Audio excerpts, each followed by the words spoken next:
Discord.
Alright, howdy ho there, folks.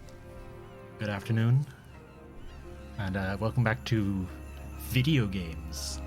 Wild and crazy, as that might be to see on Twitch. I know, truly I'm innovating in the space.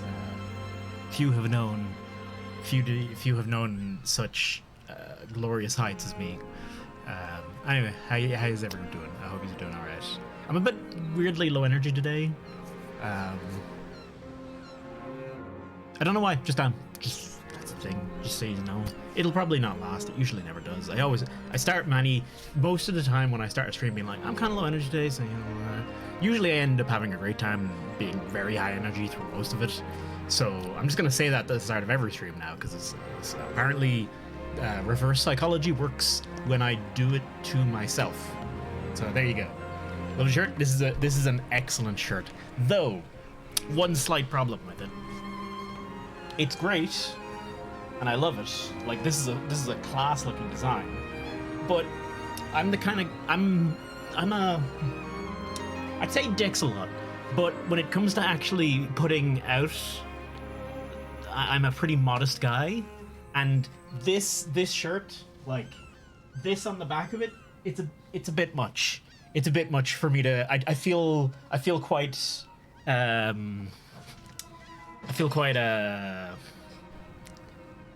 self-conscious with that on my back, and I didn't realize it because I pick up the shirt and it looks like this, and I'm like, cool, this is great. This is a great design, and the back looks vaguely similar, and it's only when I like re-examine it. After I've gone home, because I buy this in Poland, by the way. After I get back home, that I re-examine it, I'm like, maybe this is like a sit in a chair, don't show the back kind of shirt. And yeah, with a jacket. The problem is I don't wear jackets a lot because I'm very warm. I am in fact generally toasty, so I don't like wearing jackets. So it's kind of hard to get away with this.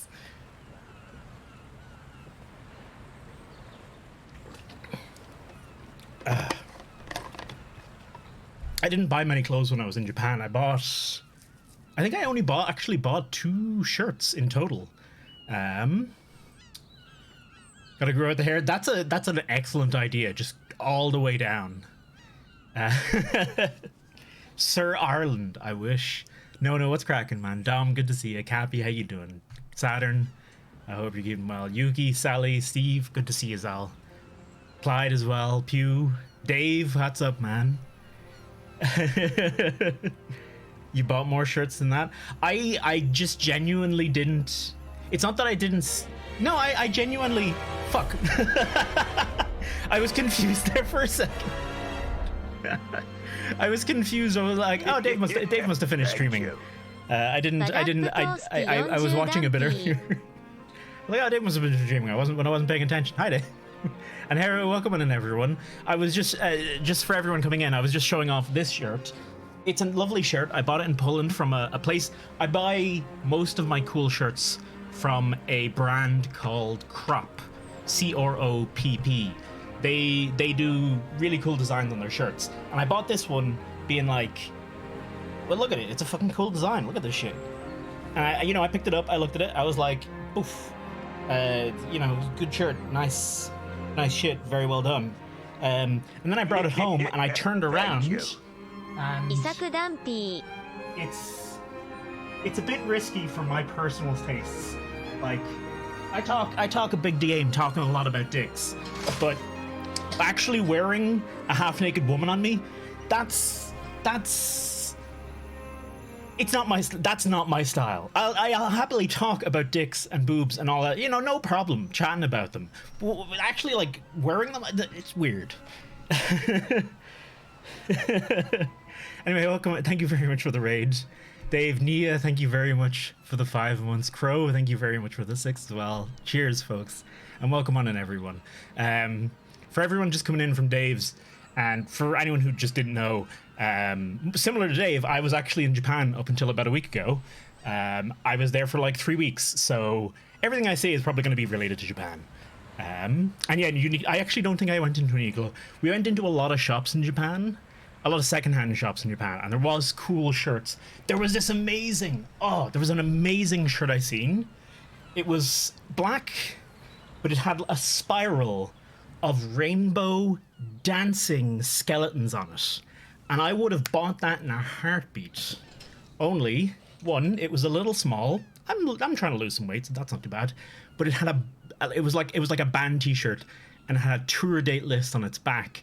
And I have an irrational hatred of those like tour date list shirts, because I don't know, I just don't like them. I don't like it. That's the look of them. I think they're kind of dumb. And I didn't buy the shirt in the end as a result of it. It was a vintage shop, which is a very fancy way to say secondhand shop, but they charge like twice, 3 times as much as anything. Toasty tour merch when? Literally never. I have genuinely considered. I've actually genuinely for realsies looked into this. Let me turn off game capture and all that jazz for a second. I'm googling this. I'm not making that. Yes. Yeah. There we go. Okay. I have genuinely looked into doing this. This is my genuine, actual, for real. Like, I would actually do, if I could find a way to do it economically, like in a way that I and you could afford, I would make a boob mouse pad, but obviously not for boobs. We would be doing, of course, the buns. We would be doing a buns mouse pad. Like, genuinely, I think that's an amazing idea. And I love it. Monmusu Master, what's cracking? Well, thank you very much for the follow. Crow, good to see you. Corsair, how you doing? Good to see you, man. Have I missed I've missed a lot of chat, so you know, whatever. Suki, what's up? Dave, of course, again, thank you very much for the raid. Numbers, I'll still buy it. Well, I don't like these. I like, it's a novelty to me. In my head, it's a novelty item, and like 30 quid US dollars plus shipping. Like, you're talking 50 quid. Nah, it's just, nah.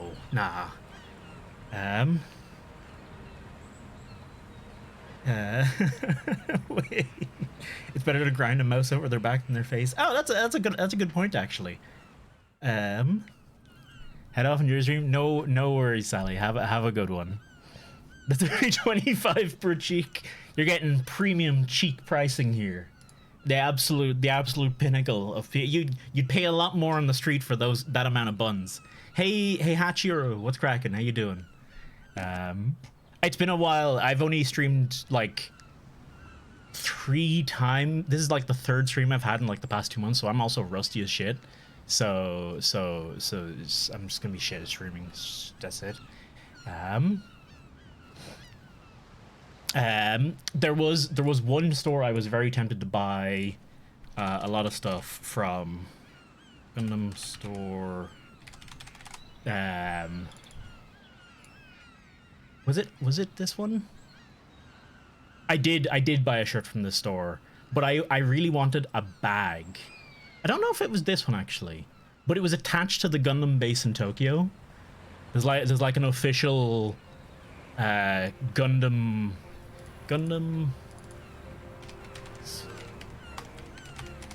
base Tokyo clothes. Strict G, that's the name of it. There we go. It has cool bags and stuff, but again, it's all very expensive. Very, very expensive. Did I go to the Gundam factory Yokohama? Yes, I would show you what I bought from it, but I 100% did. Google Photos, blah blah blah.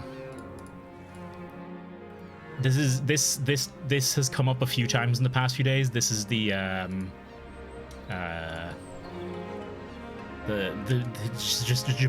Japan trips. I went to 3 Gundam bases. I went to the Tokyo one. I went to the Kyoto, and which was a small one. And yeah, I went to the Gundam base and the factory in Yokohama, and I was up on the thing. Also, I got engaged. For anyone who just came in, I got engaged too. Pretty important detail about my Japan trip. I'm taken. Nobody can touch it. I mean, you can touch it a little. Caroline is willing to share. It's all right. But yes, I did go to the factory in Yokohama. I got up on the dock platform. It was awesome. It was cool as shit. I absolutely loved it. Engagement is dwarfed by the Gundams. Yes. Engagement, pretty neat. Shit I bought from Japan, though. Nice. Yes, exactly, Pew. I went to Japan. Great time. Bought loads of shit. Seen all these cool stuff. Got engaged. Absolutely wonderful time. Going out the dock wasn't around for me because one moveset faced away from the dock. Yeah, that was the funny thing. The dock, being up on that dock is really cool, but when it actually does its movements and stuff like that, you barely see any of it because it just kind of moves forward a bit and then it does its movements, but you're just looking at its back at that stage because the dock doesn't go the dock in the right spot. What was disappointing for me about the dock is that you're on the glass section beside it. You're not actually on the dock on the rails beside the Gundam. And in hindsight, that's very obvious. No fucking way in hell are they making you pay to put yourself in front of very heavy equipment in very real and serious danger. Was I scared bringing the ring roll? Yeah, oh yeah, 100%. I lost at one point as well. I held on to it. I basically had it with me all the time, but I lost my jacket at one point, which had the ring in it, so I lost that at one point, which was I left it on a bus by accident. So we had to sort that out, which was the lab was very good. The lab was very cool. You know, someone really wants Deathbang on them. I was looking at it, and genuinely, from where you are on the dock here, you're in this little glass thing. That glass is only about 7 foot tall, 8 foot high, and there's a thing on it. You could vault that no problem. It would be no. You'd be kicked out, and you would never be able to come back, and that to me isn't worth it. But you could totally vault that. Like it's not that high, and you could vault, and you'd make it over. You'd probably make it over to the actual platform. I got engaged to a random woman on a bus. No, Carolina found the thing. We split up. She went to we were only a few stops away from the bus terminal, so she went to the end, and I stayed where I was. Also, Dave, I was saying this in the other streams, but you gave me a really great bit of advice that I completely ignored, and it was, don't let perfection be the enemy of good. And it took me 15 different ideas to propose to Carolina. So that should give you an idea of how I didn't take your advice on that matter. Though I will say genuinely, and I said this in your stream, that is advice I needed when I was 10. Like for real, someone needed to give me that advice when I was 10. It has stuck with me very, very, very hard. We'll go over let's go over. We may as well. It's a fun story / awful story. But the basic idea was I had a bunch of ideas in my mind of where to propose to Carolina. We're in Japan. I'm going to propose to her somewhere. We see the Unicorn Gundam. That's not one of the places I'm going to propose. She doesn't give a shit about Gundam. It's just very cool. So I have a bunch of ideas of where to propose. So one's maybe like a shrine or something like that. This is Asakusa. This is Tokyo. So it's not here. We're here. We have this view of Mount Fuji, which is excellent. This is one place I should have proposed. I didn't. Because honestly, it just didn't occur to me at the time. We're just in a B&B, so it kind of, but it would have been a really nice, picturesque area. It would have been cool as shit. Run this ropeway. There's not really a place I'm going to propose. It wasn't really on the list. But we do eventually get to Nagoya Castle. Nagoya Castle, kind of, maybe, could have, but not really. That is my controller disconnecting. Apologies. Cherry blossoms. Anywhere around cherry blossoms would have been lovely.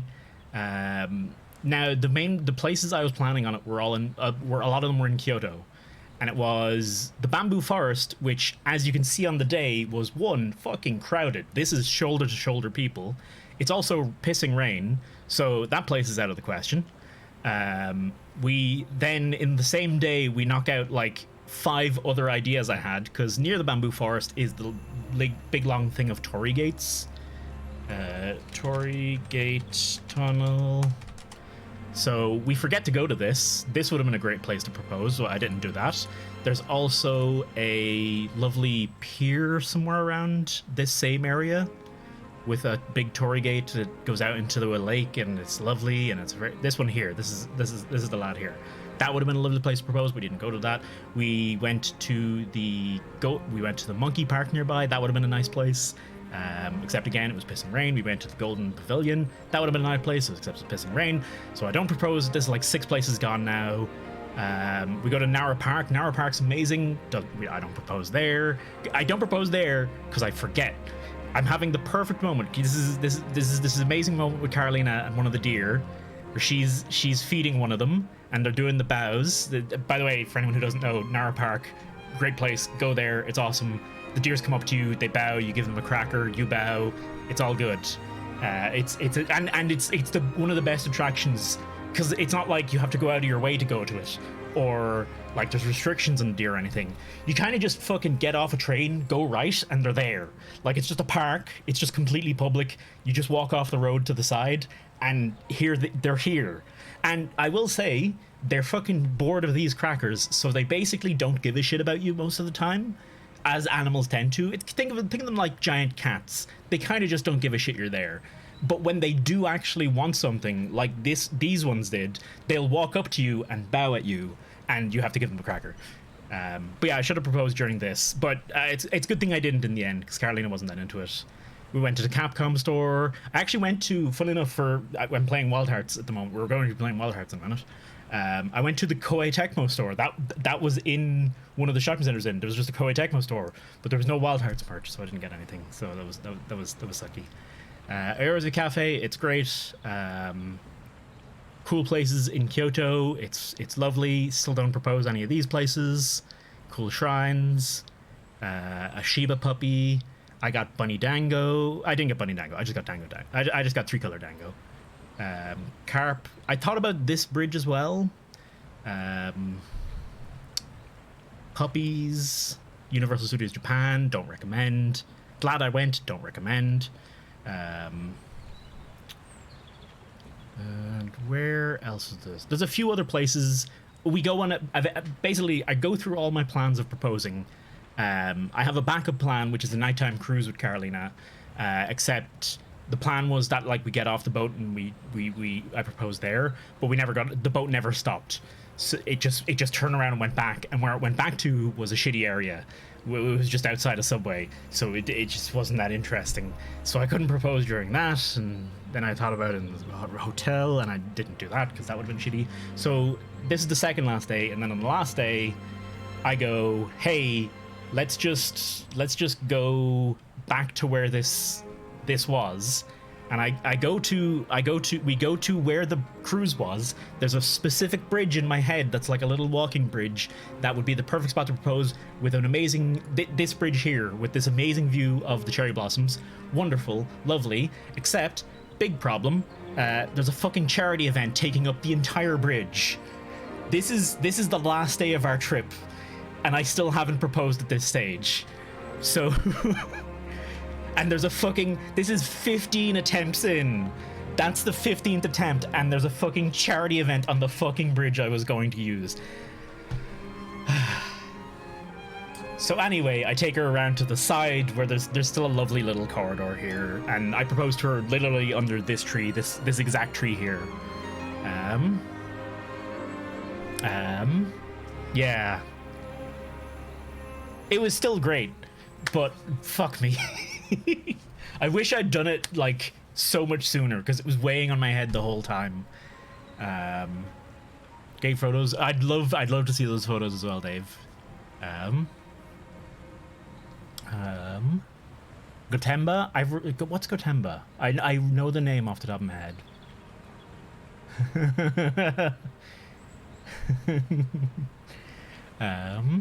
Apartment before we went in and out. Nice, Dom. Where was the advice? Genuinely, no one gave me that advice. It was sitting on my desk for like, that ring was sitting on my desk for like 5 years. coffee without asking him first one day. That's amazing. Oh, excuse me. Imagine being so in love you forgot to bro. I was so focused on the video of the deer, I genuinely forgot about it. The best part was like after I finished that, we like left the park and I realized, and I was immediately like, oh fuck, I fucking missed the fucking opportunity. And Carolina was like, are you okay? It seems like something's wrong. And I'm like, no, I'm fine. What was weird about Dango? I bought some Dango at one point. It's around here somewhere. I bought some Dango because I wanted the three color. I wanted the classic, you know, Monster Hunter Rise Dango. But when I bought it, yeah, here it is. We bought, Carolina bought one thing and I bought another, and we gave them the money and they were fine with it. And then when they gave Carolina her thing, they just gave it to her. And then when they gave me this, before they gave it to me, they were like, what did you want again? And I was like, oh, the 3-color Dango. And she was like, oh, this one? And then she pointed at it like on the menu, and I was like, yeah, that one. And she was like, oh. And then she gave it to me, but really hesitantly. And I couldn't figure out why. I was like, why not just... like, what's weird about... like, maybe it's a kid's kind of Dango, and it's weird for an adult, but I don't know why it was weird for me to get it. I had some other weird things. I wanted to ask you about, Dave. We got called selfish at one point for requesting a refund. That was a whole ordeal.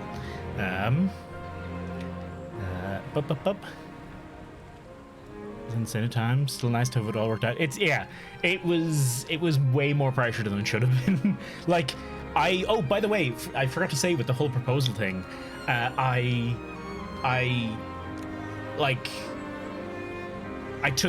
obviously I'm panicking. The bridge is full. I take Carolina around to side. I get down one knee and I do the thing. I forget to say anything. I literally don't say a word to her. I'm just showing. I just like this with the ring. So that also happened.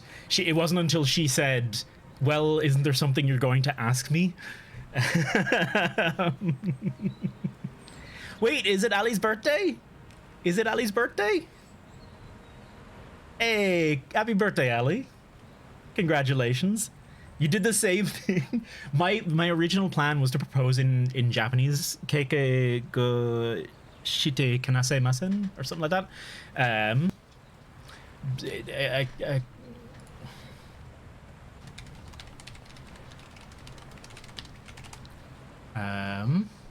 Kekon shite kudasai? No, it wasn't kudasai. It was something else. I butchered it anyway. It'd be weird for you to get that tango. Yeah, I guess, I don't know. It was weird to me too. I tried looking it up. Nothing seemed that odd. But yeah, Japan was awesome. Highly recommend everyone goes, except it's the trip there is expensive, and staying there is it's not normal-ish enough prices. And Japan itself isn't actually that expensive, except that one place where we got charged €6 for a cup of tea. Who said that was just about? We had a problem with our JR pass, Dave. Basically, we booked the JR pass. Then when we went to collect it, it turned out we'd somehow booked it for the wrong dates, and it had already expired. It was booked for like the weeks before we went to Japan, like 2 weeks when we started our journey to Japan, not when we actually needed it, which was like in the second week we were in Japan. So it was already expired by the time we went to pick it up. And, that's 700 quid down the drain, so we're a bit fucking pissed about that. And also we have to buy new tickets, which is also shitty. But we messaged the company. We messaged the company first with like an example of there was a few messages, but basically we messaged them to say, hey, can we get a refund? Because we never used the ticket and it should be fine, right?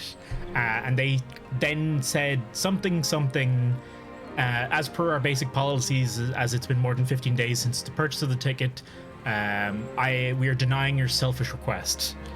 That was the wording they used. And then we sent them back another email saying, hey, you probably didn't mean to use selfish in that context, because that was very fucking rude. And we said, was there maybe a problem or a mistake with the system? And they said, stop blaming the system for your mistake. We're not giving you a refund. There's more to it than that. Carolina knows the story better than I do, but those are like the main insults we were given. This is like 5 emails deep at this point. We eventually tell them, hey, they're like, oh, we need a real reason to go to headquarters. And we're like, hey, can you just fucking forward it to headquarters anyway? Politely. And they do, and then they just come back and they refund us. But yeah, is like, what, where did that come from?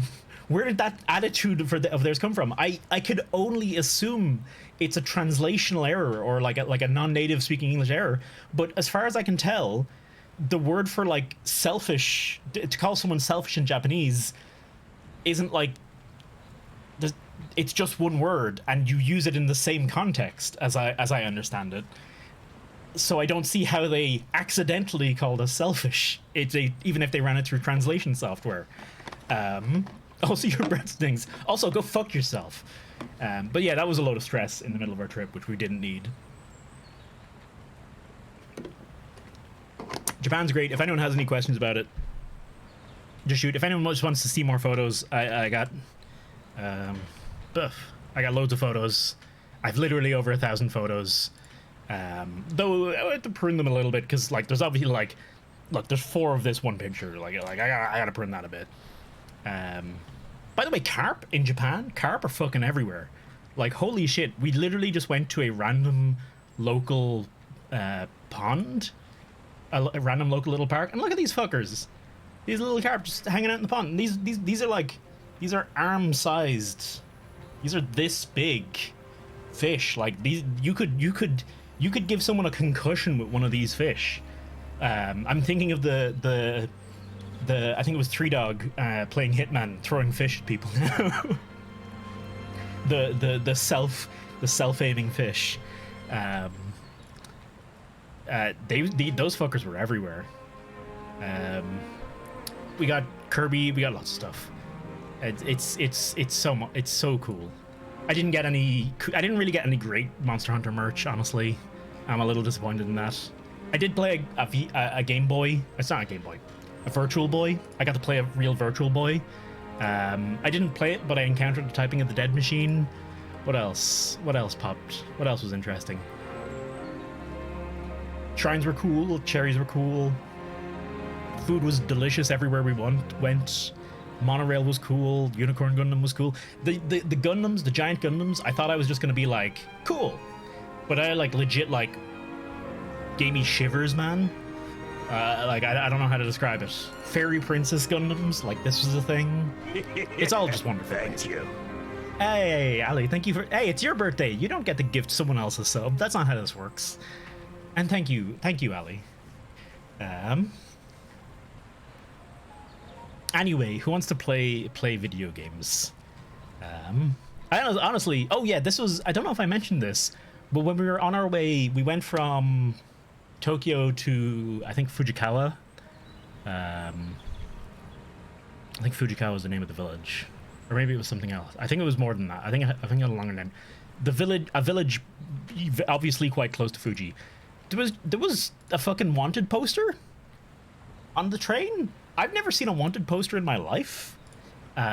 So it was weird encountering one at like midnight on a train from Tokyo to Fujikawa. This is a genuine wanted poster for someone for armed robbery, I think it was.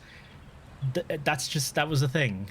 This is one of the rooms we stayed in. This room was absolutely lovely. And these doors here you see on the left, literally you open them and this is your view. Like that's how good the view from this room is. A great place. This little B&B was called ISO, AOISO. AOISO, yeah. Genuinely, if you want to stay in a spot with a great view of Japan, go to this place. It's cool. You could have gone with a bounty hunter in Japan.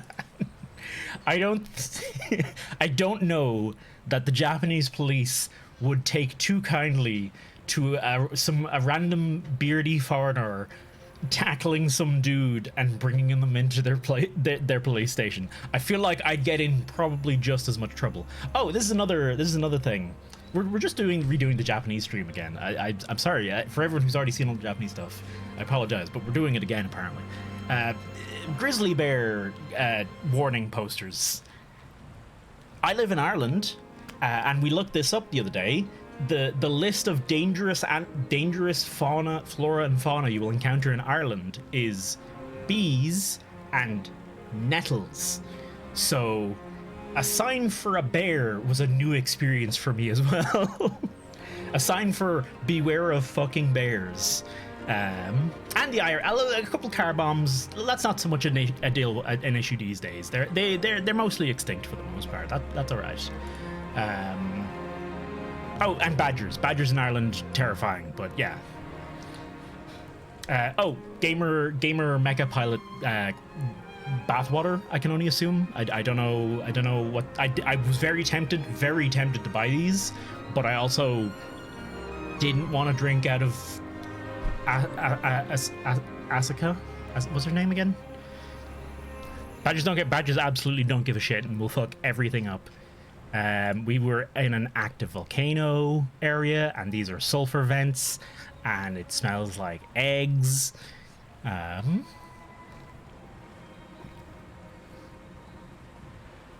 don't know if you saw this last time. The reason that is here is because that's where Ava really. That's supposed to be the area where Ava's in her really. Oh, that explains it then. That actually makes a lot more sense. That makes way more fucking sense as to why this was just in a random fucking transit hub.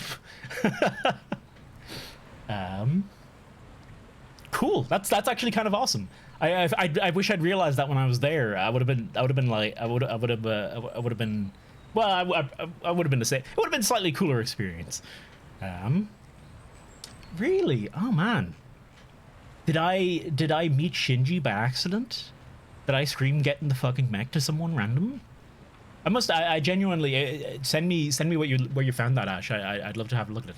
Anyway, I keep saying anyway and then immediately going back to like cool pictures of Japan. Boob shrine.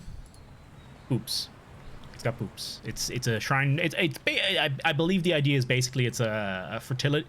It's either I'm not sure it's fertility or like for pregnancy. It's a boob shrine, but it's you pray for like bigger boobs or something. You don't actually do that. That's disrespectful.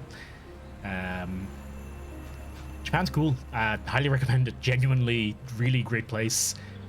This was a monkey was like 2 feet from me, just chilling at one point, which was fun. The monkeys, there was a lot more rules with the monkeys than there was with the deer. With the monkeys, there was like, don't point your camera directly at them, do not crouch, do not talk to them, do not feed them. There was the whole event. We were actually in the area where that event would be, and we were actually thinking of going to it.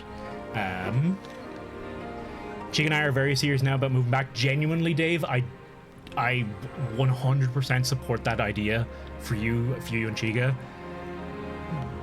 Like, I'm actually curious.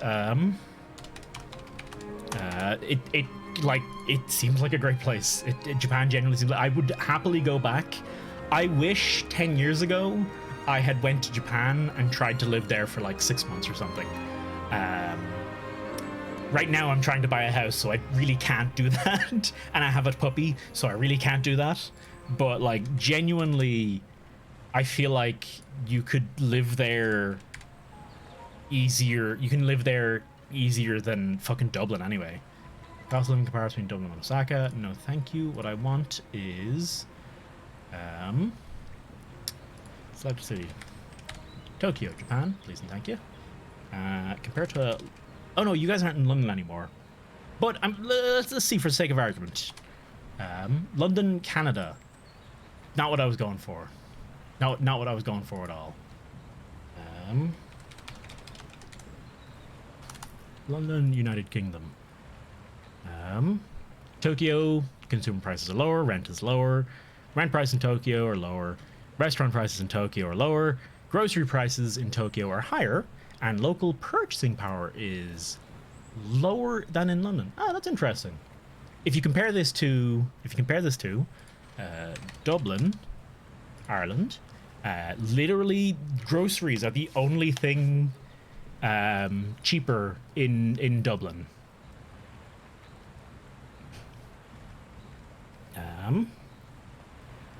Purchasing power is way higher in Tokyo than in London. Yeah, I mean, I'm not surprised. Like, having been there, it felt a lot cheaper than living in Dublin. I even was curious one day, and I was like, rent. Like, I was curious. Tokyo. I looked at apartments to rent in Tokyo, and I measured the size of this house I'm currently in. So if I say a minimum size of 40 square meters, which is about what this house is, and I say a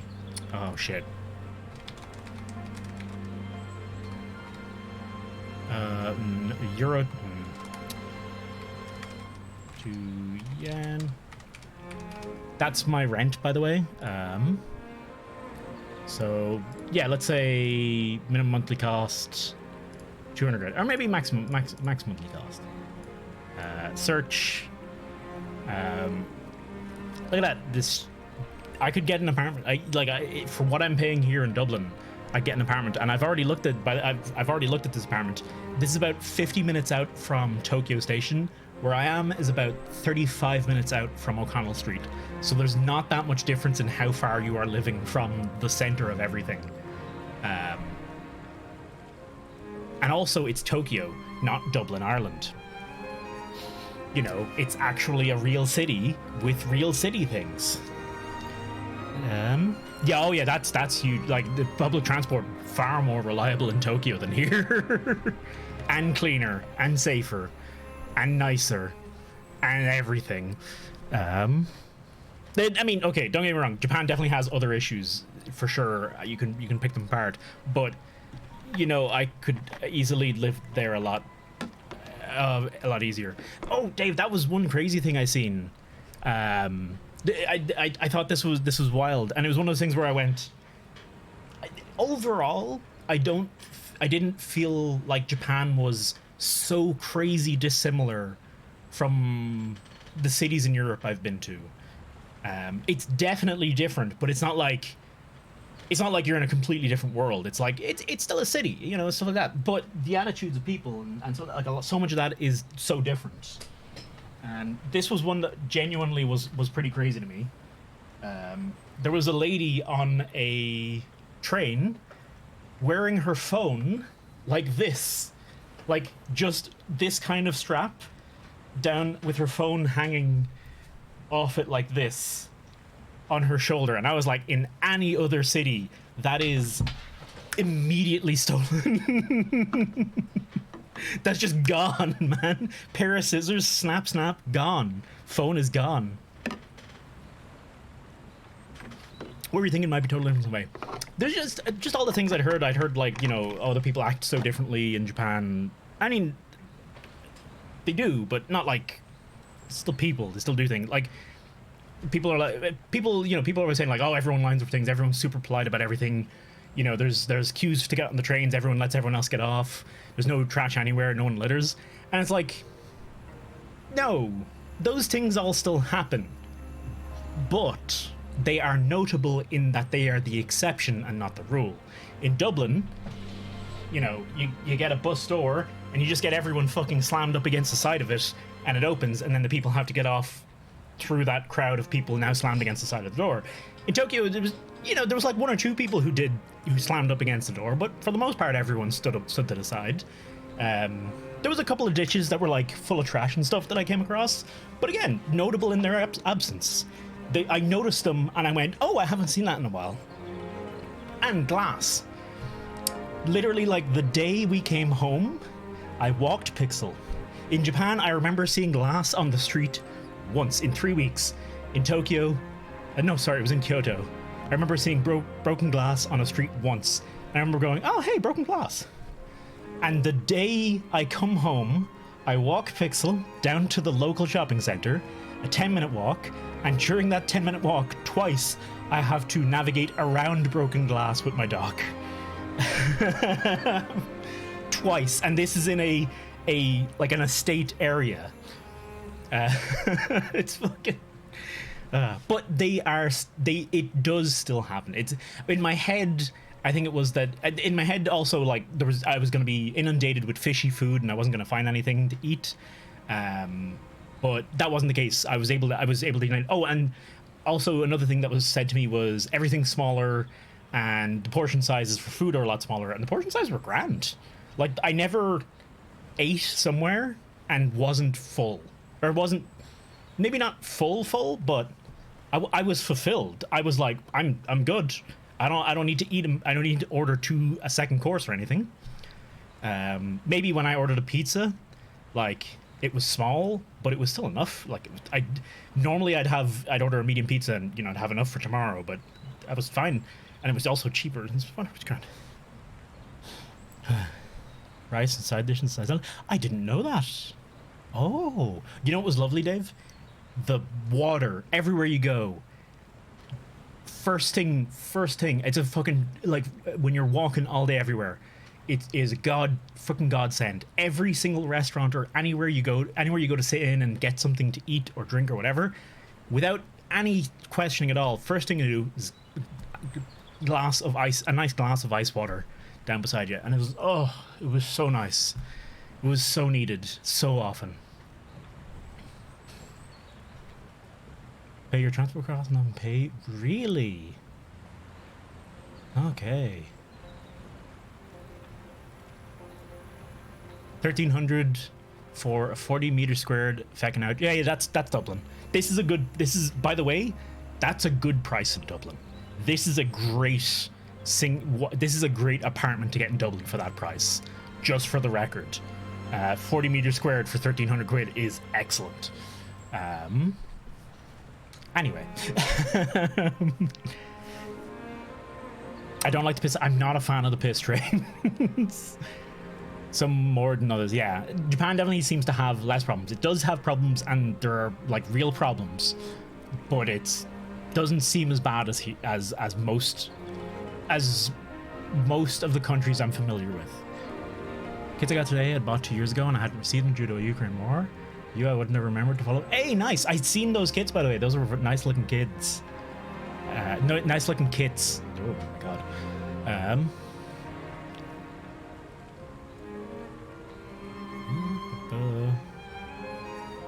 Space.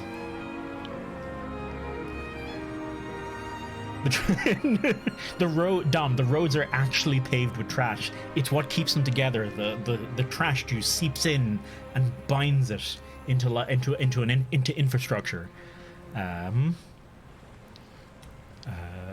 No dog shit in the pavement either. No dog shit. Dogs everywhere. Quite a few dogs around the place. What I found interesting was a lot of dogs around the place, and always like older people, always like grandparents with them, or grandparenty aged people with dogs, which I found interesting. But almost everyone had these for their dogs. Almost every dog we've seen was in some kind of baby stroller. And honestly, it's excessive.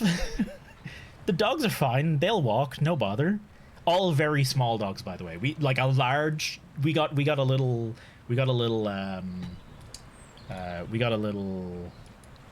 outfit for Pixel. We got 2 outfits for Pixel, and both of them were like the second largest size. And Pixel's not a big dog, but we got Pixel a little froggy raincoat. And we got a kimono as well, which I think should be here. We got him a little kimono, and he looks adorable. He's a very handsome little boy. But like these were like the second largest size of each of those in Japan. And Pixel's not a small dog. Maybe it's Tokyo. It may well be a Tokyo thing, Dave. That was where I noticed it the most. But yeah, Japan's fucking great. I absolutely adored it.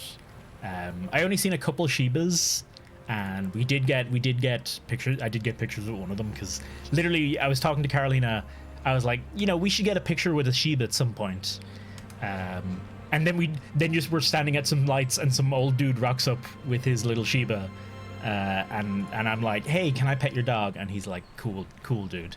And then I'm like, here's my dog, he's very cute. And he's like, cool, whatever, dude. But they're adorable little dolls. Though that as I understand it from a dog owning perspective, Shibas are very high maintenance dogs. You need to put in a lot of work to train them if you do get one, because they have a very high, they're very aggressive by default. But they're adorable little puppies. Look at them. They're also a lot, the ones I seen were also a lot smaller. I expect them to be like border collie sized, you know, like Labrador border collie sized dogs.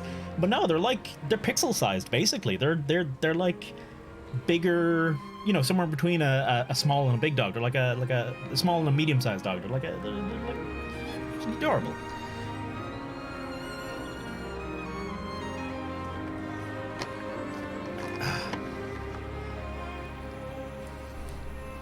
I wonder what it'd be like to buy a house. I wonder how much more expensive it is to buy a house in Japan, or like in Tokyo or somewhere.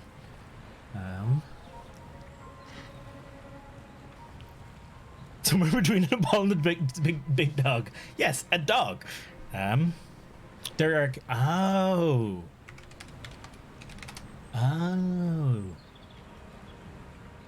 So like, no, this was my idea of a Shiba in my head, but they were smaller than this.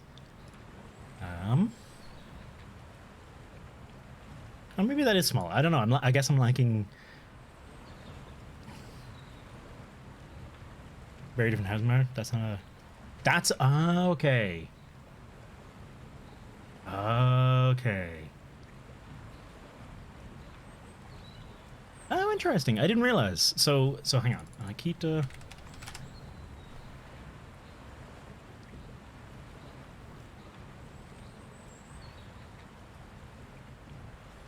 Hachi? What's Hachiko? I'm gonna regret. Oh. Japanese Akita dog remembered for his remarkable loyalty. Oh. He's got a little statue. Oh, what a precious fella. Live Googling was always a dangerous sport. I did it I did it the other day. I was telling the story about how I was in a Don Quixote, a pound euro dollar store, a giant pound euro dollar store for anyone who doesn't know what Don Quixote is. But I was telling the story about how I randomly, basically, I was in a Don Quixote. I'm following Caroline around. I'm not paying attention. I'm actually I'm actually coming down with a flu while we're in Tokyo at this point. And I walk through a set of curtains and I look up and there's just dildos everywhere. And I'm like, oh, I'm in the wrong section. So I turn around and walk out and I see walls lined with these look like drinking sports bottles, you know, like this, just like that bit, not with it, but maybe like a little bulbous part on top. And I'm like, oh hey, this must be some guy. It turns out they were men's sex toys. They were fleshlights, and then I noticed a guy on a big TV beside the men's sex toy section, going on about how once you've experienced the Tenga, the pleasures of the hand will no longer be good enough for you. And I live Googled on stream Don Quixote sex toy. It was fine. It turned out to not be that bad, but I did Google that live on stream. And the best part is I had done it twice in that stream, but the first time I was smart enough to put it on the side monitor, get the picture, and then move it over.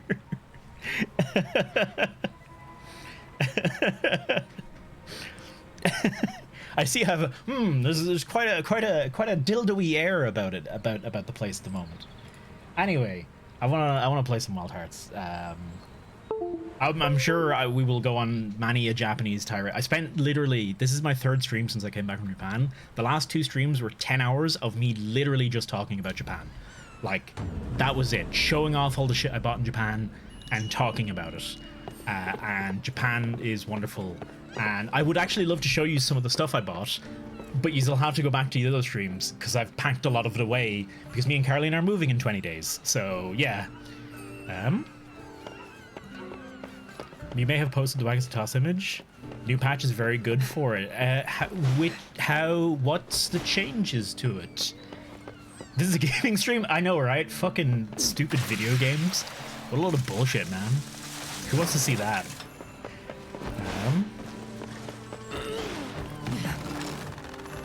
But yeah, I unlocked these new weapons. I know this is old news to everyone, but these were new to me.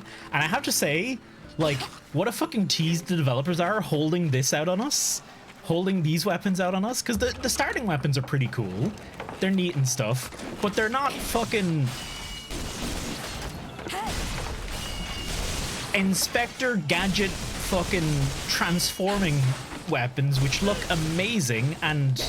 Oh... These are fantastic, and they hide us from us. They hid them from us the whole game, not the whole game. Well, like one chapter. Okay, very little of the game, really.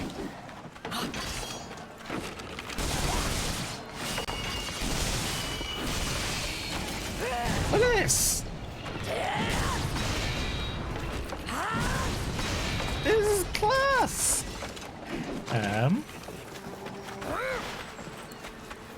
Oh, many buffs and fixes. Parry attacks easier to land.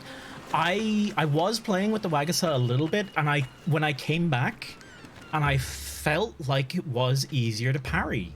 I felt like I was getting parriers more consistently, and I hope they didn't buff it too much because I was kind of of the opinion with the Wagasa before. I was like, it's like an easy constant parry basically.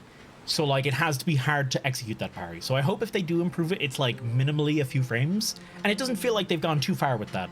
It definitely feels like it's in a good spot now. So yeah, Inspector Gadget and fucking... Sorry, I need to build up gauge here real quick.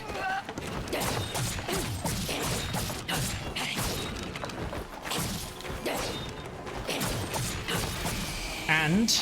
Attack on Titan. How could they keep these weapons from us? These are amazing.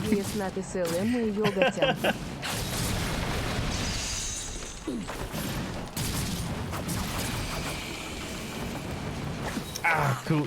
Damn it. If you can build up your gauge enough, I'm a little worse with the claw. I wish I was better with it, but I don't know, something about the movement doesn't feel quite right with it. I don't know if anyone else can relate. It's kind of like when you're in this mode, it almost feels like it's difficult to get to the monster a lot of the time and actually hit them. Because, like, you see when I do this attack, it moves me, like, I do the attack, but then it, like, pushes me back away, and it's like, no, I wanna keep going. I wanna stay up in the monster's face. Don't move me away. And it led to this weird thing where initially I thought the claw was amazing and I was gonna love it, and the staff was actually a bit not great, but I've actually ended up really liking the staff and not as much the claw. I still want to give both of them another chance. I'm gonna go back to the umbrella. I'm gonna go back to the umbrella again at some point. I think a lot of the weapons are worth giving a bit more time here.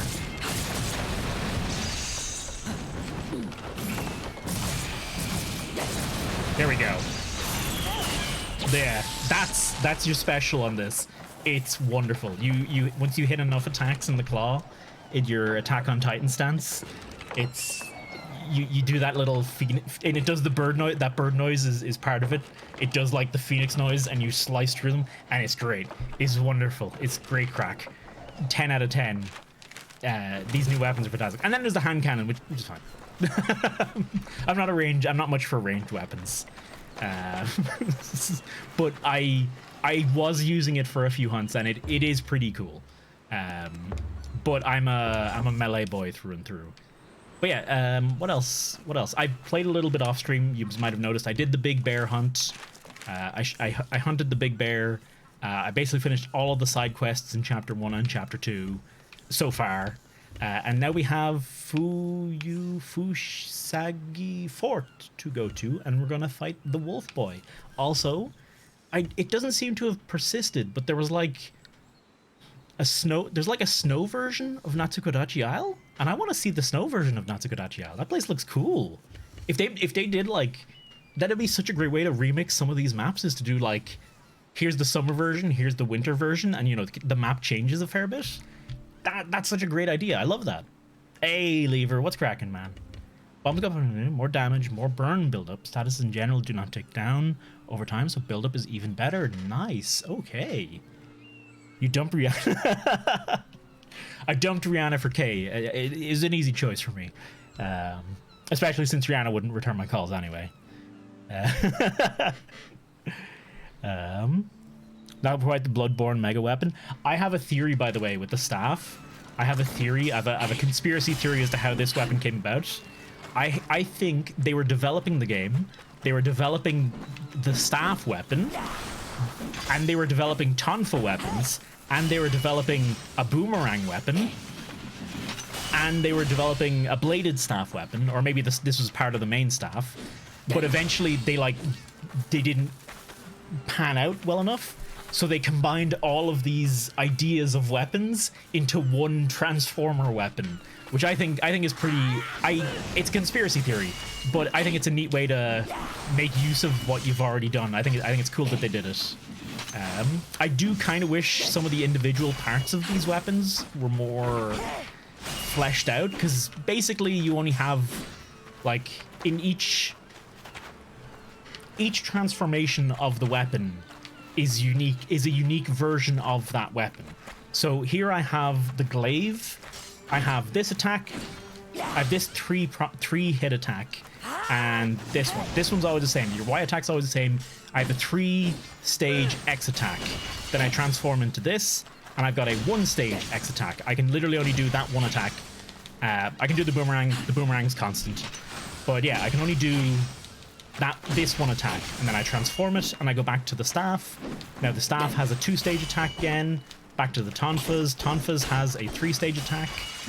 Back to this, and now suddenly this...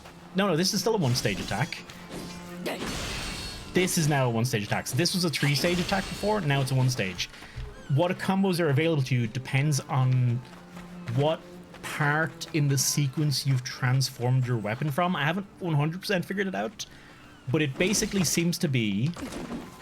the staff is usually the same, and then it transforms into the tonfas with a 3-stage weapon attack, this with a 1-stage attack, this with a 1-stage attack, then back to the staff with another 2-stage attack.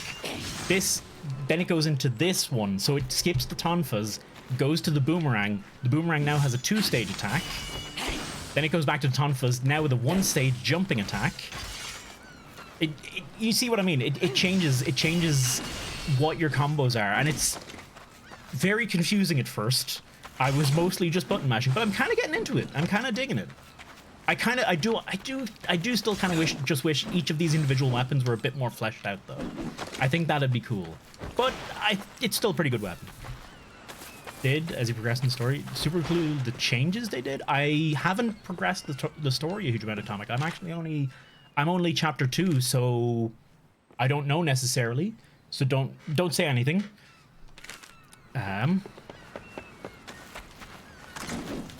It also has, and the super big sword is as always the same, though, isn't it? Basically, the super big sword takes up your combo meter down in the bottom left, and basically depending on how filled the combo meter is, it's a 1, 2, or 3-stage attack. Hey, Lever, how's it going, man? Graham's great. Performance issues that they have, they are still working on. It's actually running really well for me right now. I'm on high settings, and it's like 50 FPS while streaming. That's pretty good in my book. Like, I know a lot of games don't do that, don't meet that. I do have a 2080 Ti and a 5800 X3D, so, you know, I have a strong computer. Anyway, let's go to Blue Bee Fort. I'm gonna be maybe trying to switch between the Clawblade and this and the Bladed Wagasu today. I'm gonna be mixing it up just to see how I feel, really. But I've been really digging Inspector Gadget. How am I digging the story? I'm only chapter 2, so but I'm curious. I'm like, oh, I want to see where this is going. That's about where I am at the moment. I'm loving these areas. We're up like 4 areas already. I'm only on chapter 2. Not the most auspicious start, is it? Running into a snowstorm? We'll shelter here until the worst is over. I've heard some people say that the story in this is actually pretty legit. Back memories too. I might as well tell Which is interesting, because I don't expect that from a Monster Years Hunter style ago, game. I was living at the castle we are headed for as a hired hand. The daimyo was called Ishido Ujitsuna-sama. The Do in my family named Daidoji, and the Uji in my first name were both given to me by the daimyo. The Ishido clan were the Shugo governors of Azuma at the time. But the Ago clan, Shugo representatives in the western provinces, rebelled against the Ishido clan. The cursed tale trying to wag the dog. In the aftermath of the battle that ensued, the castle was attacked by Kemono. I don't know if some of the it was notes have happenstance detailed what he's saying planned here by the already. Ago clan. But Either way, the entire Ishido clan was wiped out overnight. And I have a suspicion it's the same Kemono, the Death Stalker we saw on the Spirit Isle. If it is, he needs to die. Agreed? no complaints from me, Bosh. You say That's my all character's voice, by the way. things. But a word of warning. That wolf is stronger than any other Kemono in these parts. I know from bitter experience. Out of all the Kemono I fought around the castle, that one was something else. Just don't get yourself killed. And more about it like that to piss in, so you know your Brita factor. Hear the howl? It came from over by the castle. Ooh. We'll split up and track it down. If I find it first, I'll holler. Give me the game became I'll playable. take the Oh, ground. Nia, how's it You going? head for the keep. Not gonna get a new CPU just for this game. I believe the updates have improved it. Like again, 5800 X3D, really good CPU.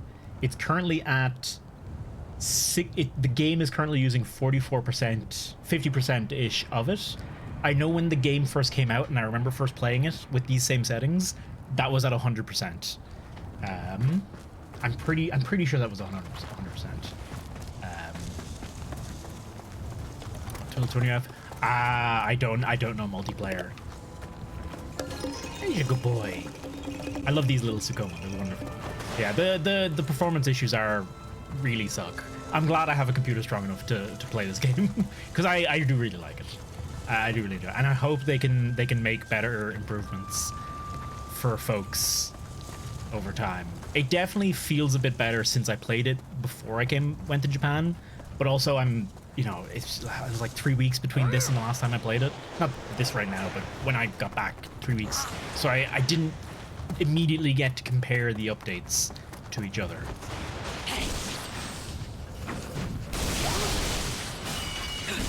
Is that a bit loud? That might be a bit loud on the stream.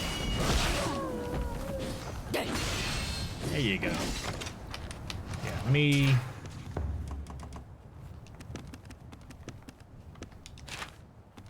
apply. Thank you.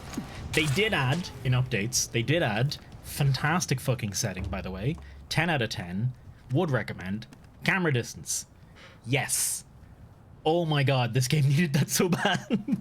I really didn't like how close the camera was before.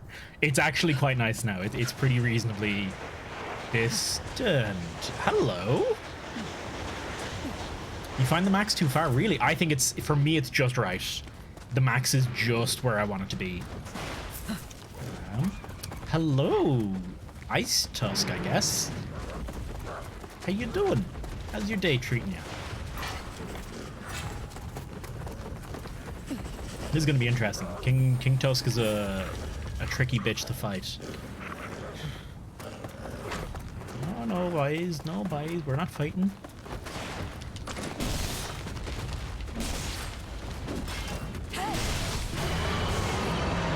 There we go. Like an ice tusk. Beware. Its breath will be icy from the place. Stay off the frozen ground. If you slip up, you'll be more. Ooh, Holy balls, that was all my health. There we go. Okay. Oh shit. Okay. 2 pixel.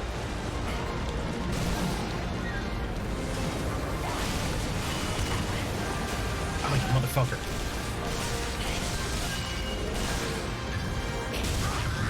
Oh boy. Did Rihanna recover from my dump already? Nah, she's devastated, man. Truly, I was the greatest love of her life or something, and she definitely needed me. But I've got Carolina now, and Wild Hearts. Ooh, fuck me. I got away with that.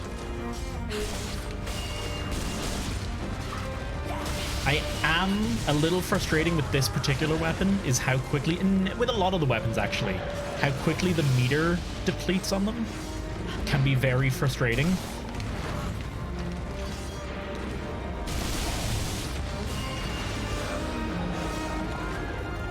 Oh, fuck me. And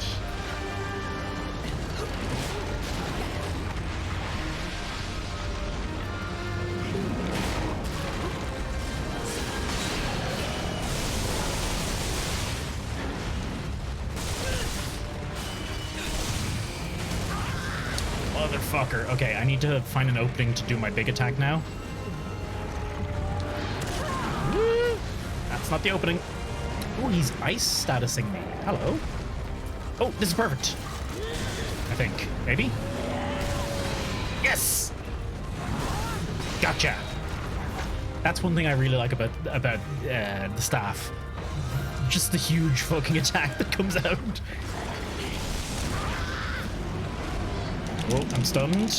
Hello. I realize too late I have brought the wrong equipment to this hunt. Because I unlocked new basic Karakuri, and I did not bring the wall with me. And that is like the thing for this land. Okay.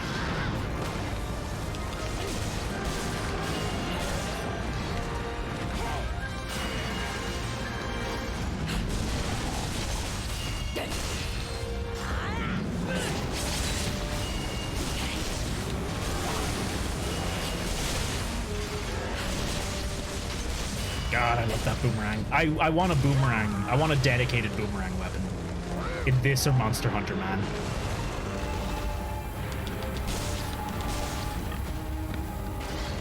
Okay, hello.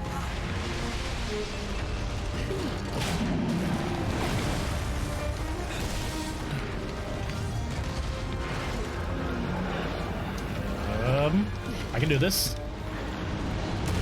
Nope. This is one of the new Karakuri I unlocked, but basically you just do the Leia fly from, is it The Last Jedi? You just magically point your hand out and fly back to the ship in the cold dead of space after being hit by a missile. You know, normal Jedi things. Oh, yeah, bastards.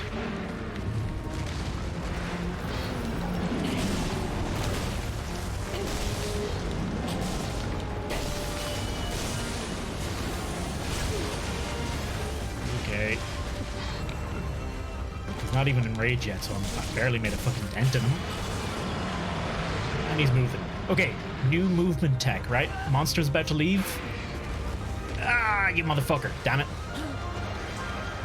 When the monster's about to leave, I've learned the best way to deal with it is to just jump onto the monster, like climb on them and just hang on for dear life. It's like the quickest way to get from area to area with the monster. It's silly as well, especially when you're on something like a fume beak or something and they fly up way high in the air. Quite a all thanks to the king. It was a giant ice tusk that led the attack. Charged straight at the castle and split the keep clean in two.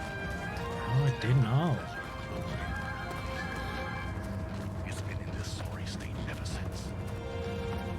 I wonder, am I supposed to be fighting this Ice Tusk?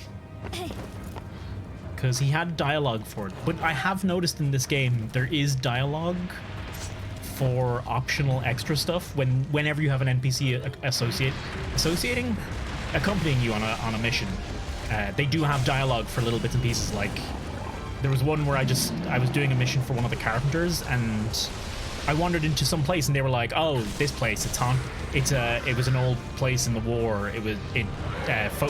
Stories say it's haunted," and it was like it wasn't on my way to my objective. It was completely out of the way, in fact, but I went there for whatever reason, and the game had dialogue for it, which was interesting.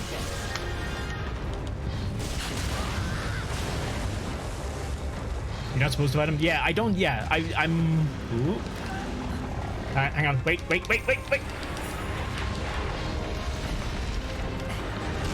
Oh, motherfucker.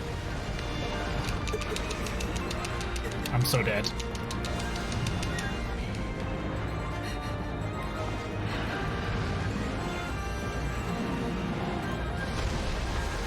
Okay, we're good. Also, did I say hey, yo?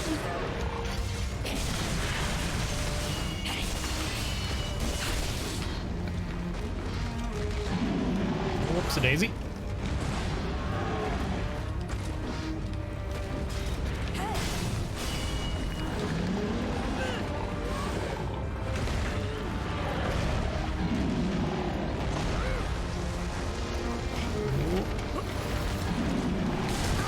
Fuck.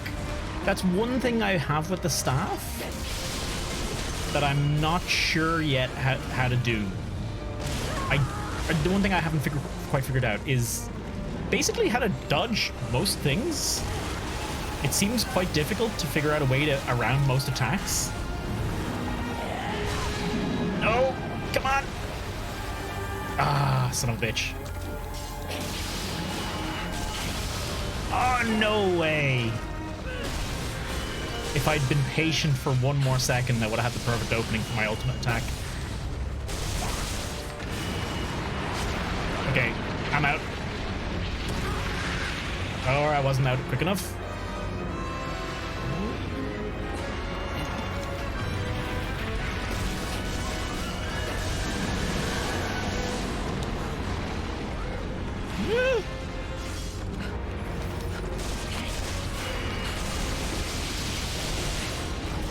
This is a Hail Mary.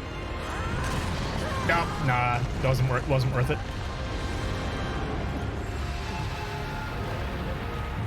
Is there a benefit of switching your staff weapon all the time? Yes. See the bar in the bottom left? One, the moveset is very limited for each individual weapon. So you kind of have to swap if you want to use different and interesting moves. And two, that bar in the bottom left, every time I land a mutation attack, which is an attack where I change the staff, that bar fills up. And with that bar is how I do the big sword attack. I use that bar to do my ultimate attack, basically. Whoa.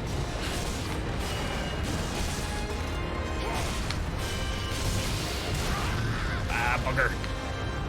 Does damage type change you? That's a good question. I don't know. Oh, hey, Quasical. What's cracking?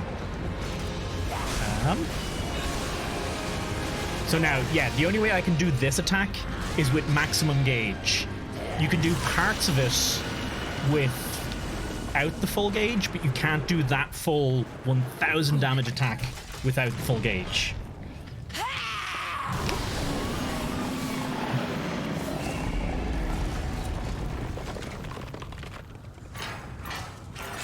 Nice, that wasn't too bad.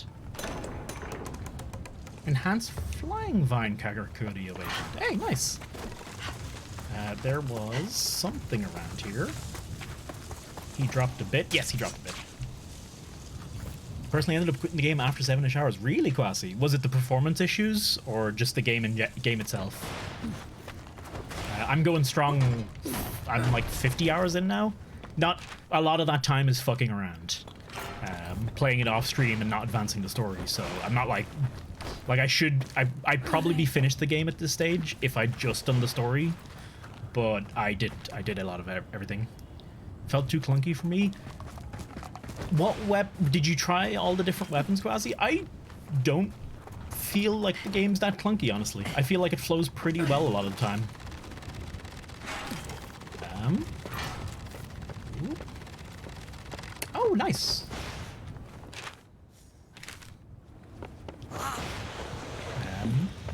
And yeah, as far as I know, let me see. Every weapon has a little icon beside it.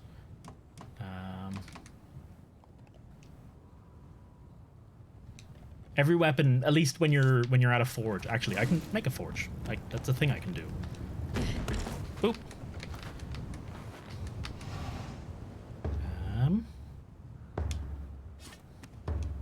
Here, you see by the picture of the weapon, there's a little blue icon there. I think that icon means slashing, slashing, piercing, blunt, piercing, blunt, slashing, slashing. So I think the Karakuri staff is only slashing. It would be cool if it swapped between them though. I think that'd be neat. Then I've gotten a lot better at transforming. I should actually give them all another try. I don't think I've given it a fair shake.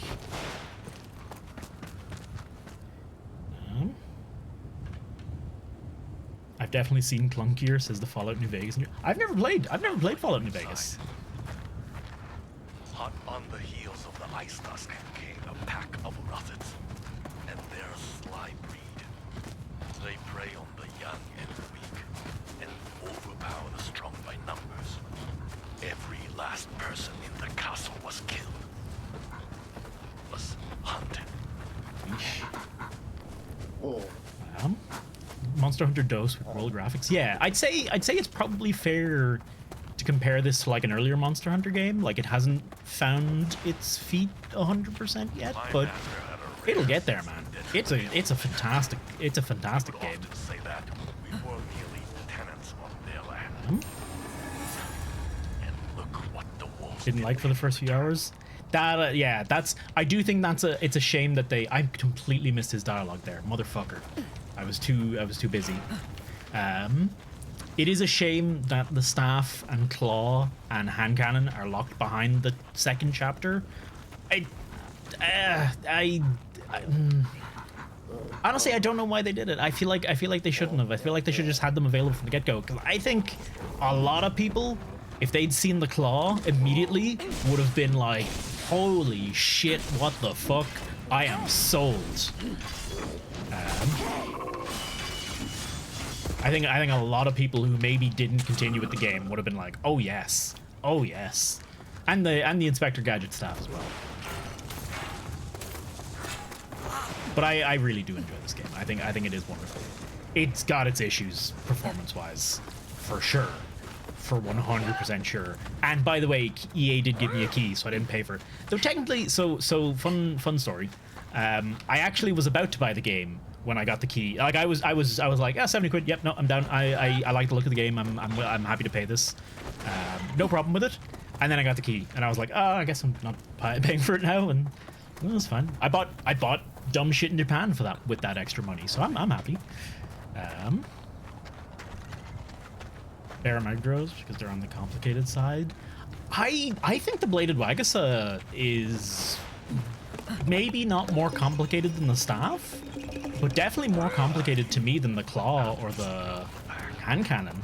Thought if I could take that one out, I could save my Himesma. How wrong I was. I managed to gouge out one of its eyes. Ah, that's why it's missing an eye. That's as far as my luck held. Next thing And I that's knew, why his arm I is sunk always its tied fangs up. into my arm. It left me barely conscious. Just conscious enough to see everyone being.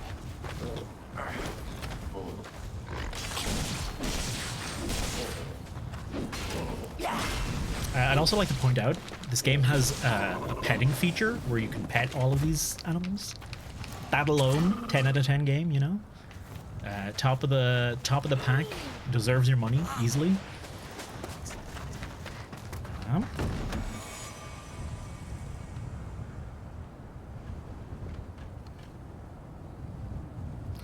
Waste of cannon part of the story. I guess they felt they needed a few more weapons instead of just locked cannon. Yeah, I could have just done without the cannon being like integral to that mission. Just like make a turret kind of thing, like Zora Magdaros does. Just make like a turret for that mission, and you basically end up with the same thing. I think it would have probably been better for the game as a whole. Ooh. Where am I going? I'm just sticking around. Hello. And what is... Hang on. What did I say? 100% yet, but it'll get there, man. It's a fantastic game. Say that we were merely tenants on their land. Ah, okay, that's what he was saying. Thank you, Dom. Is that a chicken? Or an owl? You're at the foot of the keep. I used to get in trouble for climbing that. Once, my Hime-sama tried to copy me. That caused quite a stir, and I got a real dressing down for it too. What does he mean when he says my Hime-sama? I've heard some people say Hime-sama before, but I thought it was someone's name. I didn't realize it was a descriptor?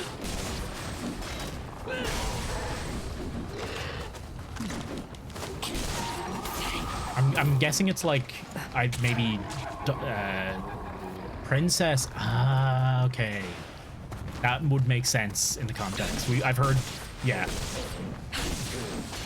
I heard someone. I think the mayor of the town some people have referred to her as Hime-sama.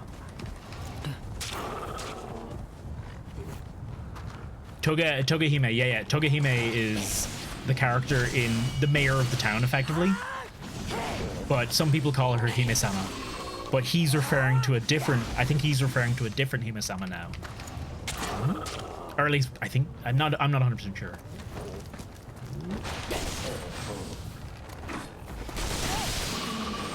There you go.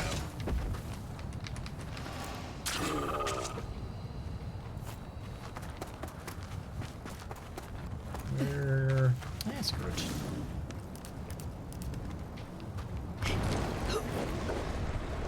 It was a lot of this stuff which is what sold me on the game.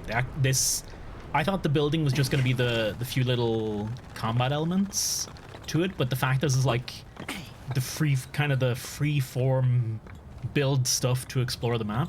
That was the thing that made me go, oh, I'm buying this game. I love that kind of stuff. It's very...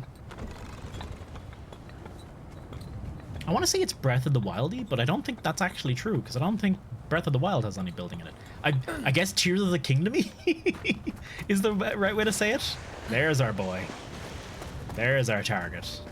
Hello.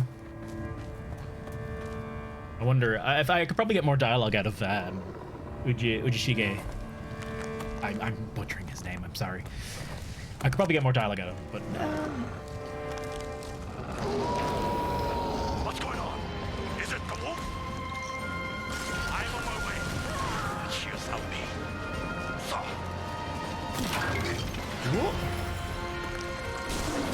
The wolves are fast, and their claws and teeth are razor sharp. Let's fuck away for a second. Hey, Hachiro, thank you very much for the follow.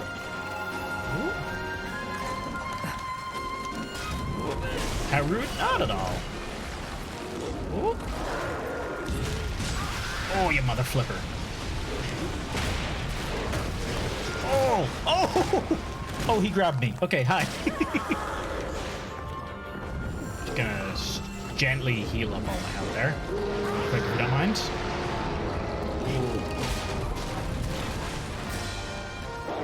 I've yet to get the hang of that particular katakuri, the flying boy. Though it is pretty handy. Oh, Jesus. If I just fuck off out here, could he get me? I wonder. Hi. He can't. Oh, you could totally cheese him here if you had a hand cannon or something. No! You could maybe cheese him here if you had a hand cannon or something. Oh. Is he gonna... No, is he just... Yeah, he's just resetting. Okay, that's fair.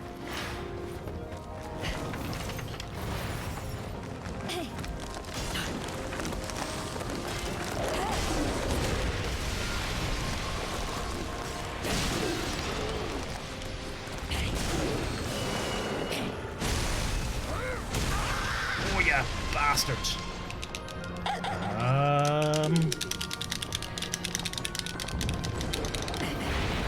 Oh, that's not where I meant to go. I was mashing buttons too hard.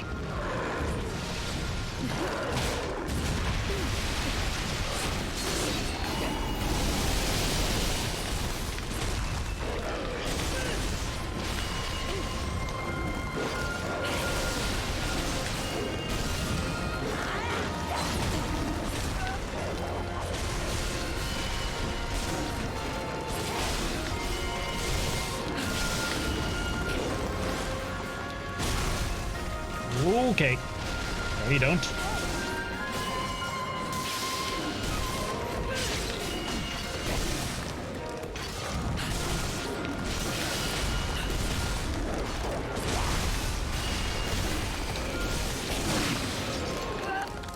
Okay. Back up for a second. I need to find an opening to use my beaky sword.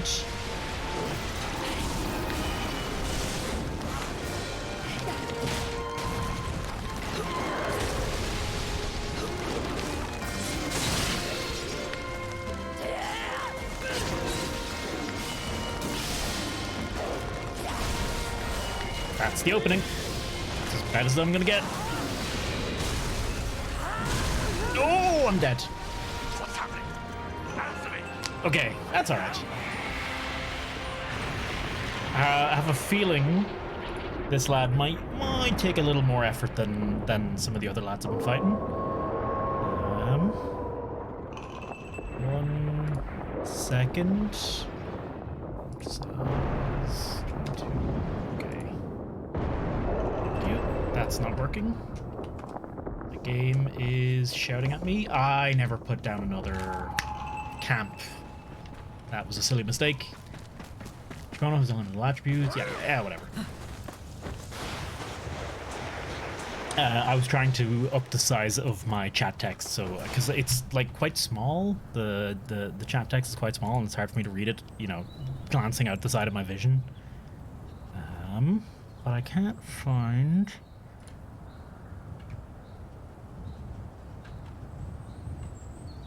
It's not working for some reason. I don't know. My chat's fucked basically. For whatever reason, settings just aren't applying anymore. It's weird. On like my Twitch settings just aren't. It's actually just oh okay. No, I see went wrong there. Settings just aren't applying. Things aren't working. Chat's not inverted the way it's supposed to be. It might be a problem because I have like a million. Because I have like 3 things installed, which is a bit much. There we go. Okay. There we go. Perfect. Let us see. It was specifically these boys. When I seen Dave using these, I was like, oh, I need that. I need that in my life.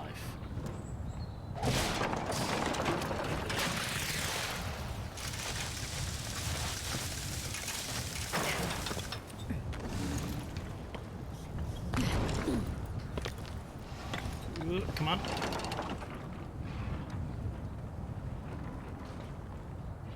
Where can I hit? No, shit, it's all too far. I thought I seen a bit of white there for like half a second. Somewhere closer. Oh my god, okay. Really? Oh, hello. Oh, it's Azure Lavaback. I'm on a hunt already, so I'm all right for now. But good to know he exists. I'll actually use this well straight away.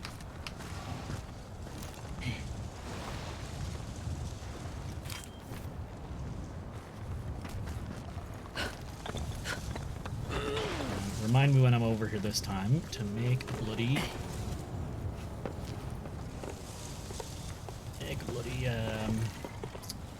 camp of some kind. There you go. Gotcha.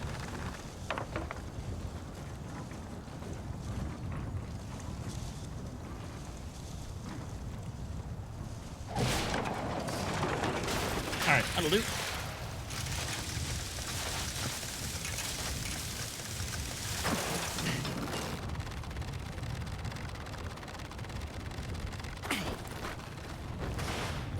I've been slowly trying to convince Carolina to maybe give this game a try. She doesn't like a lot of games I play for many reasons. Did not realize he was aggroed now.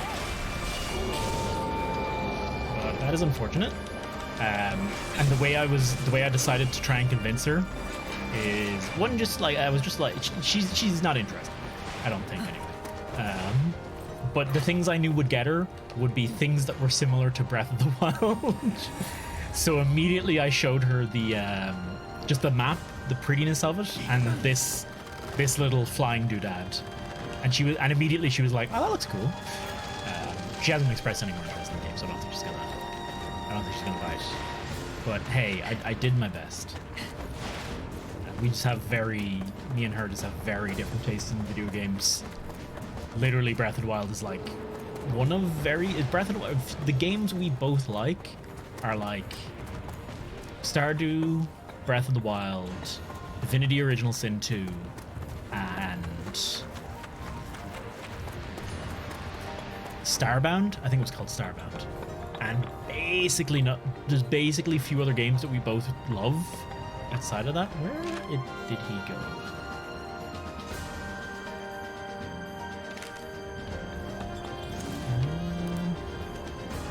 Up? Feels like it's up. Yeah, no, it is up. It is up. I'm getting closer to him. Yeah, she's no interest in Monster Hunter, no interest in the Souls games at all. Nothing else tickles her fancy that I like, really. No interest in Final Fantasy. She did play a little Final Fantasy 14, but she wasn't interested. I'm not sure how I can avoid that attack with this weapon.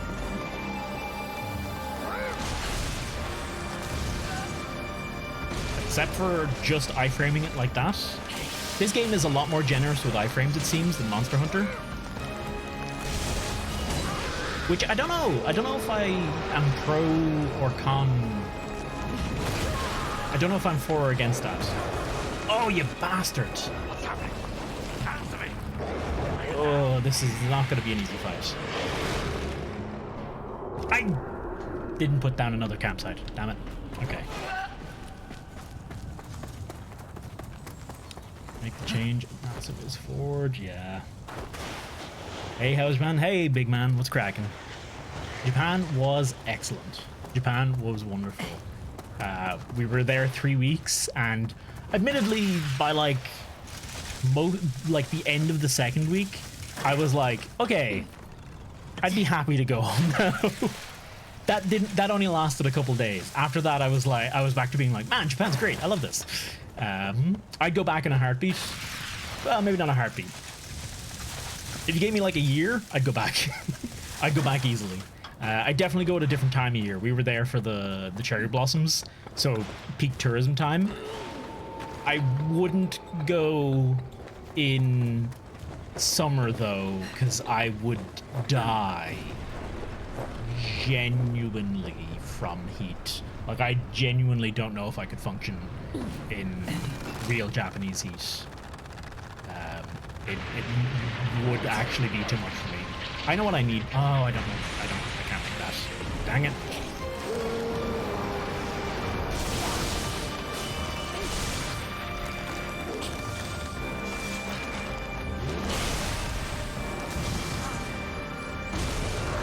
Okay. I think, yes, some of these attacks I'm just going to have to learn to iframe them.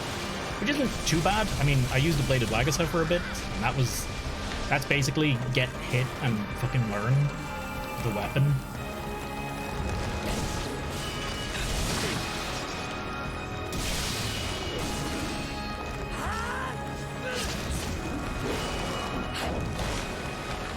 Okay. Oh! Oh! That's the second time I've dodged directly into that attack. Okay.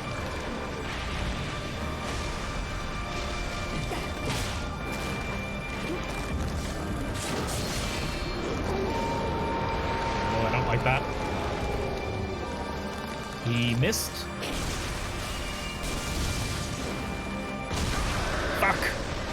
That was my whole health bar. Holy shit. My leba? I do not know what that is. Leba these nuts? I missed my puppy. Whoop. For sure.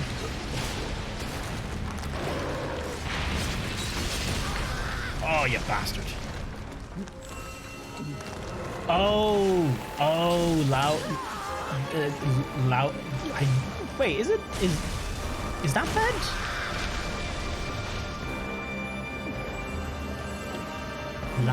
Lauer is book, isn't it?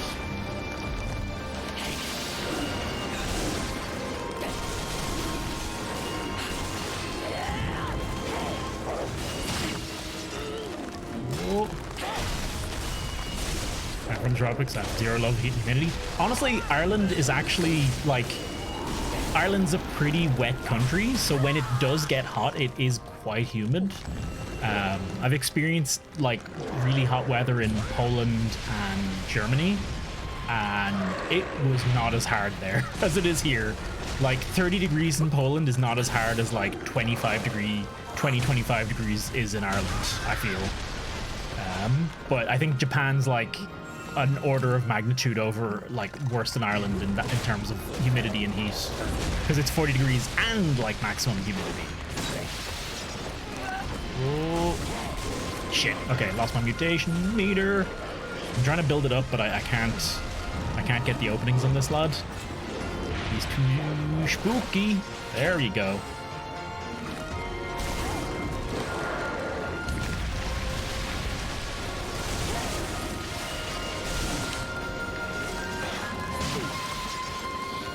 Me. That's a... I'm learning it.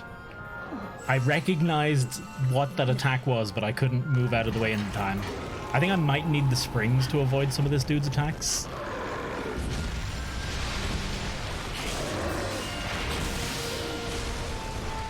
Ooh, lad. I don't know that I can do it with these ones.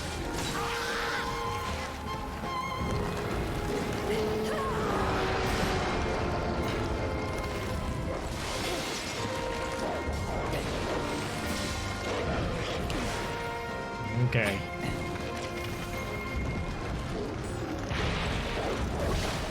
Fuck me.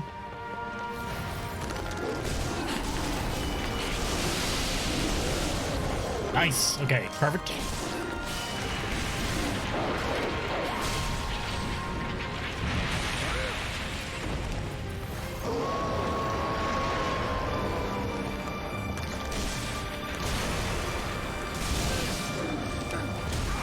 Oh, okay. Oh, that was my last. Shit.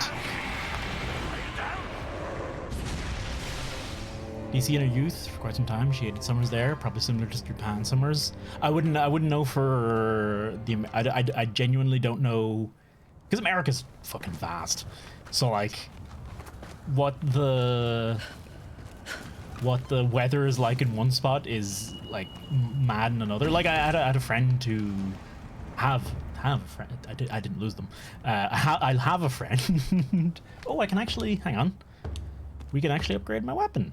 Nice. I would like to keep both the critical master skills, please. Thank you. Not enough for this. This is Ice Tux. Resurrection Stance. Boost attack and defense for a while. Saving an ally. Useless. Okay. Hey, Eli, what's cracking, man? But like America's wild, because America's fucking huge, like way bigger than I have the ability to process. Like Japan was already huge compared to what I'm used to. I live in Ireland, so like, you know, everything is big compared to where I am. But like America has such a vast range of weather in it. and I cannot fathom it. Like I was saying, my friend lived there, and I remember her telling me once about dust storms in Arizona. Dust storms. And I looked it up, and it's like, hey, you're standing outside your house, look to the right, there's a fucking wall of sand coming at you. Like, what the shit? That's insane. There's nothing like that in Ireland. Ireland, for the most part, is kind of damp and a little bit cold, and it's basically that the whole year round. There's very little variation here. One thing Carolina loves to say about other countries compared to Ireland, in fact, not just Carolina, I've heard other people say this, and without having talked to each other, without having agreed on this statement, but the idea is other countries have seasons. Ireland does not.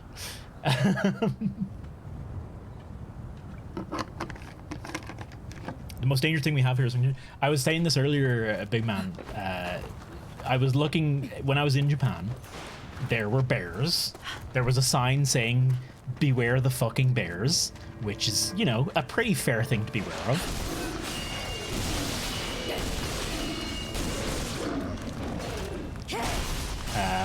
And I was looking it up, and I was curious to see what the most dangerous animals in Ireland were. And it's basically bees, nettles, ticks, and none of this wasn't on the list, but badgers. And it was like, how do you compare that to other countries with bears, snakes, spiders, fucking poisonous frogs, big cats, elephants? And it's like, there's no way. And deer aren't. Is he gonna do the thing? No, he's not doing the thing. Okay. Whoa. Ah, he did the thing. Fuck. That is my first death already. That is... and I had full mutation gauge. And I forgot to put a cap down. Motherfucker. God damn it. You return to a tent when you perish. Wildly enough, game, I am aware of that fact. I'm telling you, it was on the list of the most dangerous things in Ireland.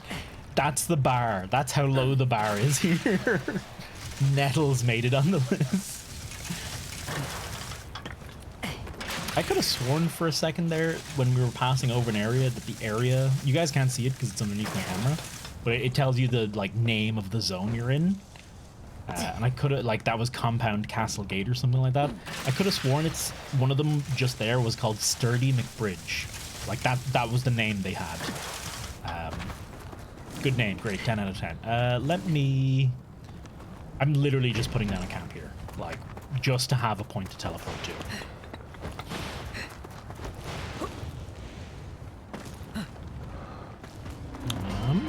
If we can't kill this dude in the next few attempts, I might switch to the Bladed Wagasa because I'm not sure how else to handle some of his attacks.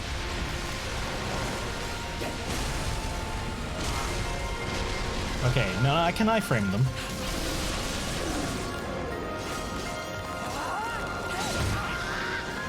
Bastards. Oh, I should have changed to the spring.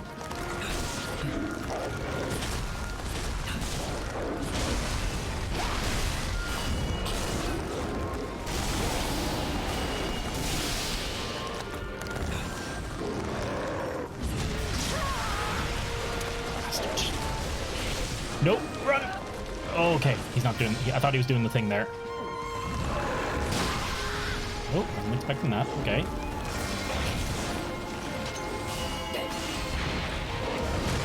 Fuck! Sturdy McBridge. I went to school with him. Fine lad.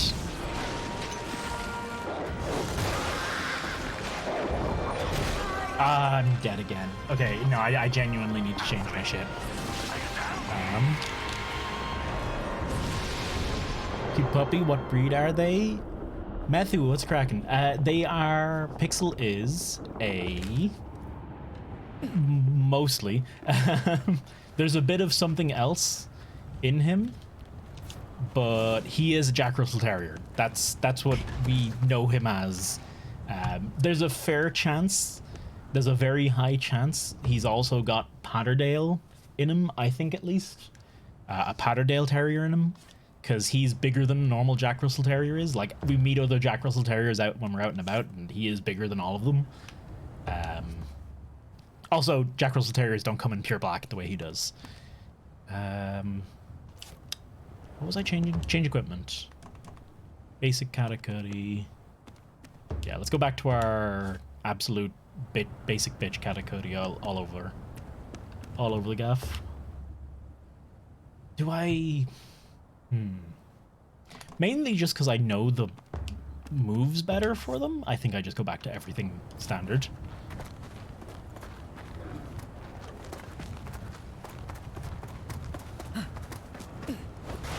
I was terrified when we got our puppy because you can see him. He's pure black.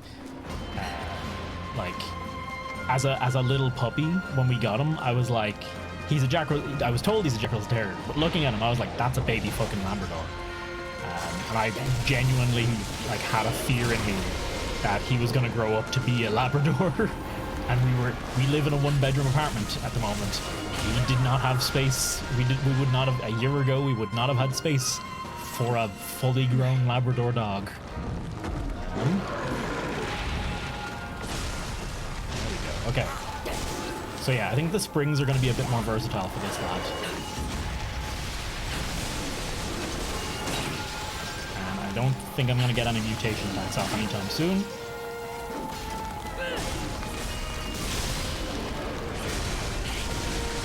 Gotcha.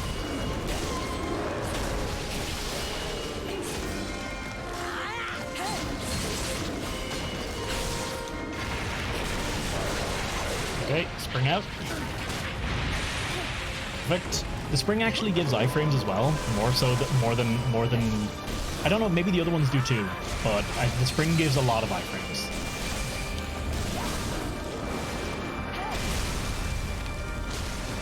Okay, right. Here's my opportunity. So, if I remember the thing correctly. Okay. Come at me. Oh, let's go! Oh! Oh! I've learned something.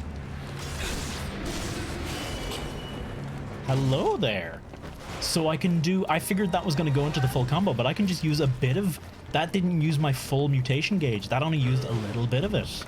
That's really fucking handy.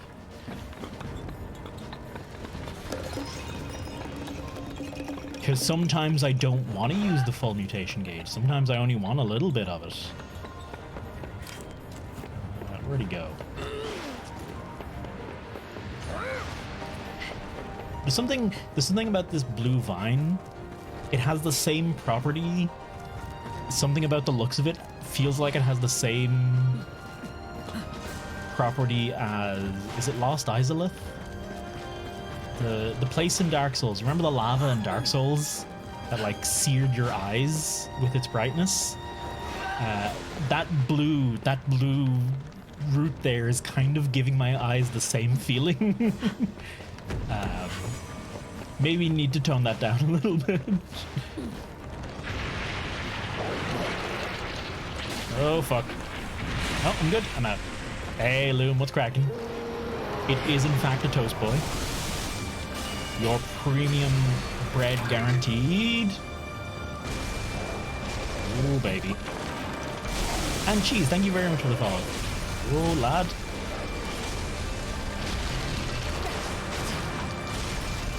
Go! That does good damage actually. 757? That might actually be better than doing the full combo. Because the full combo is so difficult to execute compared to that. Okay. Hope the stream's been well. Stream's been very good. We've actually... This is literally the first... I'm dead. This is literally the first hunt. I spent the first, like, hour just talking about Japan. finally got job contract. Start mine May 2nd. Congrats, Yuki. Good shit, man. Congrats. What field are you working in, if you don't mind me asking, Yuki? I'm actually looking at jobs myself today. Because, well, you know, trying to buy a house, like, need to do that now.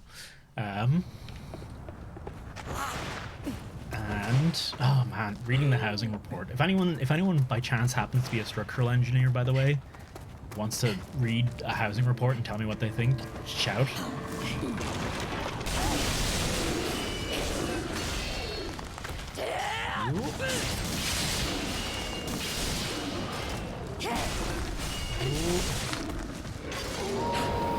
Find them into Wolfie Boy. I'm like 50 hours deep because I've been fighting everything but the main story.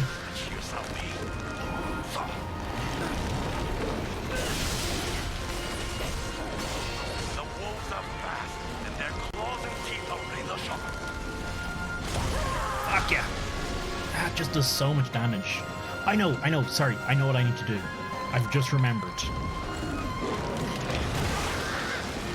I need to build this fucking lantern. Because that gives me elemental resist for ice. So that's literally just good.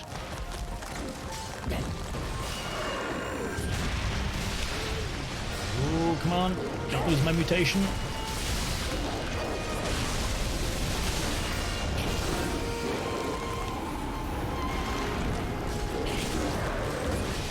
Oh yeah, where is he? Okay, hello. Can you just... what about this? How do you feel about this? Okay, he doesn't care that much.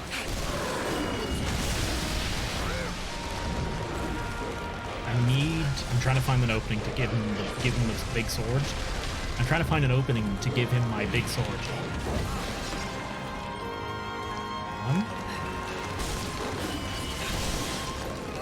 Keeping my mutation gauge good. Is it? Got it? Hey.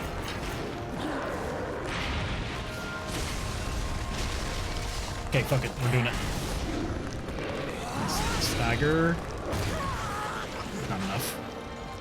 That's the big problem with committing to that attack, is it uses your whole mutation bar. That's why I'm tempted to just use that jump version now. Because the jump version, I think, does about as much damage as the last hit of the main thing. And the first two hits are garbage anyway.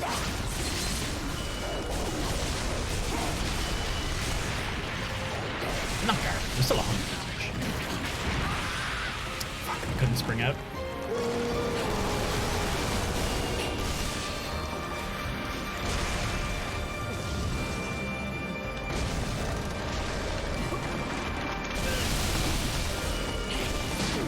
This dude is a level... This dude is more than the other kimono I fought. This is... like, I was thinking up until now, I fought every kimono I could up until now, and for a lot of them I've been like, that was fun, but it wasn't really... it wasn't pushing me. I don't feel like I'm being pushed to do better. This dude now, I'm feeling it. I'm very much feeling the, oh, I'm not very good at this game. There's a long way to go to get good at this game. Yeah, so like 183, maybe, nah, goddamn it. Yeah, hitting that attack, way too much hassle.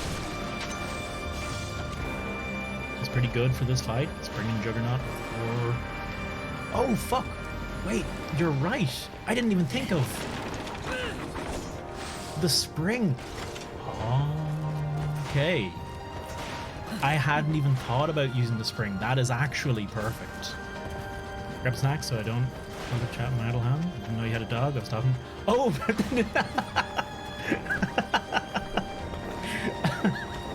I assumed you'd seen a picture of my dog, like, somewhere down below, maybe on my Twitter feed or something.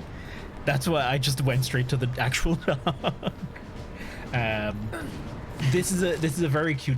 I believe this is a Finnish Shiba Inu. You can tell by its fluffy wolfiness and the fact that it can conjure icicles, like all the Finnish can.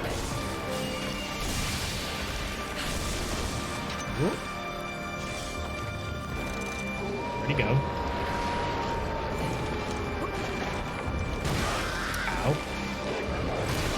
Ah, fuck. I fell for that again.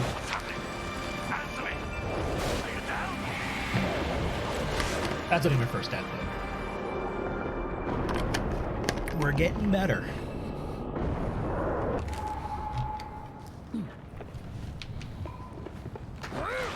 Hone your... I don't need the tutorial pop-ups video game.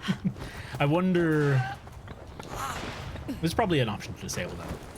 Doggo Dash strikes again. I'm a real sucker. In both this and in Monster Hunter, I'm a real sucker for those double dash attacks, an attack where where an enemy dashes at you and then dashes at you again. I don't know why, but I fail to those more often than anything else. That's not snow, it's cocaine. I wish. You can make a mod for this game where it's just this guy on cocaine. He just does everything 3 times faster.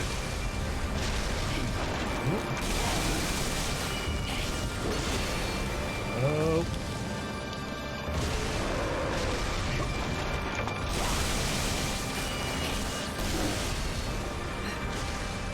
There we go. I'm learning. I'm getting there. Okay, hang on. I need to try this.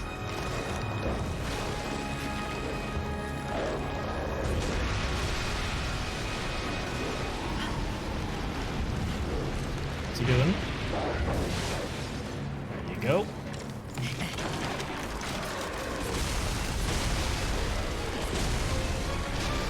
Oh, that wasn't what I was expecting.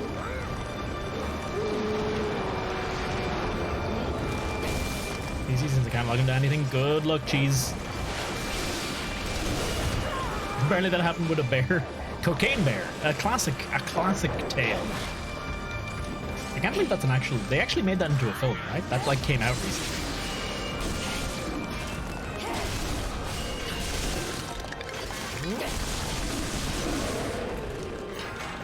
I see, I hit the ground. Okay.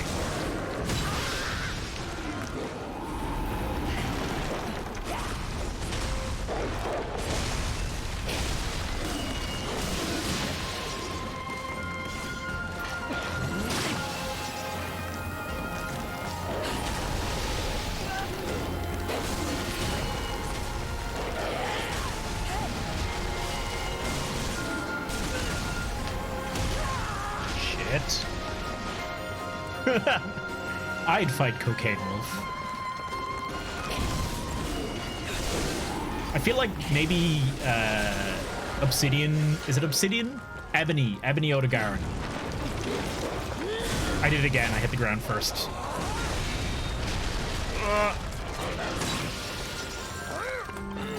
What movie I really want to watch? Oh man, the flights over. We flew with Qatar Airlines, by the by. The flights over had genuinely a mad selection of movies and TV shows. Like, there was hundreds and hundreds. Unlike recent releases, like Wakanda, the newest Black Panther film, Wakanda Forever, was there, which is kind of wild. But yeah, just watch it on the airline. Not exactly the optimal watching experience. I am 100% dead. He's already dead. He's already dead, Mr. Puppy. Oh, okay.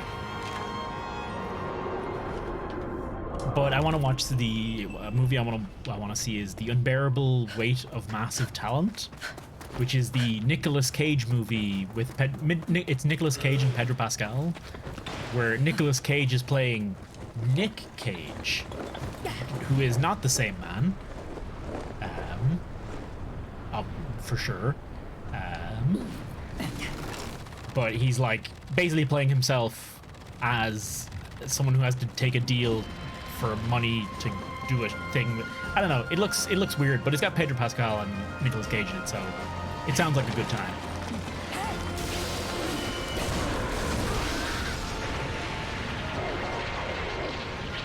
What's he doing?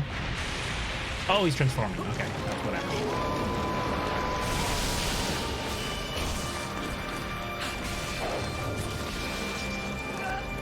Okay. Let's see. Ah, there it is. Okay, right. I fucked it up that time, but That's what I need. When we were seeing it, yeah, it's been memeing all over the place. But it looks pretty fun. Get out of here. He is not even sculling yet. I am so not winning this hunt. I need to do the elemental resistance thing. Shit.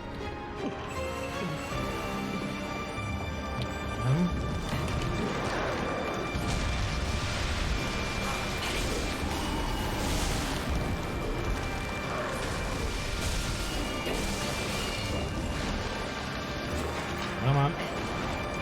Over here, lad. Actually, no, that's perfect. Oh, okay. Right, that's the attack to do.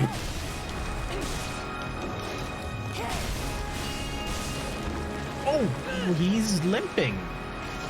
But he's not sculling. Interesting.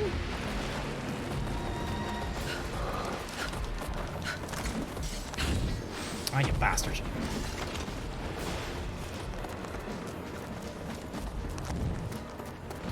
Oh, you son of a... Okay, how do I... Right, okay, got it.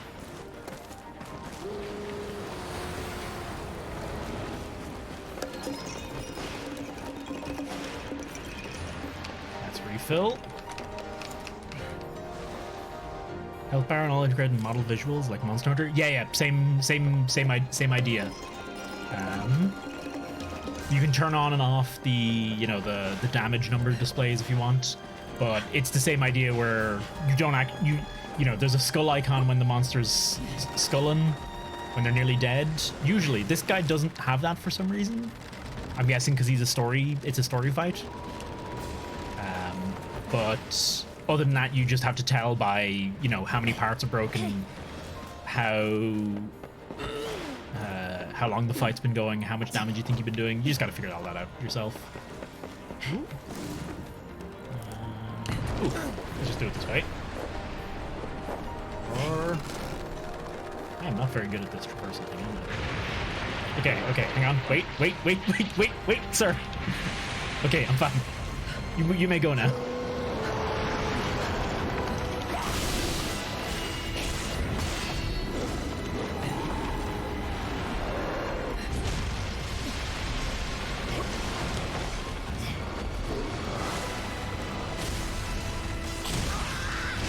Bastard. Okay, again. Elemental res. Gotta do it.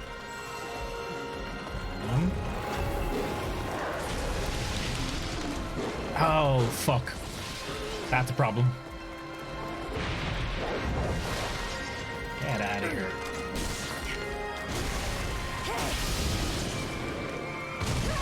Shit! Okay.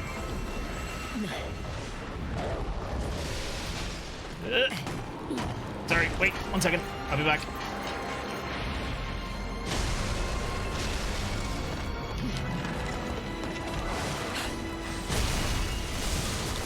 Gotcha. Ooh, I got very fucking lucky there.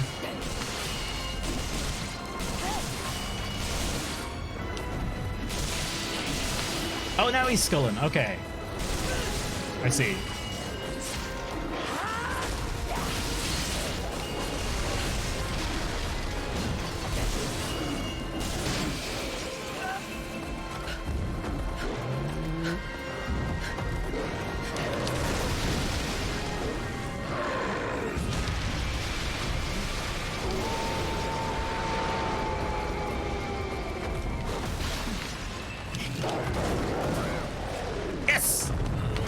Let's go! Come on. This might well be enough. Or not. That's the leader of the pack. Kill him. Kill that wretched beast. Do it for me, Chief.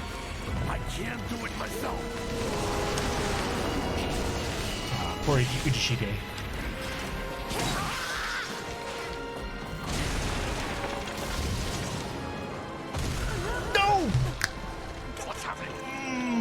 Oh, we had him.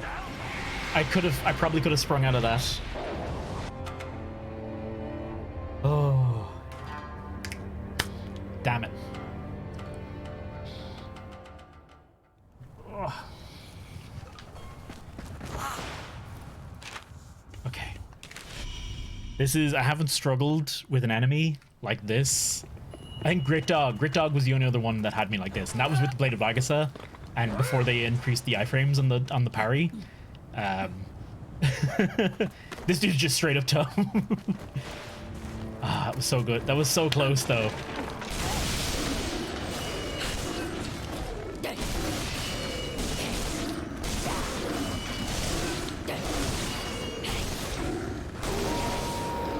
There we go. Oh, he's a 5-star. I didn't even realize that before. I'm on my way. Let's use something.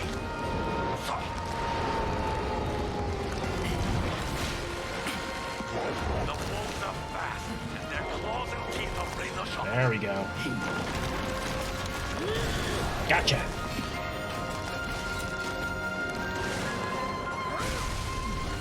I mean, he's like I was saying, this feels a cut above the other monsters. Except maybe Grit Dog. Grit Dog was just kind of a dickhead, I think, more than anything else. I don't think Grit Dog was like genuinely hard. I think he just has really fucking weird timing. So especially when you're using the Blade of Vagasa, dodging his attacks becomes, or more specifically countering his attacks, becomes an absolute pain in the ass. Gotcha. Okay. If I can keep landing that, I'll have him out. I'll have this battle done in no time.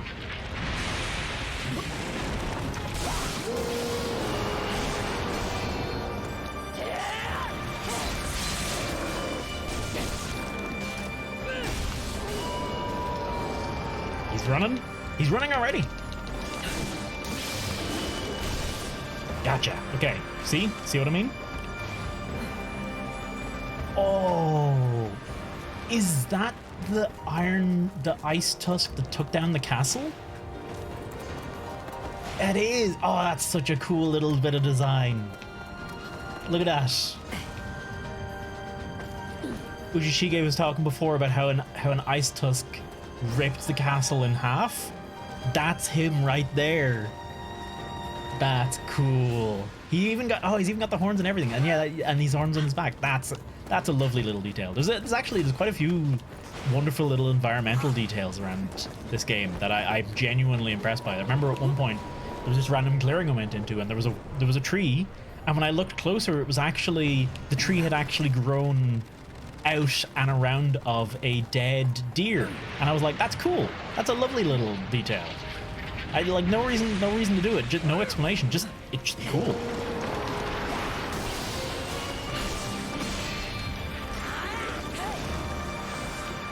Most people to talk to say they had trouble with Grit Dog. He's one of the easy fights. He was a right pain in the face for me. Question is, Loom, were most of the people using Bladed Wagasa? Because I think he's genuinely like quite a difficult fight for Bladed Wagasa.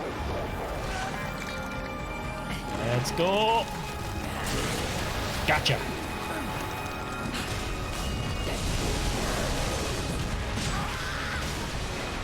Whoop.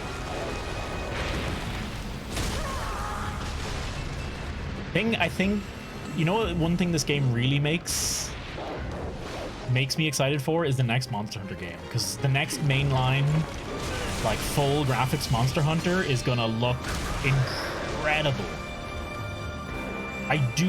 It's something I feel with Rise, and I think a lot of people feel it. It's like Rise is great, but there was genuinely the graphics of World did add something to it. Something about the feel, and I get that from this game, and I don't get it from Rise.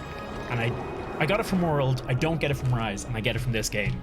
Like when you see the town and you're just in the world, there's just something like really fucking nice feeling about it. Grit Dog's basically Magneto if he was a beaver. That's it. That's all you need to know.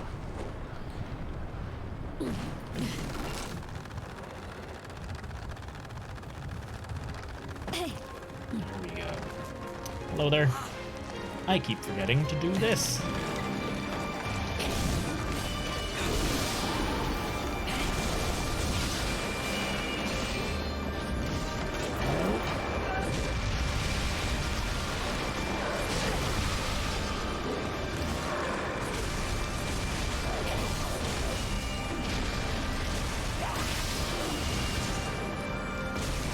Oh, fuck me.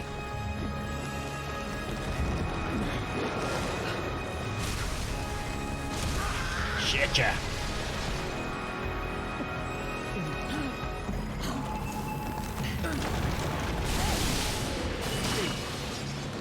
You bastards. Oh, you double bastards. I'm just gonna stay in my healing mists, if you don't mind. Oh, you're good. Oh, you're... Ah, okay, sure.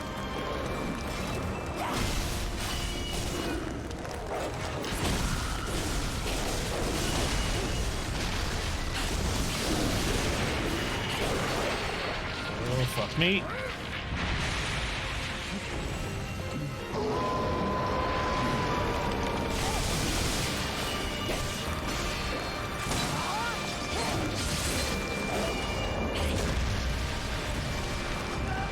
Sharply detailed visuals don't make the game, but they certainly don't hurt. Great visuals make a great game better, but they will not save a bad game. And Monster Hunter World was a great game with great visuals. This is a great game with great visuals. Monster Hunter Rise is a great game with passing visuals. Definitely not an unpretty game by any stretch, but it doesn't... It's mostly the environments, I think, for me in Rise. The environments just don't feel cool the way they do in this. I'm a big fan of like cool environments in games. Great environment artwork, that kind of shit. There we go.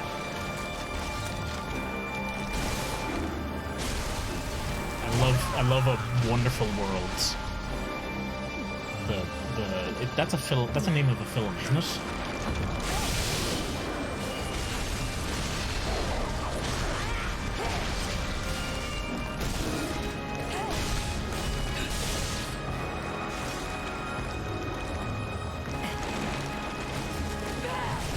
Yes, gotcha. Now he's sculling. Okay.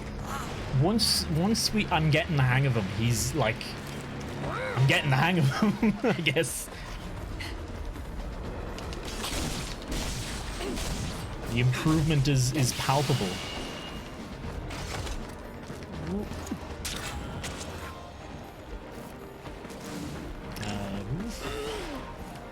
Let's go with over here.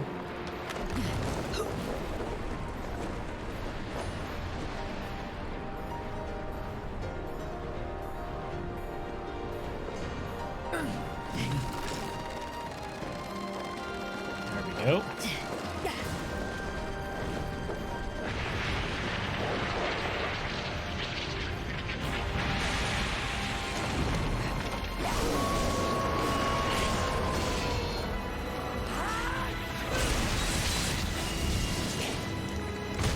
Fuck yeah. Oh, I'm stunned as well. Thank you, Pixel.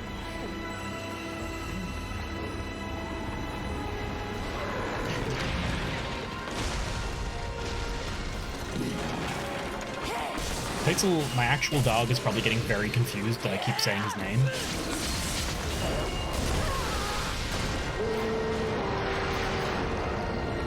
Oh, cut off one of his sides. Nice. No! Ah! I was trying to dodge there. I wasn't making my usual mistake of trying to heal. I was trying to dodge, but I fucked it. Okay. You can practice wielding weapons against the character. You fucking fight me. Are you trying to say I'm bad video game? Because you might be right. And that's about it. That's the whole thing. I have said it many times. I am not good at games. I am not good at games. I am stubborn and willing to repeat a lot, and I acquire skill that way. But I am not naturally good at video games.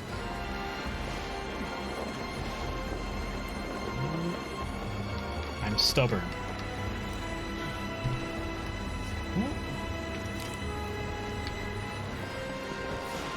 Ye Steve. Whoops, a daisy.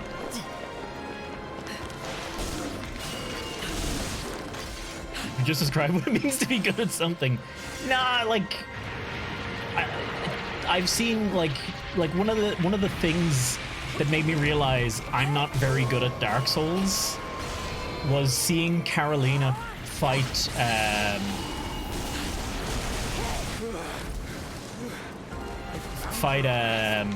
what's his face? The first boss in Dark Souls 3. She got him on like the 3rd or 4th try. And I was like, what the fuck? That dude took me like 10, 15 tries to kill. And she was just like, yeah, it was fine. That also formulated my theory that not actually playing a lot of games makes you better at Souls games because you don't have the preconceptions that people going into Souls games have. Okay, YOLO. Come on. No! Oh, you got me. Okay, that's fair.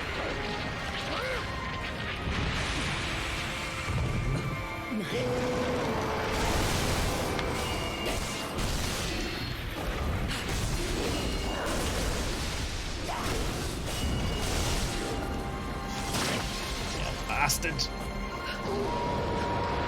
Okay.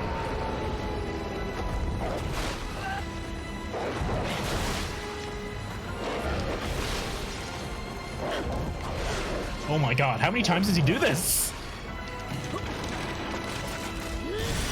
Gotcha! Yes!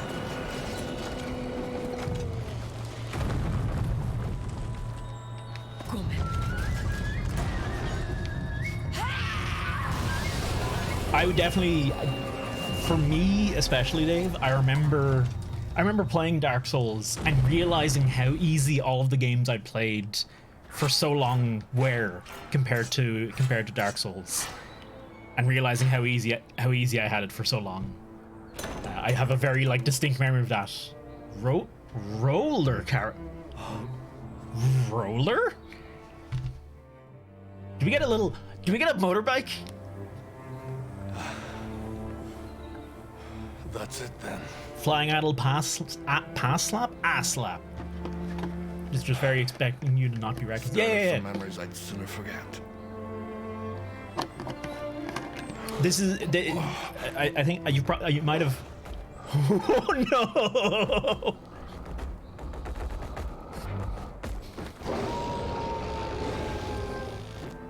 That's genuinely terrifying after just struggling with one of them to have two of them appear. Oh, the bird? I really enjoyed the cutscenes in this game, more so than I thought I would. I remember specifically the first cutscene they show of you in the town, where you've like just entered the town, and it's just kind of a montage of you doing like bits and pieces for the locals. It was nice. I really liked it. It was just like, that's nice. That's a cool fucking bird.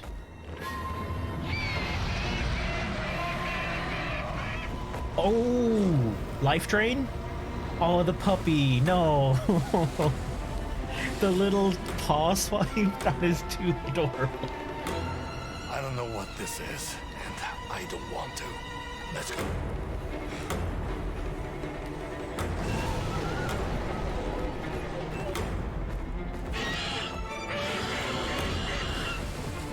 Sucking the celestial thread from them.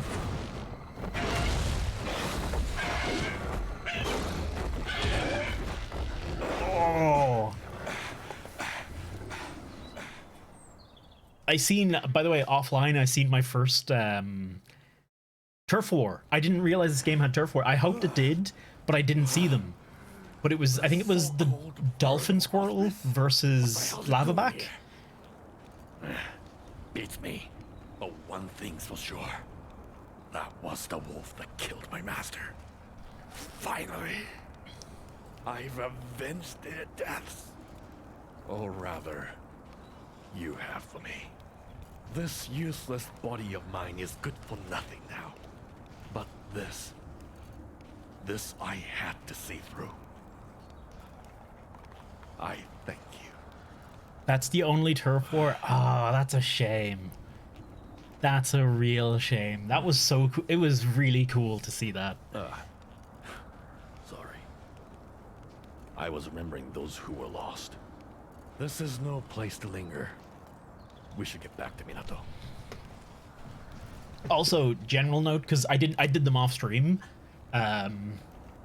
Fumebeak was grand. The Golden Porcupine, grand. Spore Rat, grand. They were all fine fights. The Lavaback, when he enrages and he suddenly starts going Stretch Armstrong on your ass, that was awesome. That was great. I fucking love that. I really like the monsters designs in this game. He just when he just like does that and pulls himself towards you, I'm like, oh my god, that's so silly and amazing. Rajang is to Goku as Lavaback is to Luffy. Holy shit, that actually makes a lot of sense. Luffy to Monkey. That's actually kind of. I hope that's intentional. I really hope that's intentional.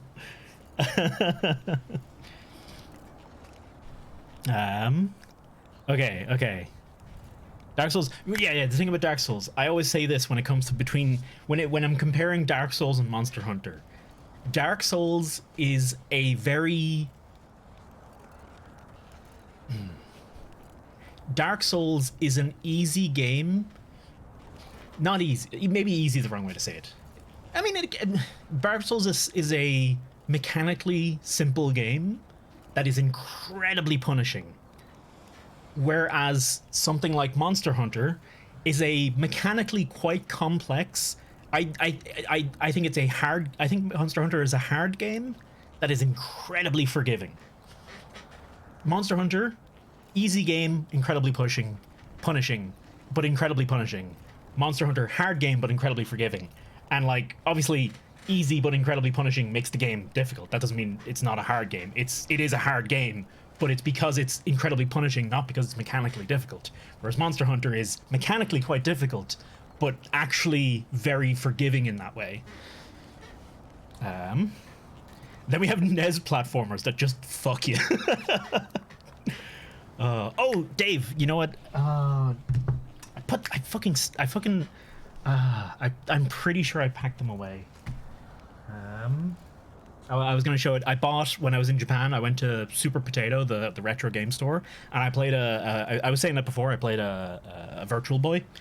But I bought copies of Famicom copies of Super Mario Brothers 1 and 3, which are 3 being like one of my favorite games of all time. Super Mario Bros. 3 is genuinely one of my favorite games of all time. But getting like OG Famicom versions of them was like, it tickles me.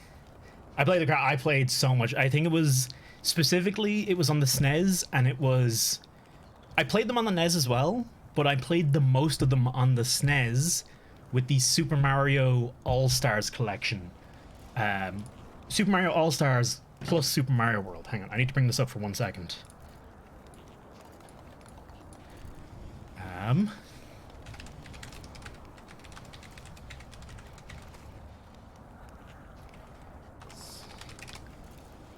Mario All-Stars plus World.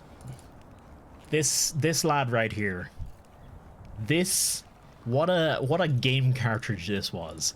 What an absolute beast of a game cartridge this was.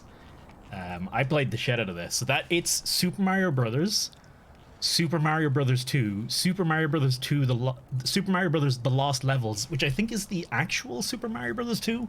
Lost Levels is it's like a sequel or an expansion to Super Mario Brothers 1 that was deemed too difficult for Western audiences. I think I'm a little iffy on the details, but I think that's it. Whereas Super Mario Brothers 2 is actually something else, Doki Doki something, or it's a completely different game rebranded as a Mario game. Super Mario Bros. 3, which is one of the greatest games of all time, and Super Mario World, which is also one of the greatest video games of all time. This was my childhood. This right here. I can basically remember everything about all of these games cover to cover. I played these so goddamn much. But what a like, imagine that today. Imagine something like this coming out today. The orange box, the orange box is probably... Can you think of another compilation that's come out comparable to this? I'd say the orange box is comparable. But that was 15 years ago now. Bare Knuckles Brown Street Raid was more dramatically more difficult, especially in the third game. Mega Drive 6-in-1 PAX games. I was never a Sega kid. I never had any of the Sega. I was all Nintendo, all the time. The only time I played, I think it was the handheld. It was. What was that handheld Sega console?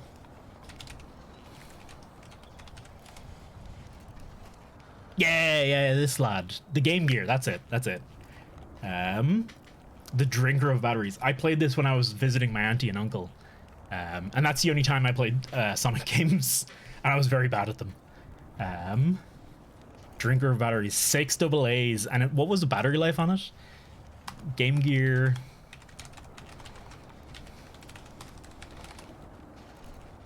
3 to 5 hours. Holy shit. It's like a Switch. That's like an actual modern, like, Steam Deck or Switch. But it had, oh my god. How much, what?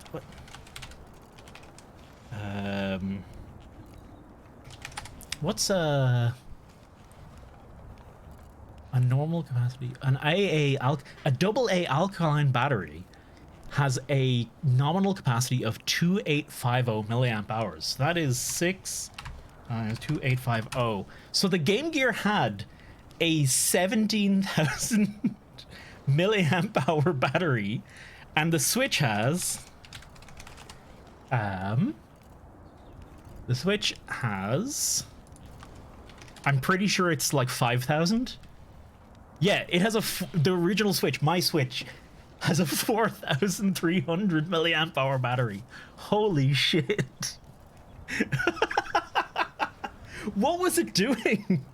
Genuinely, what was the Game Gear drinking all that juice for? Holy shit. It was gaming. It was gaming, man. It was absolutely fucking powering through video games.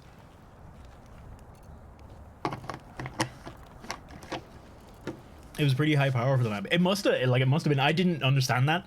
It would explain why when I'd go to my aunt and uncle's house, occasionally they just wouldn't have it around. Probably to stop me using it, to stop me playing it, so they didn't have to fucking buy batteries for it. Oh, it had a color screen. Okay. Well, what year? Hang on. Game Gear year. 1990. Okay, yeah. A color screen in a handheld. In 1990. When did... I don't think the Game Boy Color came out until 98 or so? I fucking nailed it! Yes! I never owned one of these. That was 8 years. Whoa. It was probably fancier than the Game Boy Colors and all. Man. I didn't see any Game Boys when I was over in Japan. If I'd seen like an OG Game Boy, actually no, sorry, I think I did see an OG Game Boy in working condition, but it was like €100, and I'm not gonna buy that. I'd buy a broken one to have as a display unit. I still have my Game Boy Pocket. I'm pretty sure in my parents' house, I still have. They're in not great condition. They're in terrible condition because I used them, and boy did I use them. I was a Game Boy kid. More so than I was a console kid, more so than video games I played anywhere else. I played my Game Boy a lot. I remember having a Pocket. I remember having 2 Game Boy Advances, one for me and one for my brother, which I ended up using both of them. And then I had the flippy one, the Game Boy SP, I think.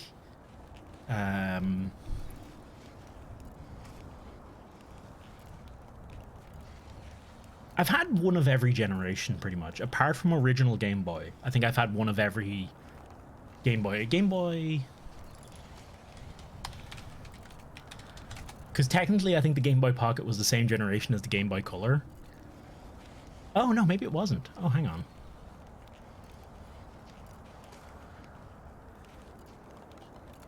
Yeah, I didn't have this. I had this. I had a Pocket. I had a see-through Pocket. I didn't have a Color. I had an Advance, I had an SP. I didn't have a Micro. Remember seeing a Micro in Japan. That was tempting as well. Oh, and then it was DS, wasn't it?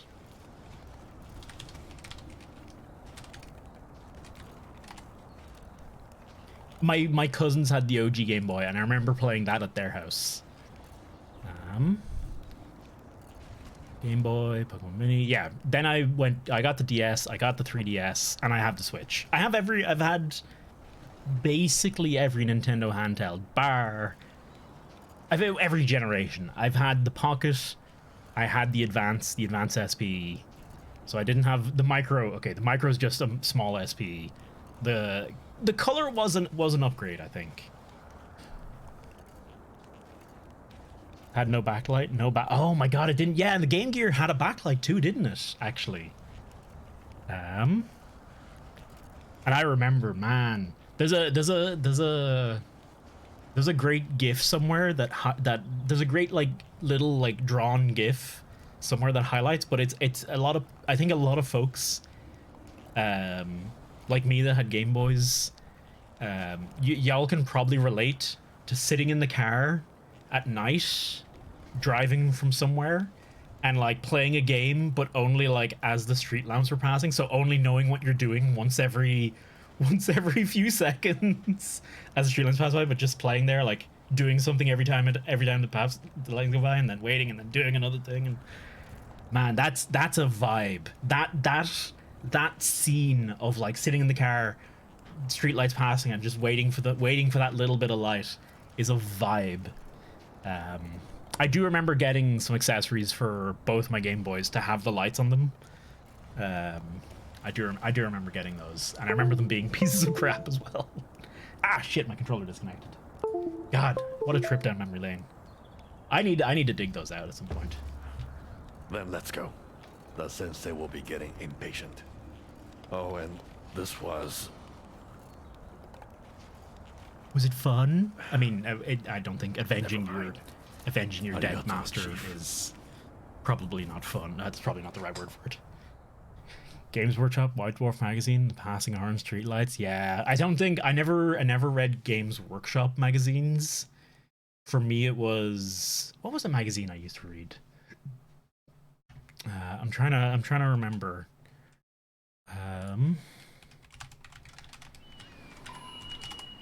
Oh, I've been on monitor capture when I should have been on game capture this whole time. Props to the game for working correctly. In that scenario, I remember before that killed it. That killed me. I think it was Nintendo Life. I think I read a load of Nintendo Life, and a load of. There was some multi-system magazine I used to read, and I'm trying to find it now. It was Nintendo Life and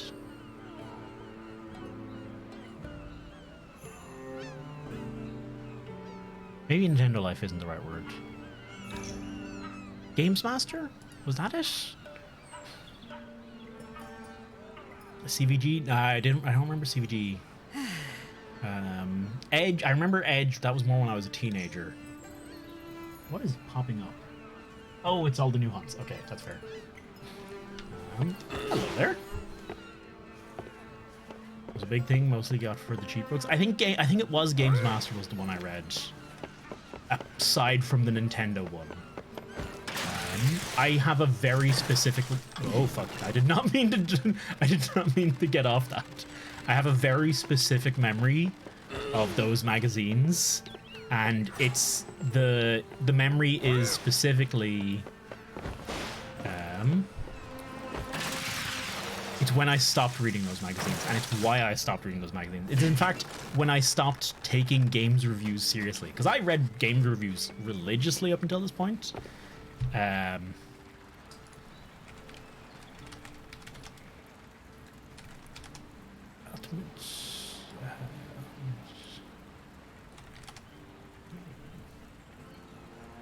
It was specifically I think it was the Games Master review for this game, Ultimate Spider-Man.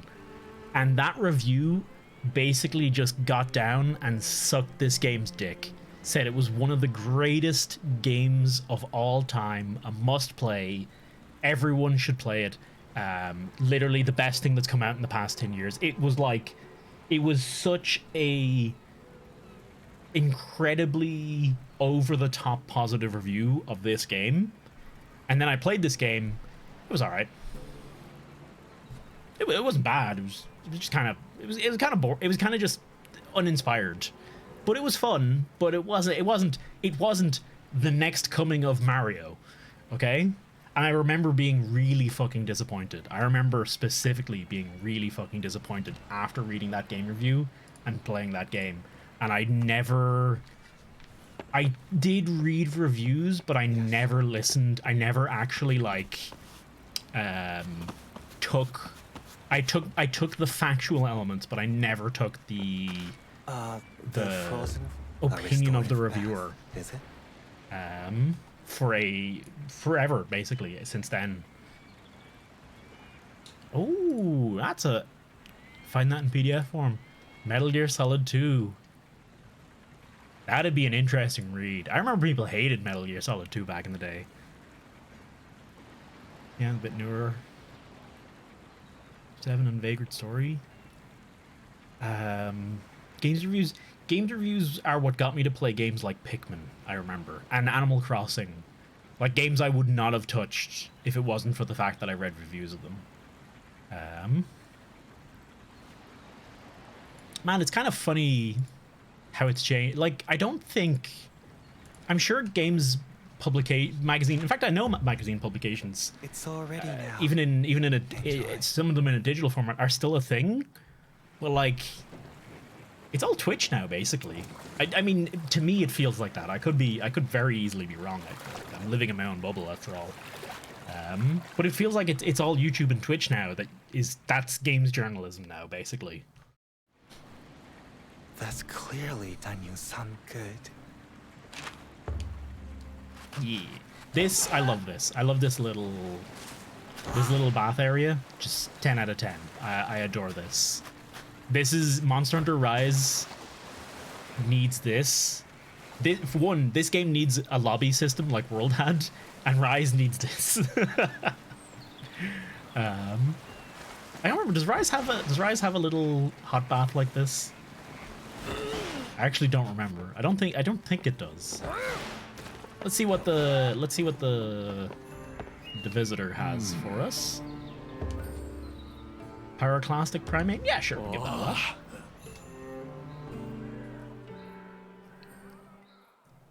Oh, you actually found a PDF of that? Holy shit. And it's got what an absolute blast from the past. Look at this. Old magazine cover. Old Edge magazine cover. Metal Gear Solid 2. And what's the first page? What's on the first page? What do you expect to be on the very first page? I'll give you a hint. It's an advertisement. Actually, maybe it's not an advertisement. I should have scrolled down more. But it's a fucking... I actually don't know if that's a Nokia 3310 because the shape of it doesn't look quite right to me. But straight away... Oh, I get it. It's a snake joke, isn't it? I didn't cop that now. I assumed this was an ad, but it's a snake joke. I see now. I remember getting those magazines like Edge, and I remember distinctly as a teenager being bored by reading those magazines because they were too adult isn't the right word. Too serious? They were written whatever way they were written. Adult, like they were written for adults. They weren't written for teenagers or kids. They were written for adults by adults.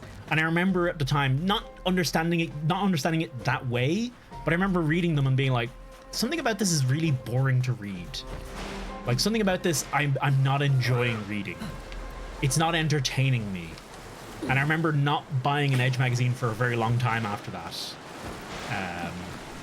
And then eventually picking them up again and being like, oh no wait, I like this. But yeah, probably exactly that. No, it just not geared to kids. It's kind of, I've never thought about it before, but there is such a difference in how you market something to a kid versus how you market it to an adult. How you engage an adult. Not even how you market. How you engage an adult or a kid's attention. You do it in very, very different ways, and I genuinely never thought about that until right now.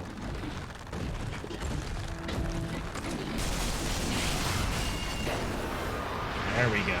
Watch this. If anyone hasn't seen Lavaback, delightful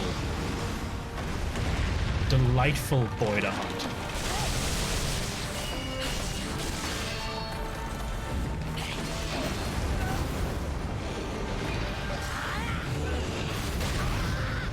Monkey flop. I'll get him in rage real quick here. Whoa.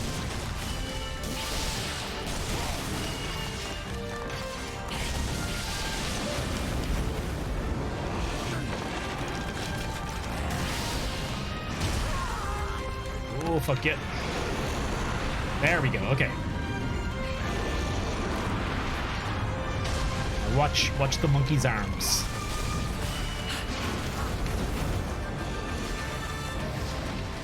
Come on, do it. There they are. There's my Stretch Armstrong boy.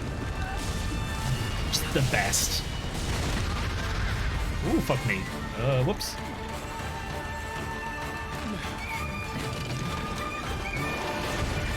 Yeah! I love that so much. It's so silly. And yet I would have it no other way. It's funny the journey we go on as we go through our lives of being a kid, everything being silly and crazy and fun and all that jazz. And then you grow up a little more and you're like, I like the more refined things now. You know, I like serious things. I like my adult comedy, yada yada yada. And then you get a little older and you're like, I just fucking like stupid shit. I'm back to being just wanting the silly, goofy shit. Oh, let's get out.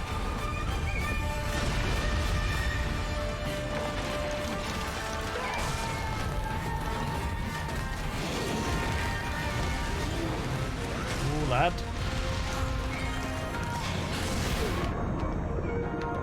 You bastard.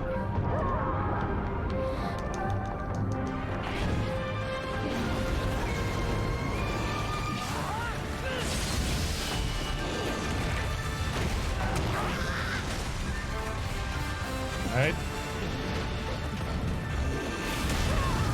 Oh, fuck me. Oh, I haven't eaten. Yeah, it's fine. I can probably take him without eating.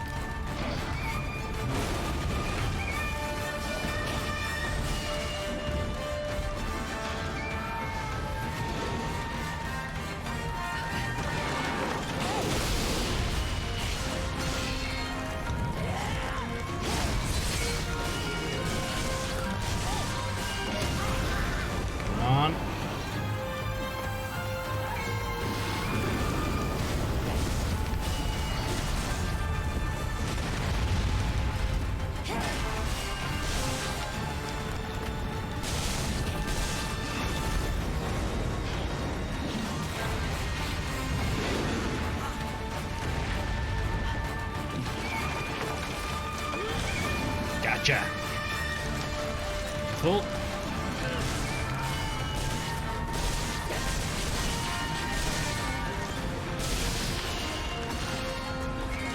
Now he's already angry. Okay, screw it. It's really surprising in this game how quickly it seems like how quickly the hunts change from being like, maybe I guess it's just the scaling of the monsters or the scaling of the weapons or the damage or whatever, but it's very surprising how quickly you go from, wow, this dude, you know, this is like a 10-15 minute hunt to being like 5 minutes tops. It feels like it only takes a few hunts or a couple of upgrades to your weapons for them to become chumps. Like, I can go back and fight a Rage Tail now, and literally I just need to charge up my meter once and he's dead.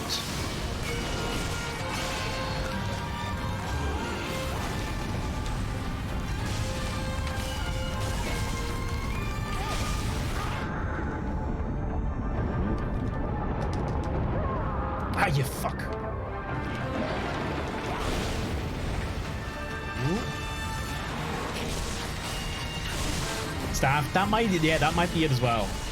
Once you learn the monsters a lot better, getting the mutation attacks off is a lot handier. And once you can get the mutation attacks off, then you are in big damage territory.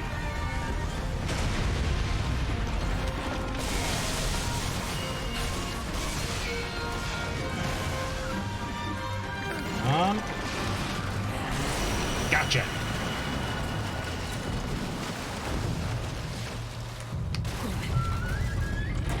What's the favorite finisher of everything? I actually haven't seen the bow's finisher yet. I've seen the hand cannons. I've seen every other weapon's finishing attack except the bow. But there's a clear favorite. For me, it's claw. Claw, I think, is the coolest of the lot. I think the simplicity but coolness of the Karakuri katana is close second. I don't think the Wagaso works. I don't think the umbrella works very well. Something about it doesn't sit right with me, and I can't quite figure out what it is. Oh, I actually want to ask now, because we're going to a visitor's Minoto, or Minato. What? People were telling me this before when I remember doing it before, and I didn't understand it at the time. What is the actual advantage to going to someone else, a visitor's Minato? Is it just the shop? Is it just the items you can get in the shop, or is there something else to it? So far, I haven't found much different in their store. There is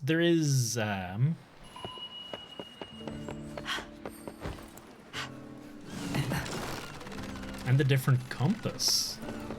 A different compass. I have some.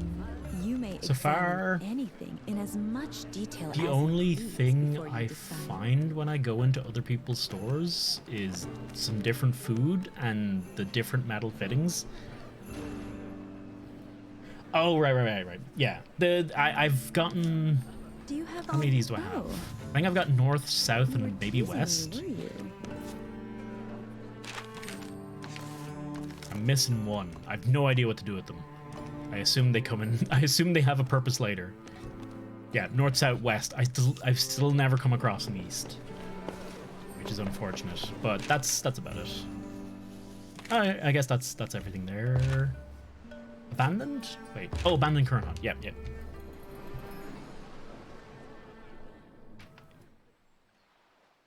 Your world basically only gives you substance. Rarely fishermen give me other. Aye. Okay. Mine, I think, gives norths, and occasionally has given a south. Whoop. Need to get the other. Okay. So, the carpenters are fine. You want to know what's still to do? Here's the list. Zuma cloth. Thank you very much. Giant kimono. Karakuri katana. Hand cannon. Bladed wagasa. Just All right, chairs, then. I guess. Are we done? Let's catch up again Can you soon. ask where you're from? Really? Oh, that's kind of cute. That's kind of neat. I like that. One thing that's been bothering me was at least I'm no expert on building katakuri. best materials. This lady rebuilds houses around the town. I haven't figured out what houses she's rebuilt. To help me. Ah, this was I've built like rebuilt 2 or 3 places I through see. this lady, and I've yet to figure out I've yet to see any of the buildings she's a little done. nosy before. I'll have to thank her for meddling. Anyway, you did well to work out what it meant. I owe you. If there's anything you need in return, let me know. Pretty much just cosmetic. Oh yeah, I figured it was just cosmetic, and the the upgrades to your bag. The areas over here. Ooh, new armor. Oh right, yeah, I can make armor from the Wolfie boy. Hello. You haven't seen Len, have you? I have to get this letter to her. But I have an urgent job to finish off as well. You couldn't deliver it to her for me, could you? You've saved my skin. Don't forget now. It's for Ren. Who's Ren? I know who Ren is, but I don't know who Ren is. A letter? Oh, there we go. For me? Who's it from?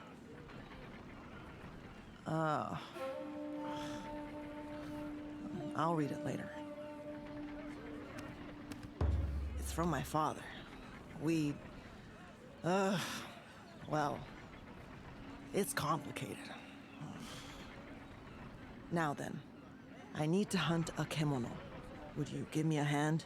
Oh, sure. If you've got a job for me, see you later then. Or not, I guess. That was weird. Let me. Oh, I wonder, is this gonna be part 2 of the shifty lady quest? In reaching the castle room. Do you recall the young man from Minato who succumbed to a kimono attack along the Blossom Trail? Well, I have heard rumors of late about an unknown kimono in those parts. That is the burning question. Unless it is hunted, we shall be eternally ignorant. Would you be so kind? And if it were to result in 1 or 2 rare materials to sell, well, that might profit us both. The decision is yours, of course. But you always Lady, do I'm gonna the right finish all the thing. quests. It's not a question, really. I You know have full some well. new items that may interest you. I love how ridiculous she's Please feel fantastic. free to assess their quality for Um, yourself. I do like her as a character. Could I trouble my most I like the treasured characters. hunter for a small favor? Throughout I was in this. expecting some merchants from the north, but they are very late. Such a worry. They said they would come via the castle ruins, you see. What if they have come under attack by kimono? Would you be so kind as to make sure that nothing untoward has happened? They're actually like, yeah, it is genuinely pretty. young They are Yako. genuinely have How real character, unexpected. and it's pretty Do I cool. take it you are concerned for the well-being of our esteemed hunter? Not really. I just don't see why anyone should have to go and rescue complete strangers. If your Basic merchants courtesy, can't handle kid. Camel, they should take a different route. Everyone knows the castle ruins are dangerous. It's Komodo everywhere. Passage by boat was sadly impossible. And I am in urgent need of the goods in their charge. Oh, so she paid But them. what if going to bail them out lands one of us in trouble? Do you mean to say that if I failed to return from business at the ruins, you would not come to my aid? Well, you're an outsider too. And anyway, I Get off won't. with the racism. I mean- Racism? Xenophobia? I'll go and check. Domo, you are always so delightfully willing to oblige. The merchants told me their planned route, so I shall be able to guide you via your karakuri. Do you even know how to say no? Arema. Some people do so struggle. The kid to is express their actually feelings like openly. the self-insert Anyway, straight I man shall leave of my one of the merchants developers. in your ever-capable hands, and I will, of course, repay you handsomely for your efforts. Straight man's not the right word. The I leave no, it maybe in it your is. ever-capable hands. Ooh, I have some. What would you like what'd to you have for me? purchase? Western. Oh, it's Western fitting. Do you have all your? Oh, Kid understands the main characters of and yet he's still a dick about it. He's like, oh, you're gonna help people. Oh, what a The thing. Ritsuki Castle. Long may Minato benefit from your exceptional hunting skills. There we go. Let's see. I want to see what the new shit. New shit is. Actually, I want to upgrade the claw as well. Maybe upgrade the wagon I'm too. not sure that anyone has been near the old fort since it fell. It's also Could be interesting. A lot of the dangerous characters seem to alright. have unique dialogue Please, for where you don't are in the take any story, commenting on unnecessary what you're risks. about to do in the story. Even Which like one are we not just the talking about? characters you're definitely going to talk to around the village, but a lot of the side characters or like optional talk to characters. seem to always have some bit of dialogue to go with it, which is nice. It's nice. So I can't upgrade that way. I don't know what my upgrade path here is. I haven't figured out I haven't really thought about upgrade paths. Tapping expert. Oh, whatever. No. Oh, here it is. Okay. One stroke. I got one stroke for you. Critical hits for a while on destroying part of a kimono. 20% on destroying a part is pretty nice. And critical boost fury. And what's our other one? Defense for a while on every mutation level increase. I have a theory. I think this transformative guard is actually on quite a few weapons for this. Or maybe it's something... Spirited Ward. Yeah, there's a few defensive things on the staff. And I think it's literally because the staff has so few defensive options. It's literally, hey, you're gonna get hit, so here's some bonus defense. I think that might literally be the design behind it. Makes reeling from attacks on the ground less likely by a fixed amount. Okay. Nothing too crazy there. I still don't have next level. Yeah, I have no idea what skills to aim for or anything yet. I'm mostly just going down a tree because I don't know. I need something. I need to go down some tree. Although I'm in a bit of a. All the trees seem to share the same-ish inherited skills on these nodes. So that means I kind of don't want to go. I kind of don't want this one. My plan was to maybe go down here and then up here and over here, maybe. Down, up, and over. But I don't know if I'll actually end up doing that.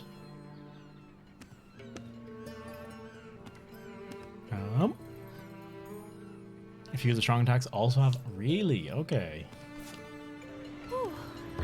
Let's see what the new armor looks like. Equipment that affords you protection, can you? Ooh. Wait, is this? Oh, this is like the area. Yeah, peculiar cocoon. Okay, this is like the area clothing. I like it. Does it have? It has basically no skills. Speed swallow. That's what they called me in high school. Oh, is this Ice Tusk? This is Ice Tusk, yeah. Or no, this is Ice Tusk and Lava Back. Breach burning and resurrection. Waning health. Stand a single attack when health is gone. Stand a single attack when health is gone again. Excuse me, that's interesting. This is very heavily, so hang on. Okay, well, let's close it out. So if you went the kimono path on this, you'd end up with resurrection, fury, and breach burning, which is nice. Grab master. Max stamina increase, speeds of recovery being frozen, and more grab master. What is our final piece? This is our wolf armor. Stowed weapon. Increases the speed of storing your weapon and increases your max health. Ironclad and dodge boost. Okay, this seems like good armor. Nimble fingered and fusion master. Ooh. Ooh, okay. Sprint master. Yes, I want that skill. I want that skill for sure. Can you help me get better claw blades? How do you mean help you?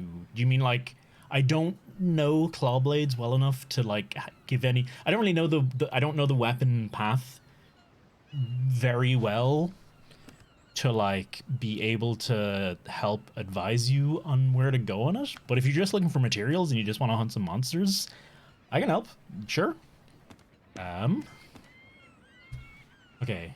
I want. Oh, what's the human path and thing? I'm not a huge fan of this armor. It's pretty. Ooh, actually, the cape's kind of nice.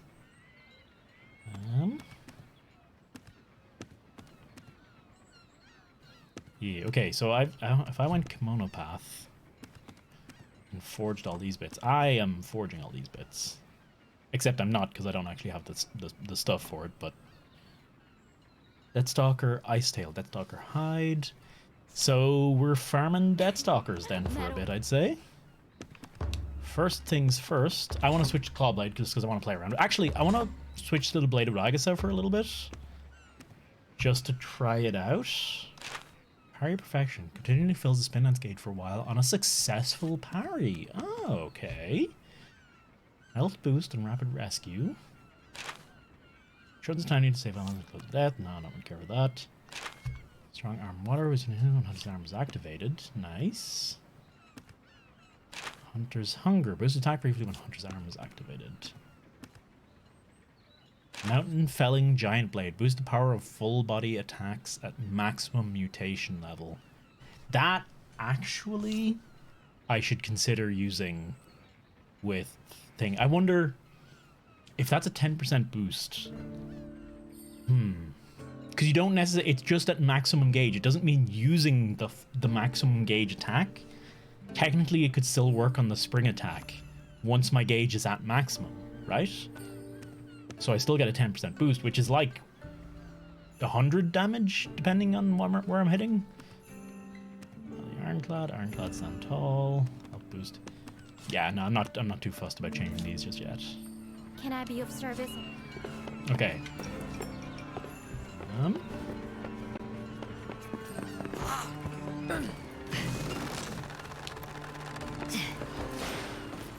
Ah, there you are.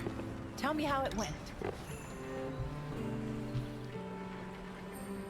I must say, I'm glad to see you both back safe. Did you successfully dispatch the Rasetsu? Well, we nearly came unstuck, but luckily we had some help from on high. Not that I was any use in the battle. Anyway, Chief, don't keep the lady waiting. Ah, arigato.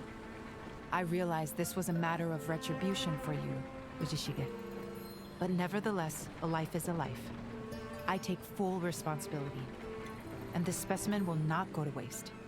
I will need time to carry out tests, however.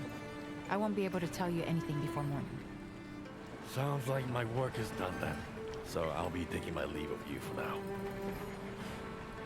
I'm in the mood for drinking. A lot. And alone.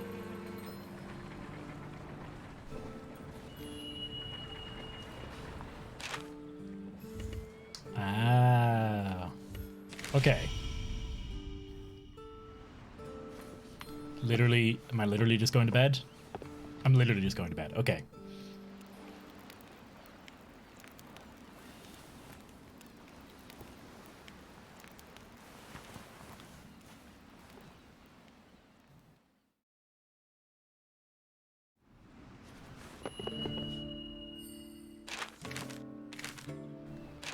Whatever I managed to do there. I've actually been hit with a I've bug made some sometimes. progress with my research. Come.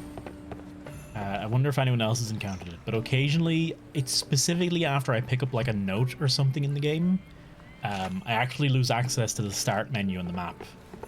I wonder if anyone else has experienced that. Sorry to keep you on tenterhooks, but I finished my examination of the Rasetsu now. As I'd predicted, a paltry amount of celestial thread remains in the Deathstalker system.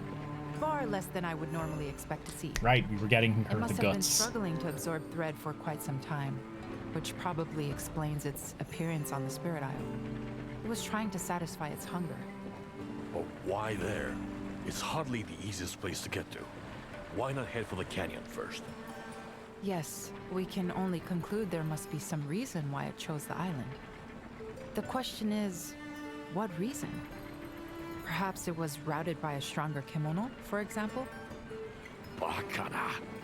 There's no other kimono that could have threatened that thing. You literally know that's wrong, Ujishige. Nevertheless, it's clear that this Rasetsu was fighting for its life, searching desperately for celestial thread, which should ordinarily be abundant in these parts.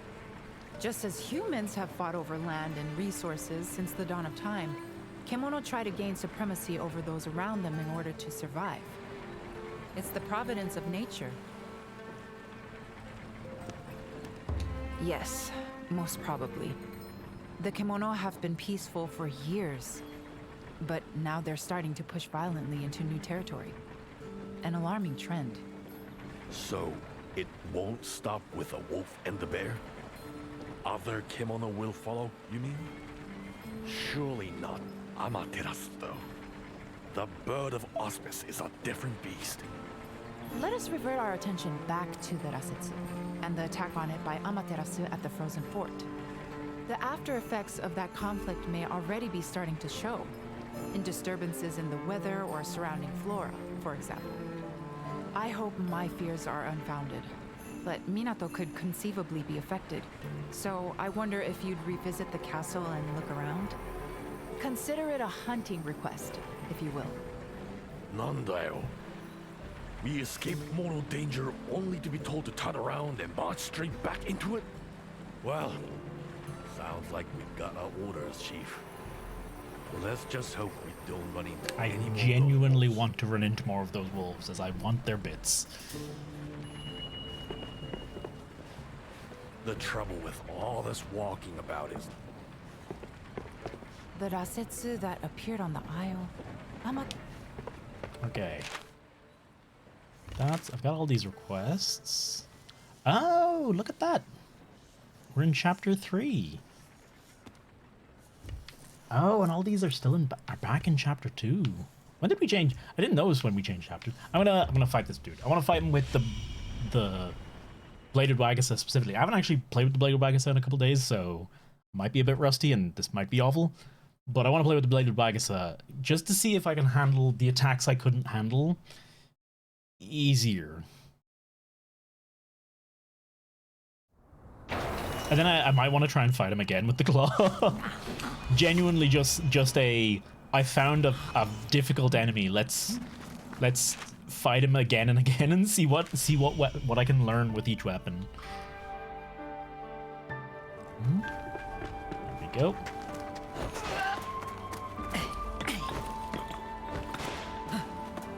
Oh, he's not there.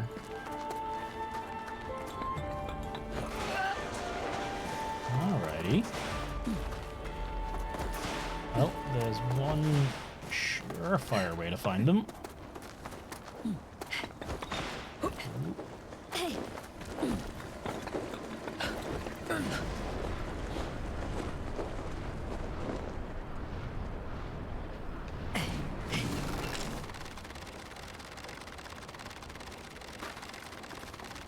Okay, one over there.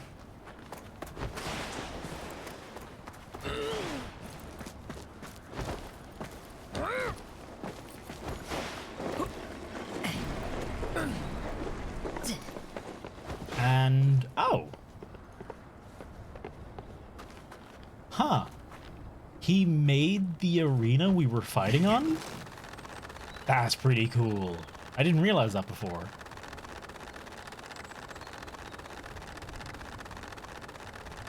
Okay, fuck this. I should put around some. I should put down and around some thingamajigs. Misses animation. Yeah, no, he went up way too fast. I completely missed it. It felt like he just ran straight upstairs, so I completely missed what he was doing.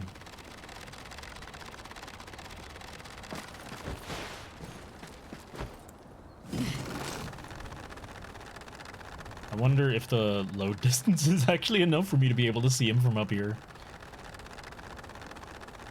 Oh, there's okay, yeah, the load distance will be enough. Okay, that's fine.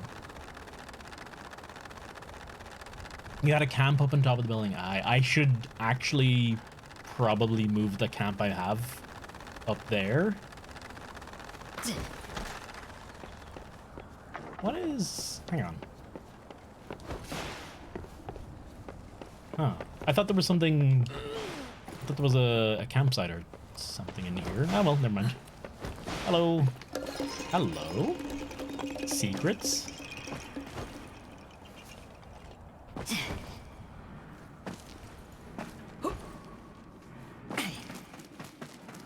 Gotcha.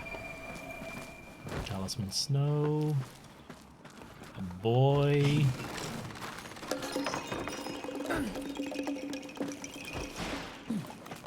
Another boy. This seems as good a place as any. I don't have enough to put up another camp. That's fair. Okay.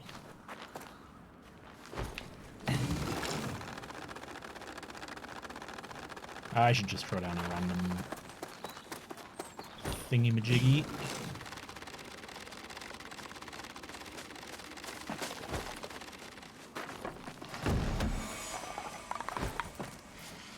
The campsites in this game, riddle me this if anyone has the answer to it.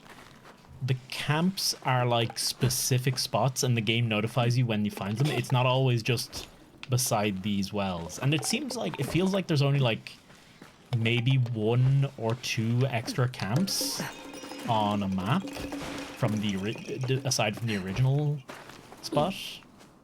It seems like they're like it's genuinely quite hard to put camps up around the place, it seems like. Okay. Did I interact with this one yet? I did. Okay.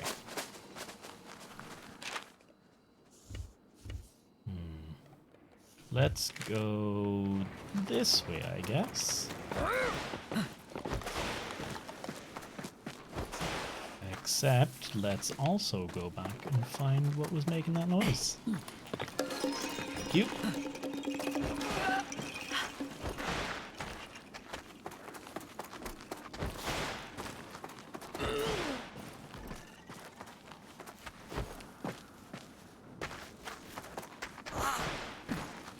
Gotcha.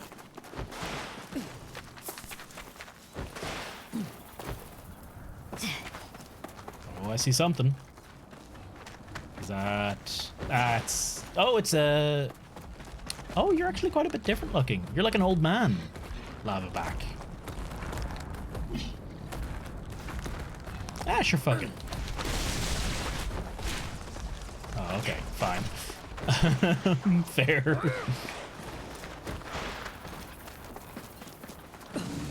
Ah, shit back.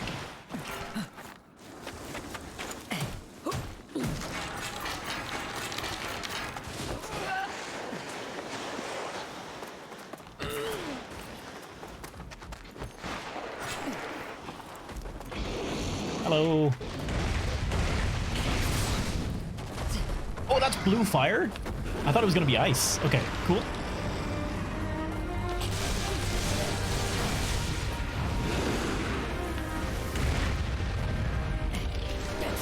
Well, it's been a while, Mr. Wagasa. Oh, fuck me. I didn't actually play against the lava back a lot with this weapon, so I might genuinely be not great. There we go.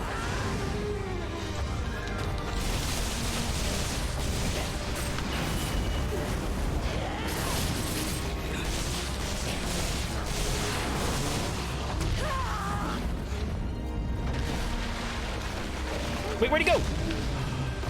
Oh.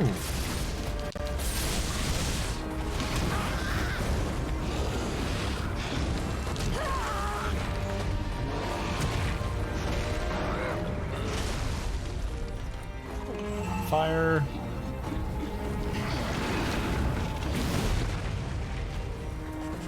It's fine.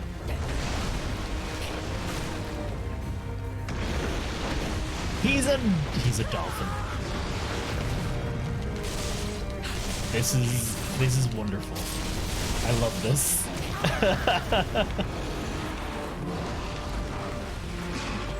Okay.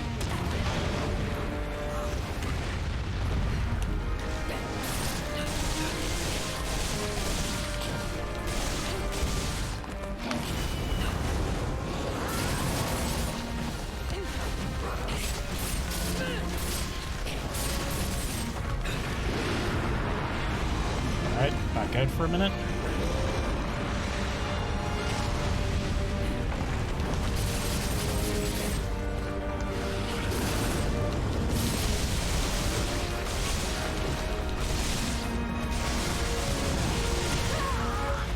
Bastard.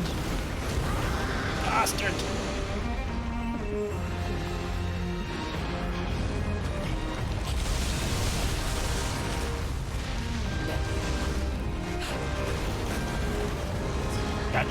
Okay, come on.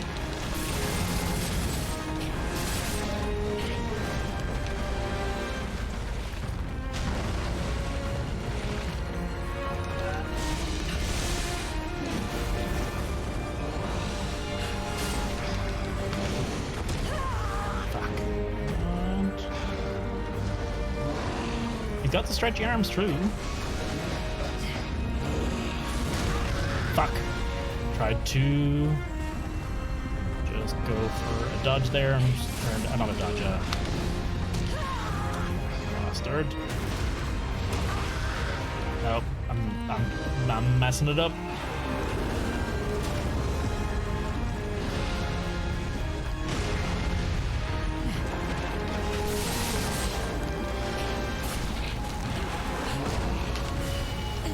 Gotcha. Hello, Mr. Tusk.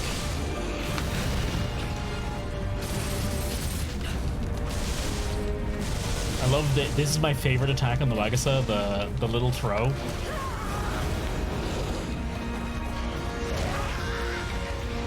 Oh, I'm stunned.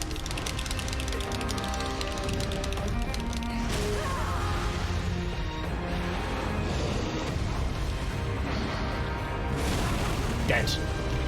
I should not be doing this when I have to go and hunt the... I mean, it's fine. Hunt him or hunt the other boy. It's all the same.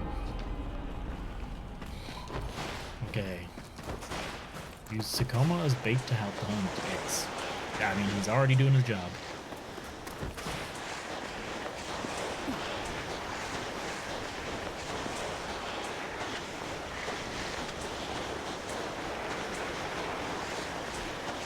I wonder. Don't think I got this well. I was actually wondering, is this a campsite? But no, it's not. For sure.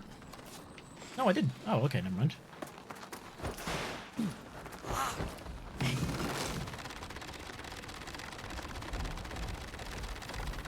Hello. Portioned up another shitload of brownies. You shipping these ones out, Pew? Bastard. Okay, hang on.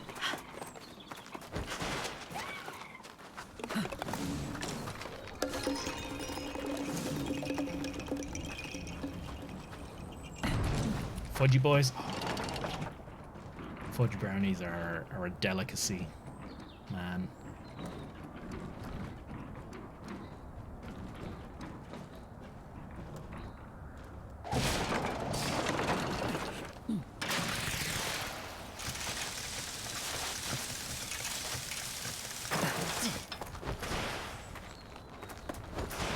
Bringing some to FanFest. I mean, FanFest isn't for like another April, May, June, July, August. May, June, July, August, September, October. 6 months? 5 months? 6 months? So we got a ways. I know. I'm just fucking with you.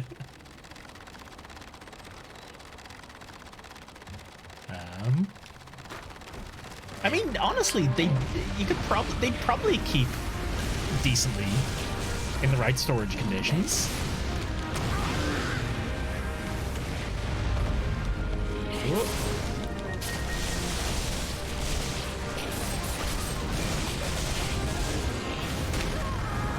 Bastard. Oh, there he goes.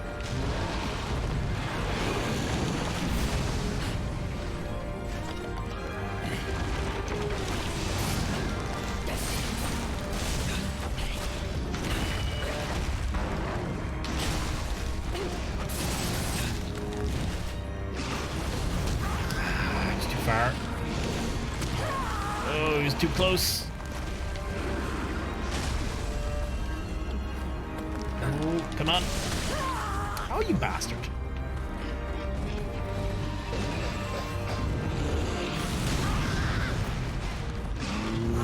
Great. Dolphin monkey.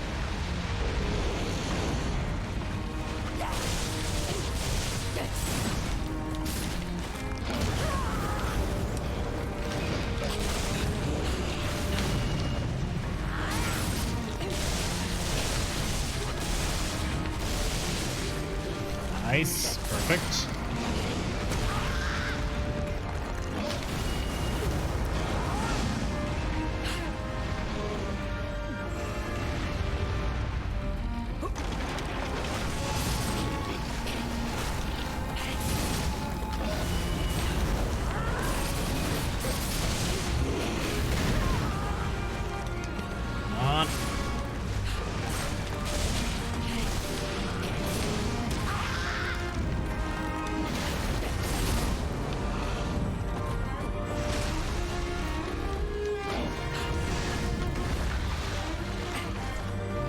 Get out.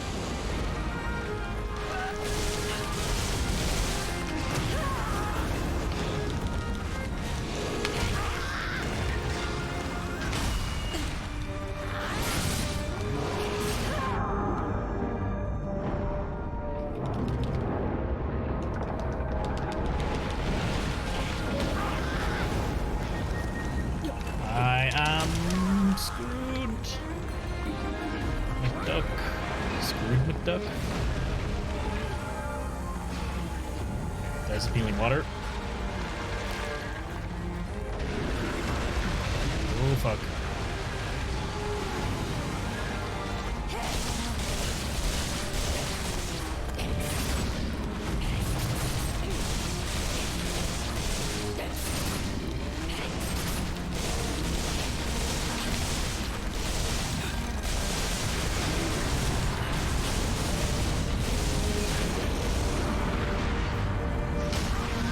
Fuck.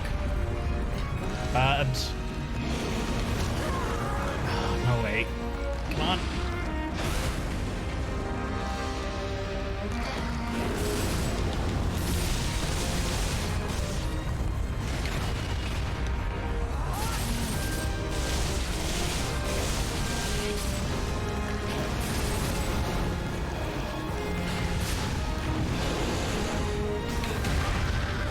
Shit.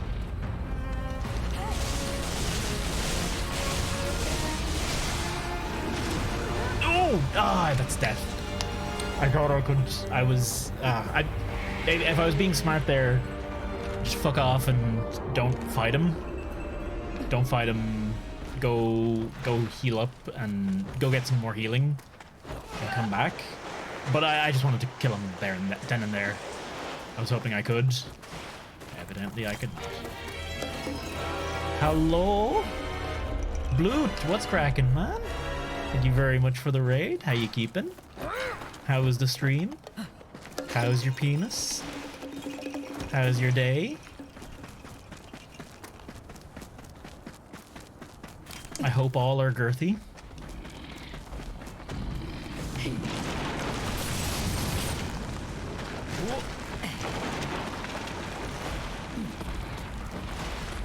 Thank you very much. What were you up to? Ooh, lad.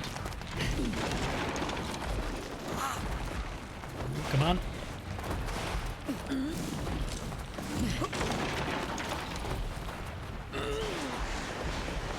There we go. Oh, you son of a bitch, you just destroyed my thingamajig.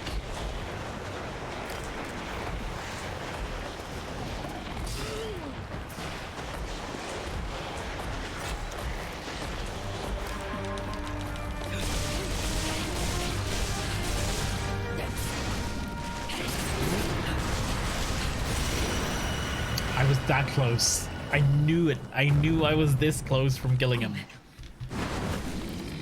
That's a shame. Still, it's a kill is a kill. A gig is a gig. Day is shite, penis is icky, everything's about to fall apart, and we are close to the inevitable doom of humanity. We'll be taking on fine. Just, you know, it might be a nuclear winter or something. It'd be grand. Where is... Get rid of that. I still haven't found... I genuinely still have no clue where the wolf is. I'll just put down a... Oh, what I'm going to do is I'm going to delete this tent. There we go. And we're gonna put it up. I am this close to getting the Asus 4090. It's only 2050 now. I was curious the other day, so I was looking it up. And these days, a 3070 is better than a 2080 Ti. But there's only like I was curious because I was thinking about this game. I was thinking about Wild Hearts, and I was like, you know, what games can run this? What GPUs can run this game? I don't think it's not actually. It's actually incorrect to look at it in terms of GPU. It's actually, this game's more of a CPU kind of deal. Like the performance issues this game has are CPU related, if I'm not mistaken. But I think I just missed the wolf making the platform. Did he?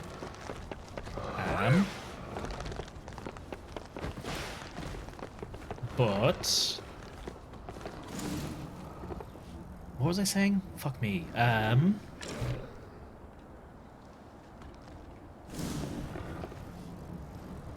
Yeah, I was like, this game doesn't run well on a lot of things. I was like, well, what's my GPU? And the 2080 Ti is like, on a list of 100 GPUs, it's like the 20th best GPU, which is still extraordinarily high up that list. And also, I did not pay. Obviously, I did not pay 2080 Ti price for it. I paid less than a 3070 price for it, and I'm quite happy with that. And it's got 3070 performance, so I'm very fucking happy with that. But yeah, most people do not have that. When I started PC gaming, I was playing arena shooters, GT9, 20-30 FPS. PC gamers have gotten way used to expecting slam all the settings to max, even on low mid hardware. I think I think it was Linus Tech Tips was saying something like this, but this is basically how it goes every new console generation, where games come out, they're incredibly demanding on the hardware, the consoles run them great, the PCs do not run them great. Then a few years go by, and then suddenly the PCs are handling all these games perfectly, and the consoles are being pushed to their absolute limit. And then PC hardware is overpowered compared to the games that are coming out. That said, this game still had like a lot of games still have, there's still bad ports. That's still definitely a thing. Yeah. Oh hey, a thingamajig. Body of Hime-sama. One of my late father's men fled back to the castle. He claims that, with the exception of Otsuki, every last stronghold has fallen. I fear the brushstrokes become too frantic to be legible. I want to put down... Yeah. I mean, the thing is, I think this game, even on lower settings, people were having trouble running it, though. I think that's the issue people had with this game in particular. As games too, is the lower rates are somehow actually unplayable. I think it's only a good thing for people to want higher frame rates. I think generally the push for more graphics, often in spite of frame rates, is bad. I do think, you know, higher FPS generally is not, like, I personally feel it is nicer. Where's the boy? Oh, there he is. Okay. I thought he moved there for a second. And I think we should want that.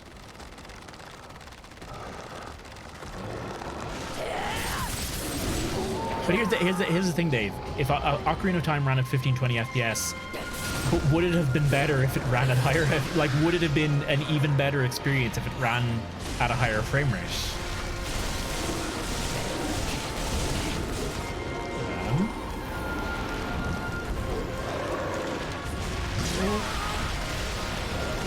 And I don't mean, I'm not talking 120 FPS or something. I'm just talking a solid 60.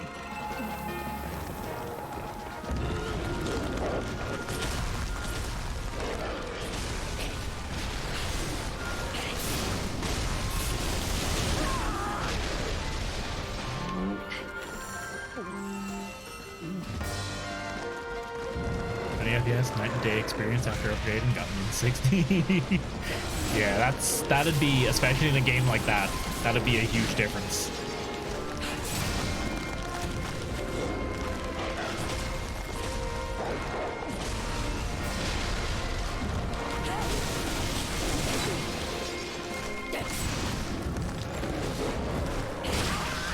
Fuck me. I'm having a hard time. Like, I know I should be countering these, but I'm like not braining.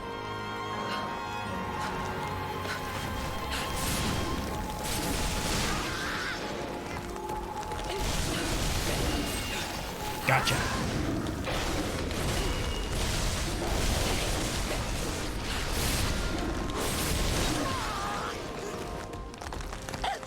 Oh, fuck. Go. X.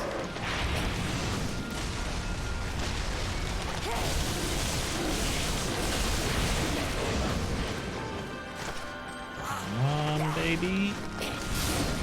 Show me a triple.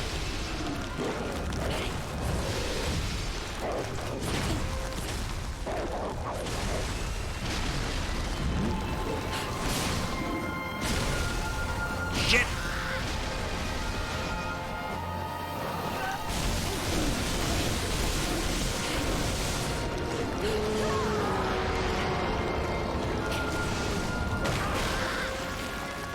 I'm just gonna stay down. Fuck it. There we go. The classic always works.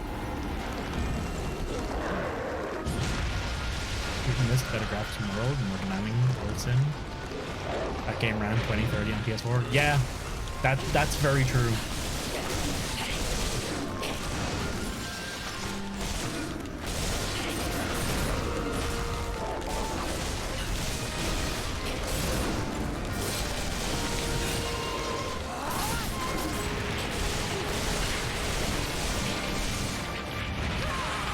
Oh, fuck me.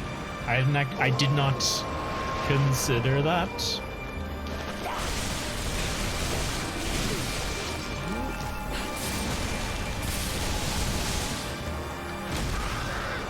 Oh, that didn't kill me. Oh, that was the elemental shield doing its work.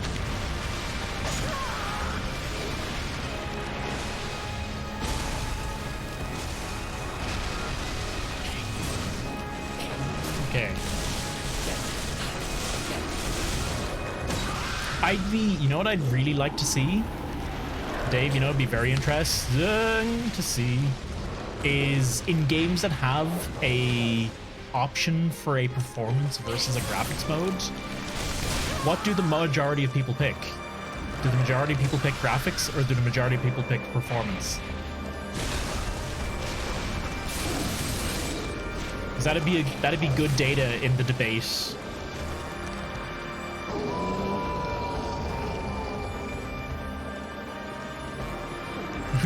You are paying the eye-watering tax for sure.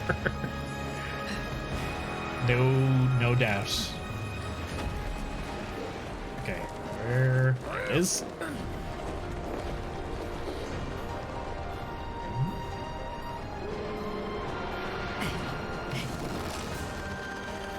Ah, he did the thing and I missed it again. Oh well.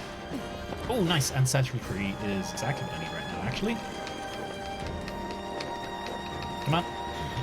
Some of the prompts in this game are very, very finicky.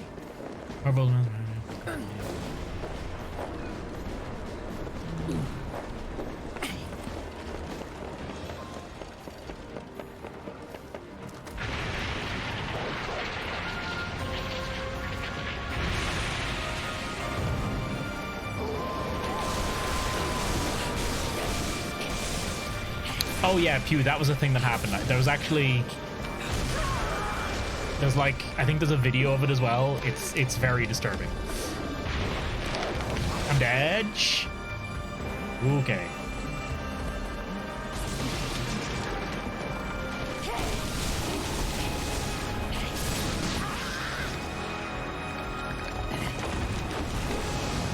Okay. Hey, Wex, what's cracking? Oh, Jesus. Hey, Wex, what's cracking? on.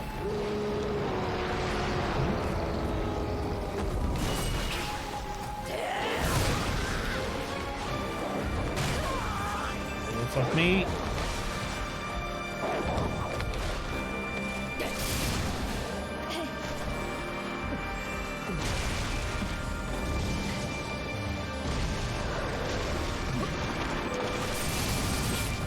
You know, I have been saying it this whole time that one of the things I feel like Rise is missing is the niceness of the environments of worlds. And maybe that's my answer. Maybe given the option between 60, 120 FPS or really nice graphics and a solid 30, I would probably pick a solid 30. I dumped Rihanna. I've actually just taken her back real quick, but it's like a fling. It's nothing serious. It's just, you know. What is he doing? I think the answer we should strive for is the option for either, one or the other.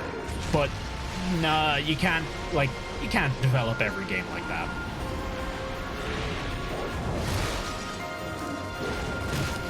Your GPU have had it roll again. I actually remember doing the exact same with the 2080 Ti when I first got it off you, Dave. I opened up World again and it was suddenly like a stable 50, and I was like, good stuff.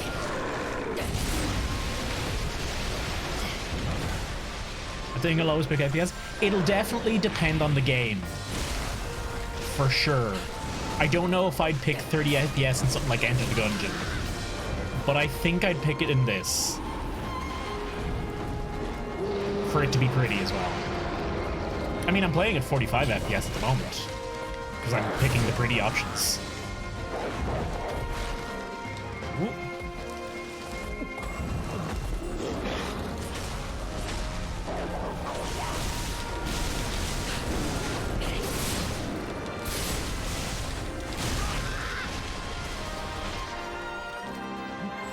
Come on, baby.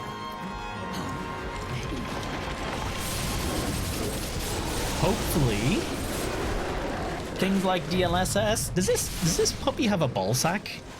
Did I just see testicles? I gotta be imagining that. Hang on.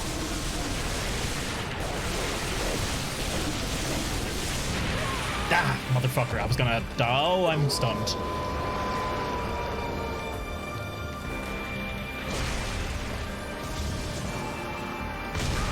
Ah, you motherfucker! I wonder, can I just fuck off into the tent? Just be like, nope, bye, not dealing with you.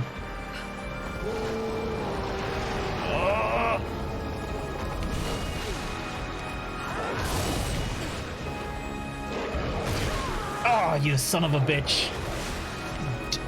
Countering all of those would be a... You'd feel like a badass, for sure.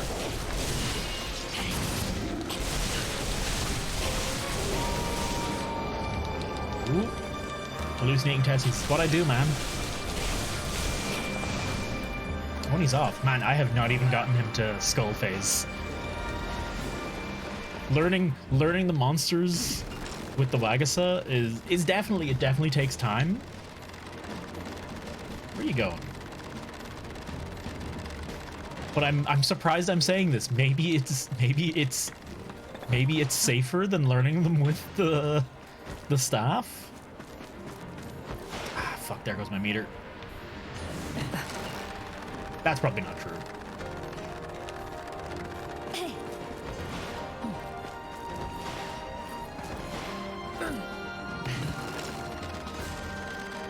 Hallucinating testes. That's a good indie band right there. DLS is kind of strange to me. Everyone seems to love it, but I can't shake off the feel. I mean, it's an almighty remedy for shit performance tech. I mean,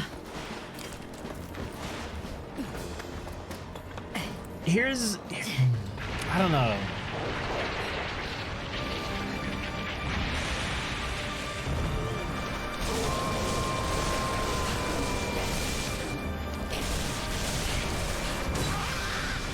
I want to defend to some degree the shitty ports we've been seeing, because we've been seeing so many of them and so many more. Maybe we're just reporting on them more, and we're more sensitive to it now.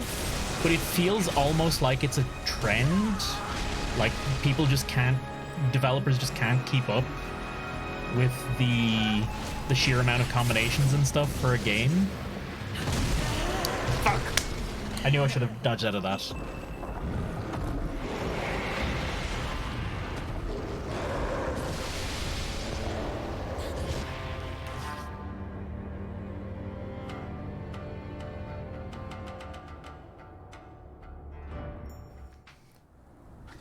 Americanized PC boards are on average far better now than they've ever been, while being more complex. More complex hardware, standards is simply a lot higher. Yeah, that's true.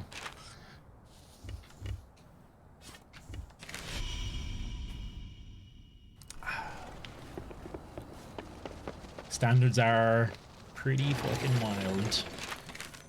Okay, I'm gonna do two things.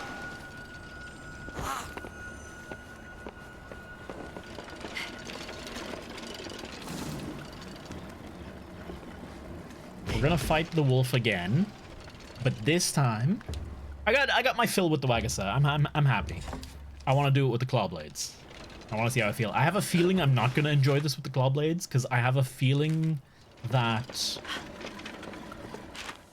hunts with the claw blade, hunting the height of the monster matters a lot when you're hunting with the claw blade, because it feels like a lot of the time you'll just go straight over a monster's head.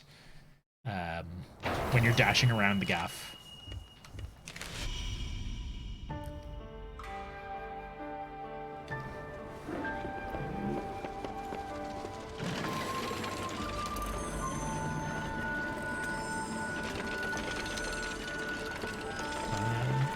It's only an excuse insofar as a fan shader tag. Yeah, I mean, like, a wonderful thing you can do for yourself to understand a lot of modern like game graphics and how they're so good while still being like relatively, like, if you take the like polygon or vertex count or something of like a modern high AAA game model character, it will be quite high, but in a lot of cases it's a lot lower than it looks, because they make a much higher version that they then use to do some fancy magic that makes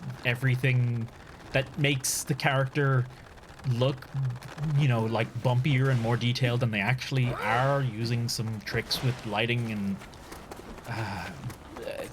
mapping, and it's a lot of, I don't know the terms for it, but it's a lot of wizardry that makes something completely flat looks like it's like these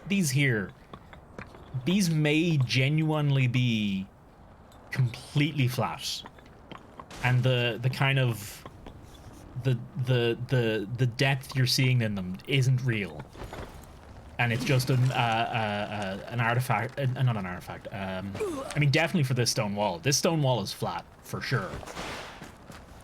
Like, it is actually flat. Okay, maybe it's not actually. I mean, it's pretty. It is actually flat. Yeah, that's actually this stone wall's a great example, but it looks bumpier from here. Because is it normal maps, bump maps? There's names for these things. There's like a million kind of maps in graphics.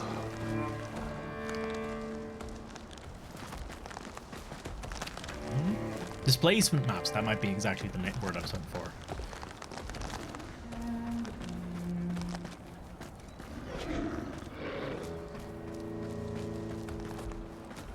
Yeah, the way to think of ray tracing is the same way, it's the way you should think of ray tracing the same way, and people should, you know, Nvidia marketed it like the future of gaming or whatever, but as far as I'm concerned, ray tracing is another thing like FXAA or bump maps or tessellation or all of that. It is just another tool in the toolbox to make things really fucking pretty. And you can't just apply it dumbly to everything. You have to do it well.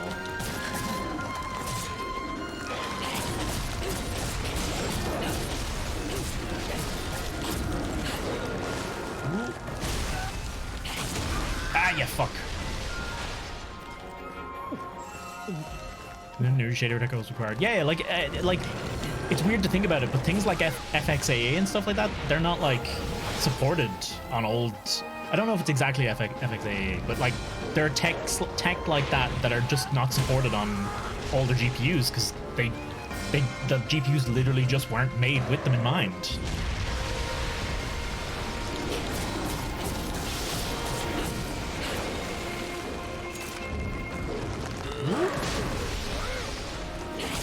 Good night, Pew. Have a good rest, man. Oh shit! Hang on. No, it's too late. I can't do that now.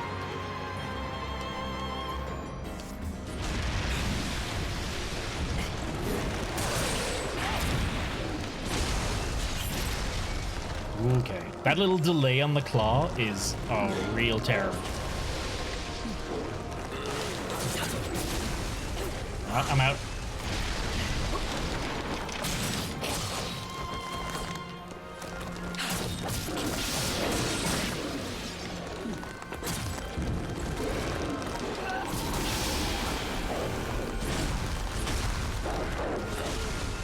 Okay.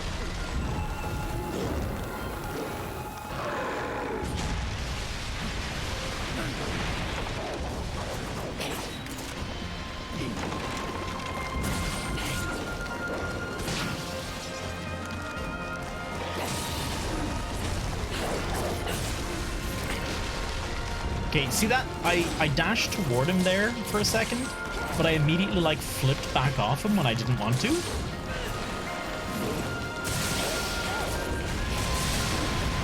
Phoenix, let's go!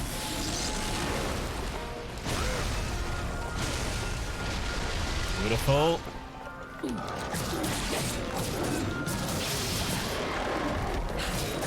God, these claws are so cool.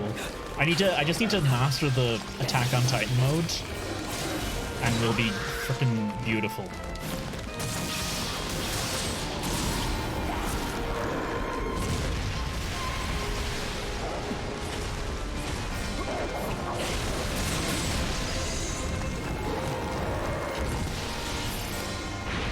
Oh, this is scary though. That little delay when you drop down and you have to recall your thing is...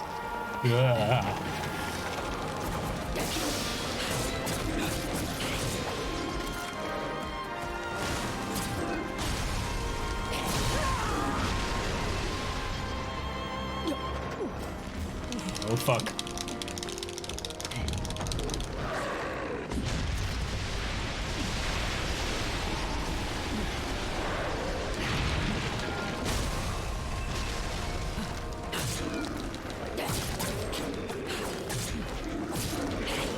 Mass smoker? A what?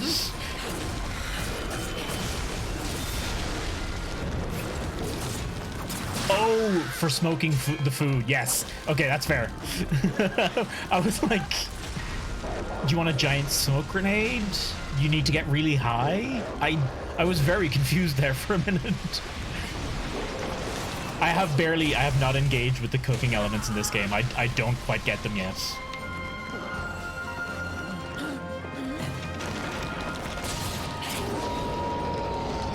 Come on, lad.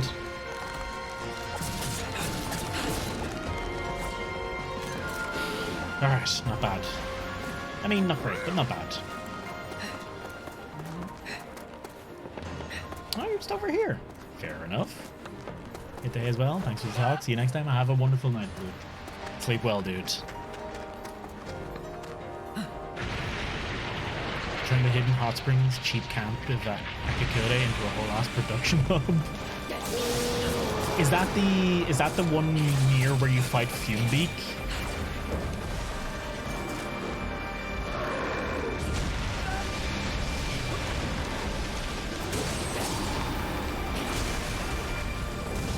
can I not claw this motherfucker? Oh my god. Yeah, above the exact... I know the one.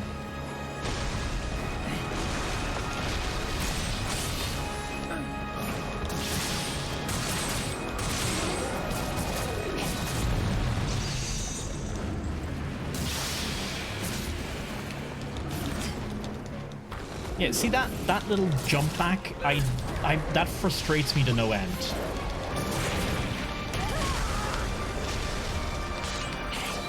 Because it leads to situations like that where I end up just losing all my shit. Oh. Come on. Oh my Christ. Okay, well, we are just leaving this fight.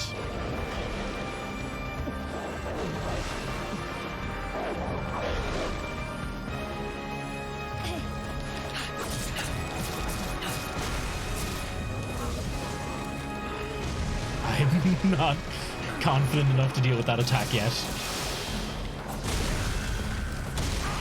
Ah, okay, okay.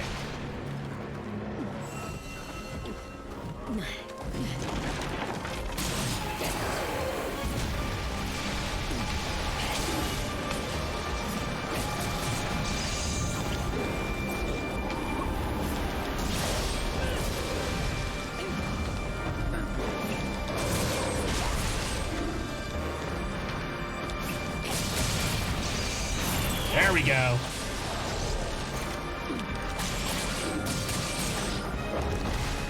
I have got to get faster gauge buildup for these claw blades, just so we can get more Attack on Titan mode.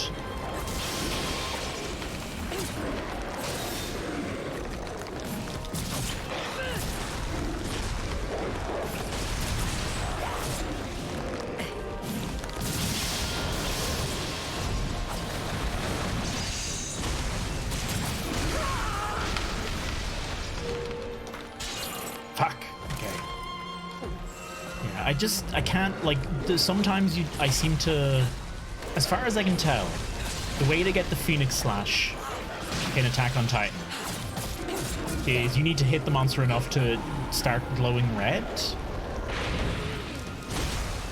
And then once you're glowing red, that's when you can do it by pressing Y.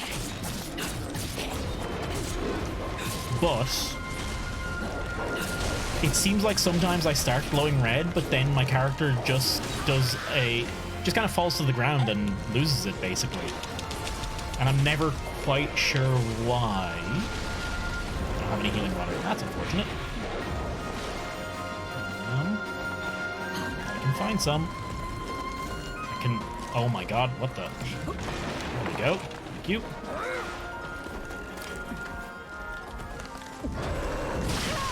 You mother flipper.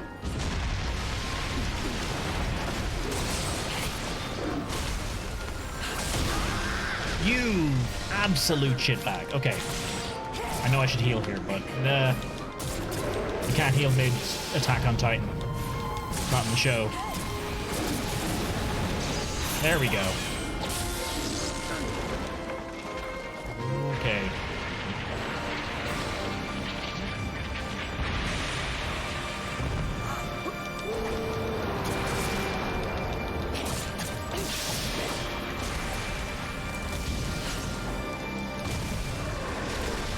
Perfect.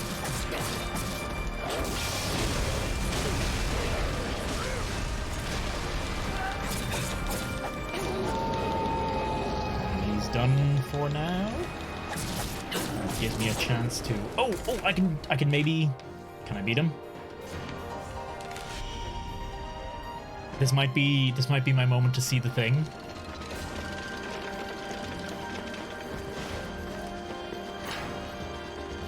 Oh! I think... hey, he's definitely coming up here. And I think some of the arena has loaded in before he's gotten here. Because I don't think those are supposed to be in the air. Game's a slight bit confused. He's still coming.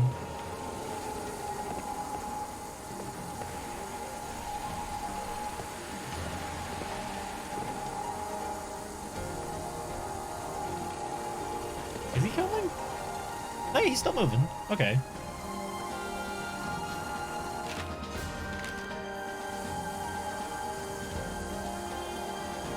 Anytime now. I'm gonna be like keep looking at his marker, and he's gonna do the summon. He's gonna do the arena summon when I'm not paying attention. Or does he come up this way? Is that it?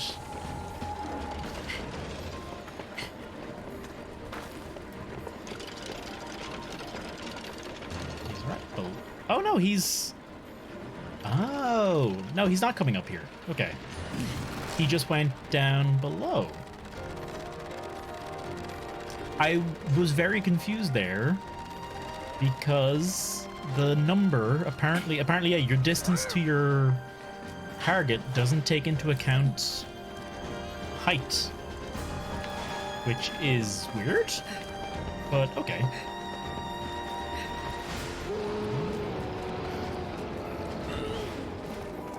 You know, we're very angry.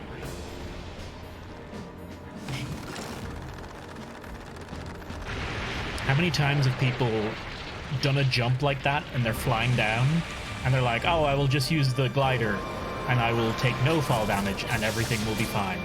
And then you hit the button and it says, not enough Karakuri tread. Fucking story of my life. Oh.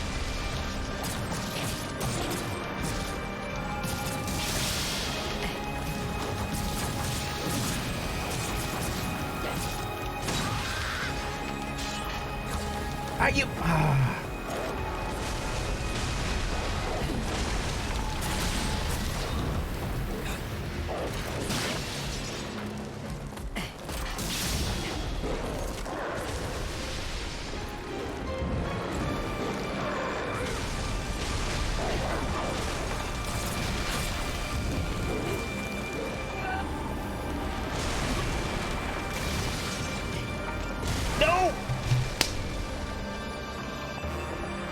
That's happened to me.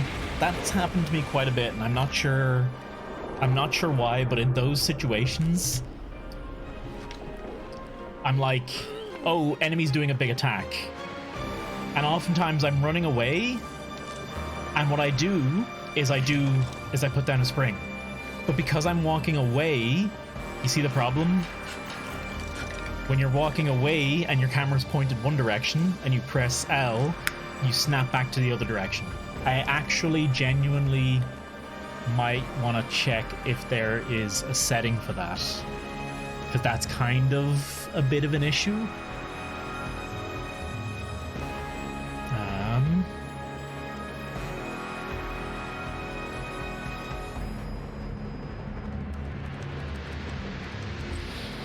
Crossplay, subtitle.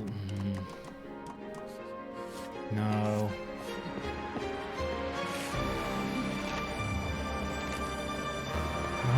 It doesn't look like it's an option, that I can see anyway.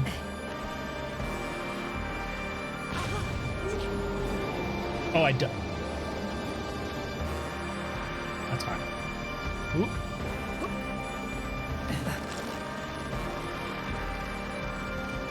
But it would be nice in those situations if it, you know, it placed the spring where I was going, because I don't want to have to take my camera off the monster. Because I'm kind of trying to time it. I'm trying to time the dodge here.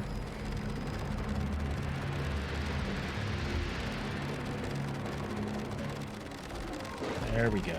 He's leaving, is he? No, okay. Okay, good.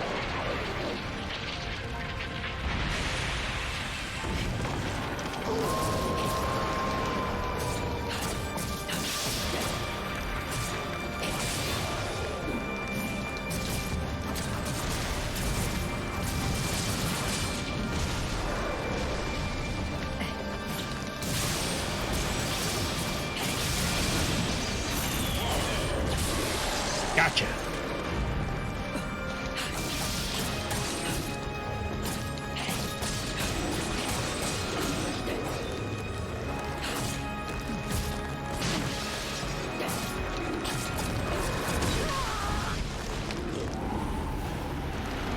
go. 1 second. Fuck! I didn't recognize it in time. Come on, baby.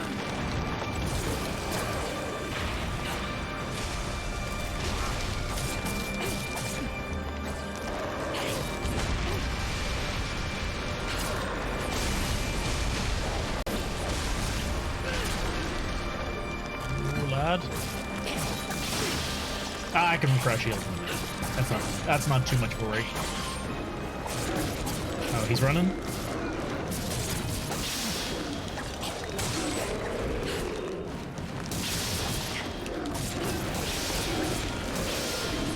If I can get this.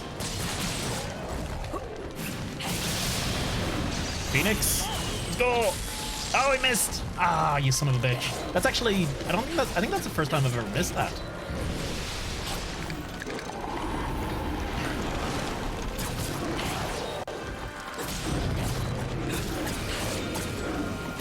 I should really do the whole hunter's arm thing, but I'm not fussed. I just want to kill him.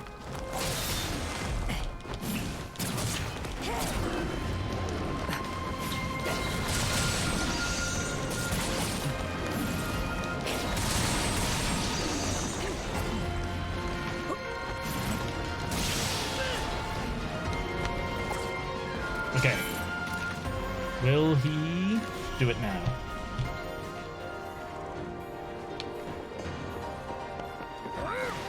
Presumably he's coming back up this way. Let's refresh our heals real quick.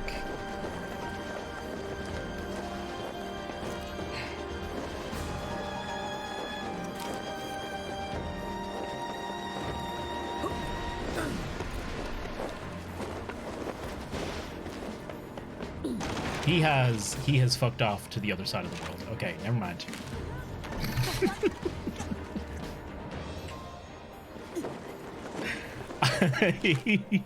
I didn't realize I had leaped off something like that.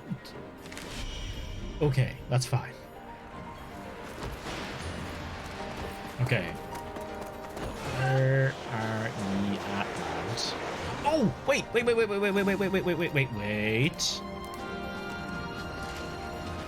Roller hunters used a career over the wilds in which they abandon when no longer needed. It will break, however, if it collides with a kimono or a cliff face. What is this? We get a motorbike? Let's go! I think I only unlocked it in the last hunt. This is my first time seeing it. Amazing. I am going to plow it directly into this boy. If I can, oh wait, it is a hog to steer. Holy shit.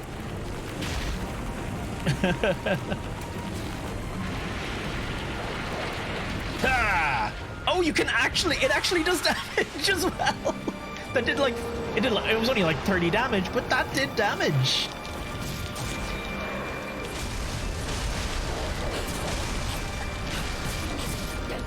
We need a group of hunters all in motorbikes just kamikazing the kimono.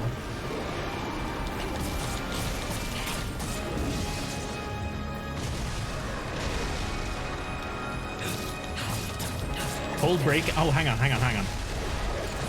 I'll do that now in a sec. I might have to wait till after this hunt. Come on. I must ask Elia. I think Elia used Clawblade. I must ask him about the intricacies of control during this.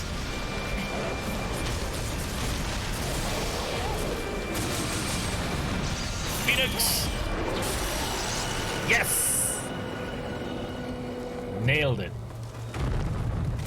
Okay, wait 1 second. Okay, hold brake and accelerate. Oh! Can I? Oh, okay. I guess it's hold brake and accelerate then. Look at that! Amazing. That's exactly what I was figuring out just there. Okay. Wait. Oh, okay. There needs to be, they need to add a special final blow, but it's using the motorbike. Because that is amazing. That is wonderful. Oh, man, we got nothing out of that Death Stalker. I don't think I broke any parts on him.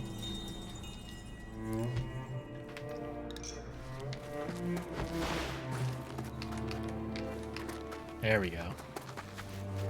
Pick up things while on it. Oh, nice! That's a very good quality of life update. I'm very glad. I'm very, very, very glad that the devs, the people making this, haven't just abandoned it. Like, I don't know the dev. I don't know the devs personally. And I know that I imagine that most games that get released and aren't in a great state, and then get abandoned is usually probably because of economic reasons, and they literally can't keep the people hired to do it. But I'm very glad that they are continuing to work on this game, because one, it does need it in places, but it's just heartening. It's nice to see. Like it shows that they believe in the game, and honestly, I'm there with them. I believe with them. And hey, Cora, what's cracking, man? Reduced kimono area changes. As most often, maybe 1 or 2 at most.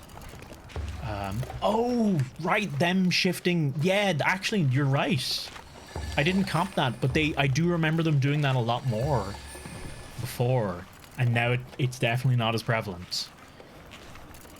I remember it was like, I'd go in, and in fact, I remember it specifically because I'd go into a hunt, I'd dominate a monster, I'd like nail them really hard, and then like within seconds, they'd just be like, cool, gone, next area.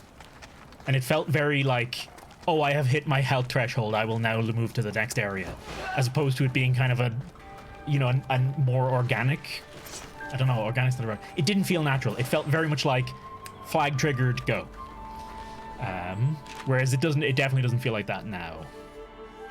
I feel like I'm gonna want to put some bits around this place. Let's do the next mission. Let's do Club Blade for a little bit.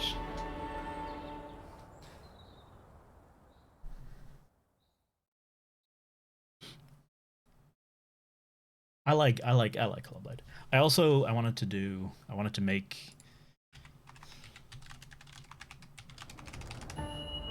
Wait, doesn't the forest look strange to you over there?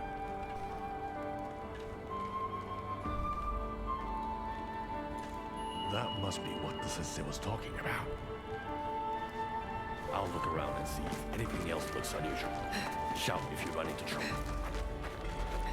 What do you say? The forest looks unusual? Oh! Motorbike. Okay, first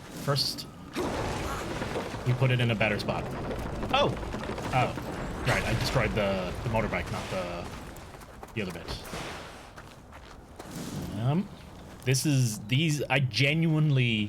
This building mechanic is wonderful. No two ways around it. It's a fantastic, unique little addition to the game.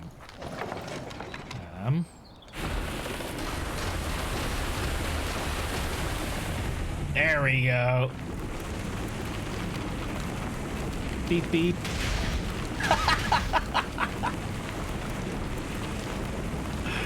Awesome.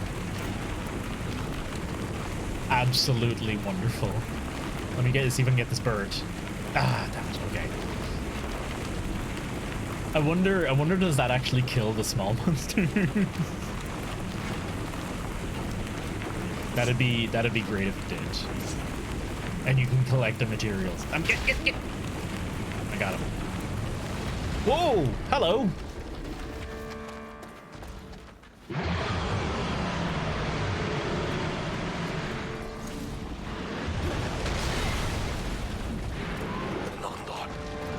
Two different wars fighting each other. That king Not in a place like this. Chief, I think the sensei would want examining. Can you take it down? Yeah, boy. Are we just... Oh, wait, are we just fighting the King Tusk? Oh, okay. I guess we're just fighting the King Tusk. Very changing a little while playing staff, though. First full metal jug blade will easily hit like 5k damage on later builds. Yeah, that I can imagine. Still, if it's less times in a hunt, that's still better. Also, with late blade, I might just be able to fucking one-shot a lot of monsters, it seems like.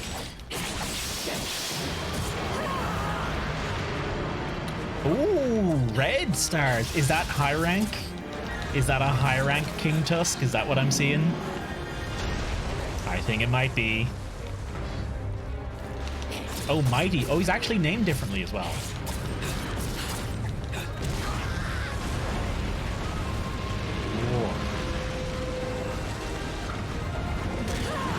Oh, you bastard.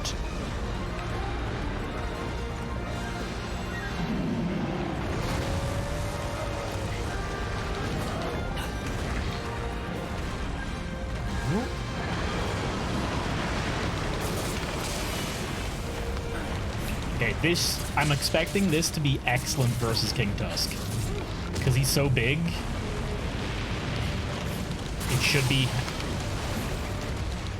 It should be handy enough.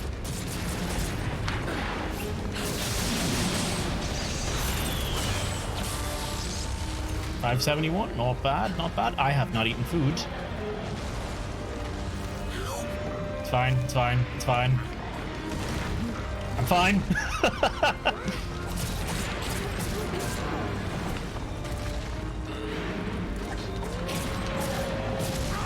Ah, you bastard. Quick heal. I adore King Tusk's design. I think he's a wonderful looking monster. I think it's the 6 eyes. I think it's the 6 eyes that does it for me. Oh, fuck me. I wonder actually how he handles. Oh, he does not give a shit about the shield. Okay.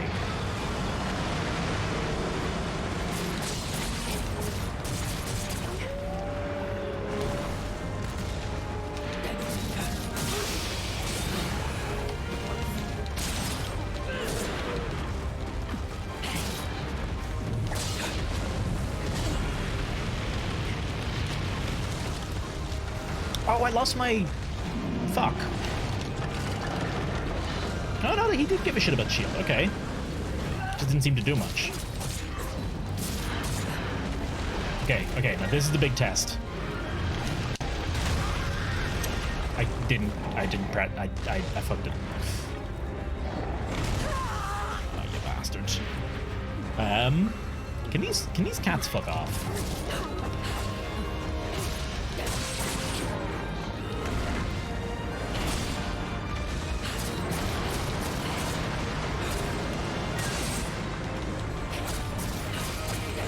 Ooh, audio.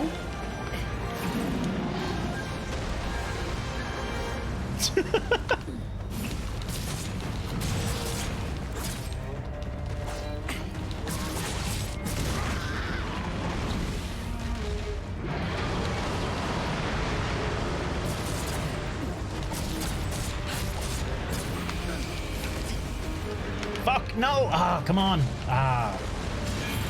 I had enough hits for Phoenix there. But it cancelled me out of it. There we go. Okay. Okay, yeah, no, that shield works. Perfect.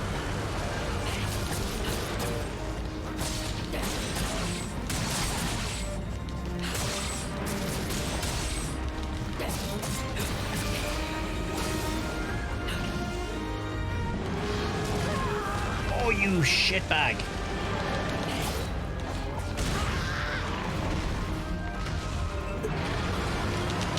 I'm going to politely fuck off when monsters below a certain HP. Really? I haven't had much trouble with the small kimono. That's probably right there one of the first times they've actually bothered me. Okay, back up.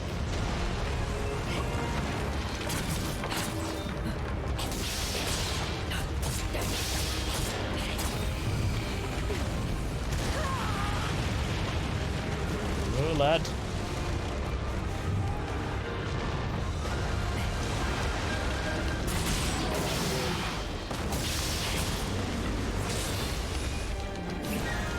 Yeah, if anyone has any clawblade tips, absolutely shoot. Actually, does anyone know if there's any good video resources on like? Remember the king tusk you hunted before? This one looks many times tougher.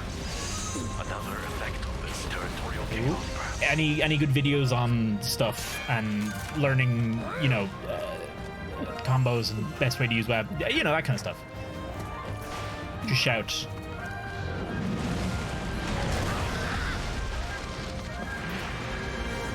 It's strange that the King Tusks don't have a turf war when they clearly have a turf war.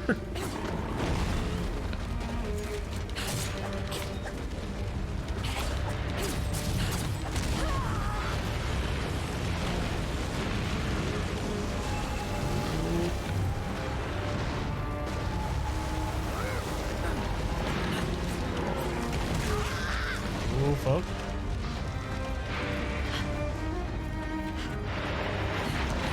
I'm curious. What happens? Okay, that's disappointing. Still, it works. It's technically an option. Okay.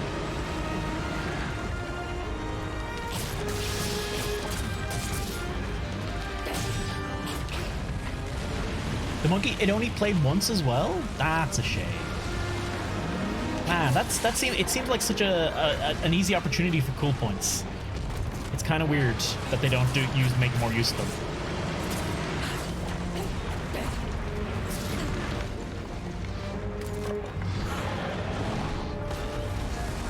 Ooh, lad.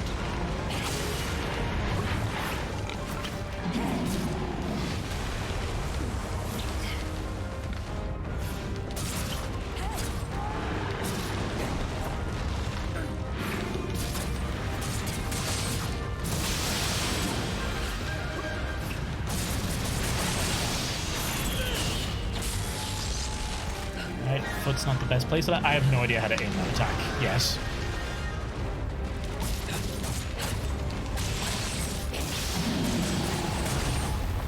Ooh, baby.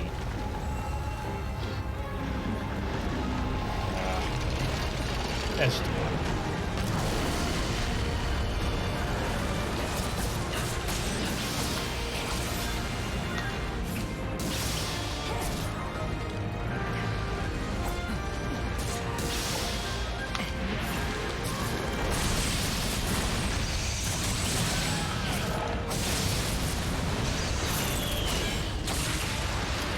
Good.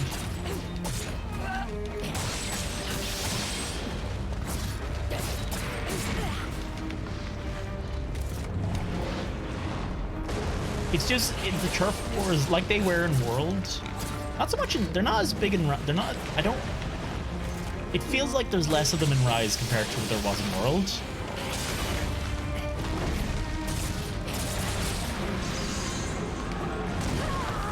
Oh fuck. It adds a bit of character to the monsters and the world. Ugh, fuck me.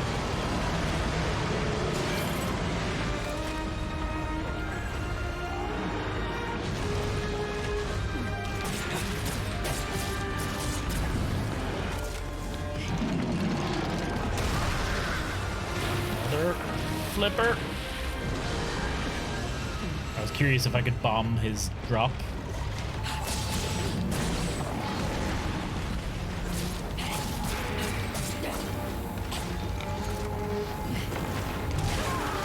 Bastard.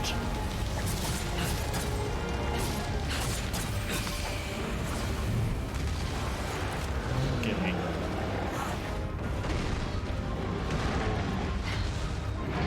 Dodge.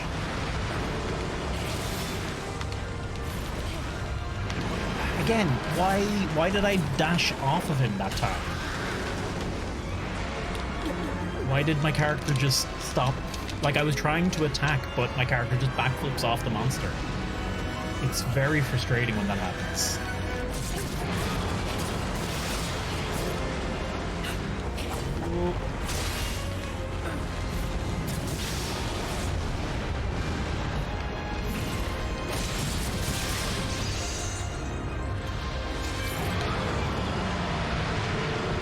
Even. Time to catch a ride. Ah, jumping on monsters as well, really frustrating. Very frustrating to deal with that a lot of the time. It feels so often like I just jump at a monster, and just no, like, and I'll just hit their side and just kind of slide off of them. It's very inconsistent and it bothers the shit out of me. Also, you can't. It's hard to. I'll see if I can demonstrate it. Actually, it's the easiest way to do it. If I'm running alongside a monster, it feels a lot of the time like, oh, okay, well I did it that time. It often feels like I can't. Yeah, see the way I tried to turn right and jump there, but it, instead of turning right and jump, my character jumped and then veered right, and that won't grab onto the monster, which is it's annoying that it happens like that. It feels like it should just kind of. It feels like it should be more magnetic, I guess, is what I'm looking for. Is it close to monster?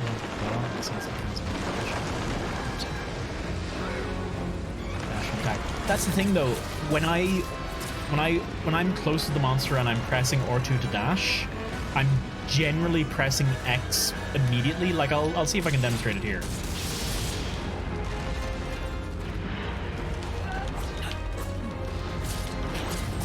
Give me your fucking toes, lad. I will stab the shit out of you.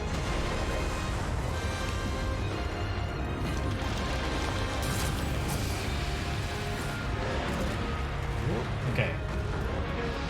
He's gonna jump? Yeah. Nope. So I'm pressing X straight away there. I think I know what it is. I think there's a delay between when you attach... Not when you attach the monster. When you do the dash forward, there's actually a delay in when you can activate the attack. And it seems like if you're too close to the monster, you can't attack before you get into that backflip animation. It's a little frustrating. It's a little frustrating to deal with.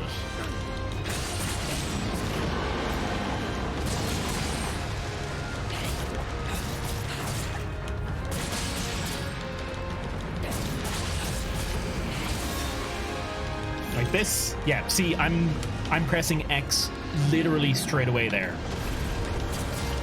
And it won't let me.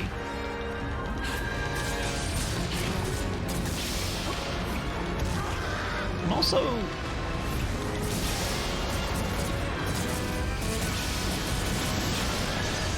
I'm a bit curious. Sorry, I thought I heard someone there. When I am attached, do any attacks count toward the... I don't think. I think what I'm experiencing is that no, it's only the attacks where you're dashing into the monster using the dash. So let me explain. Let me explain. If I start attacking here like this, it doesn't seem to be building my... whatever the thing is that lets me do the Phoenix Slash. That's only building when I press right trigger.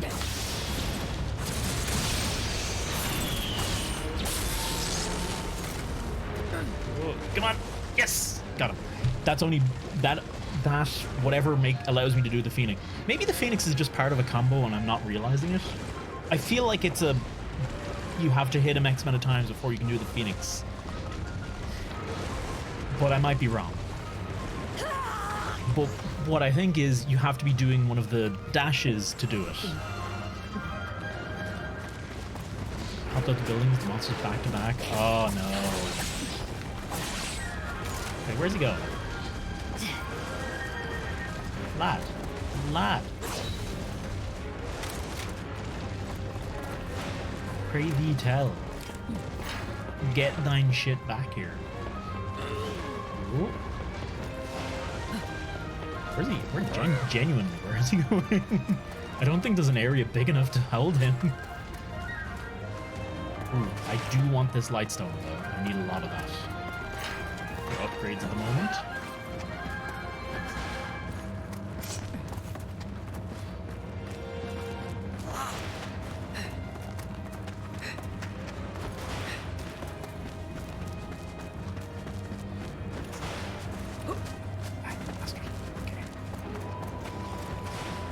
He is off on a bender here.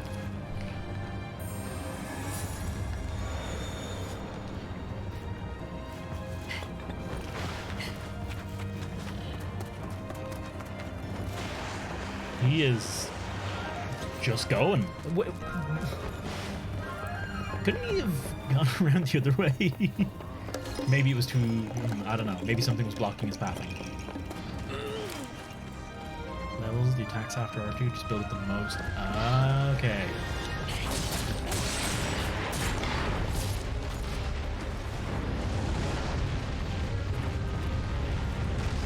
Hello.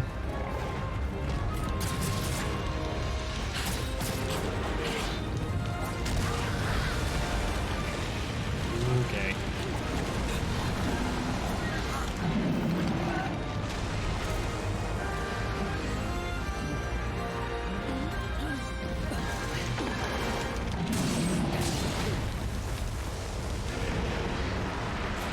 Alright, let's back up for a minute. No need to be having any part of this.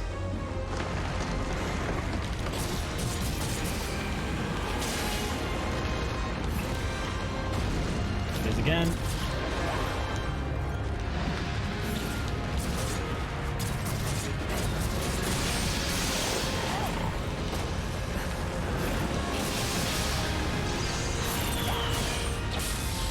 There we go. The healing responsiveness. Oh, is that when you press like up and it just didn't seem to respond sometimes? That was, I do remember that when I was first playing, it felt like I had to mash up a lot to get it to work. I thought it was just me, or maybe the controller.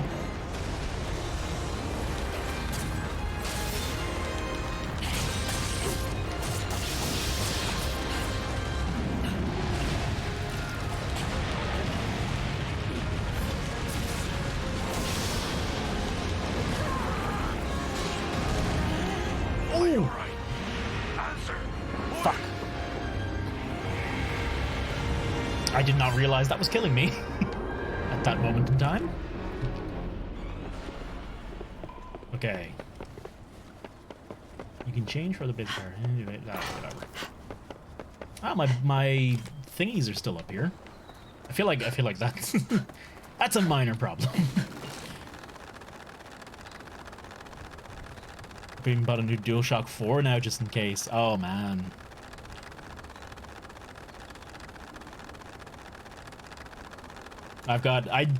I have a lot of controllers to test with, so I would have tested it with a load of other controllers first. But I assumed it was just me. I assumed I was just pressing it wrong, or there was some trick to it that I didn't understand. Okay. Now we wait.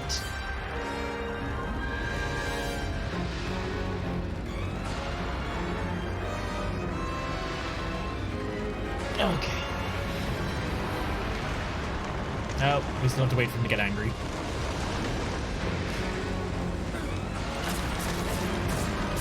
I could do it a quick descend option on the glider.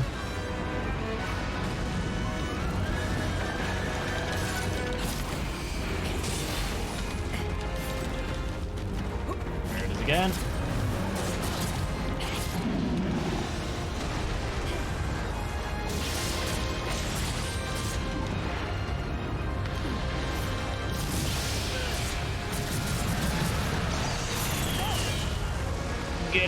Oh, he didn't get phoenixed. Damn it. I think it just missed.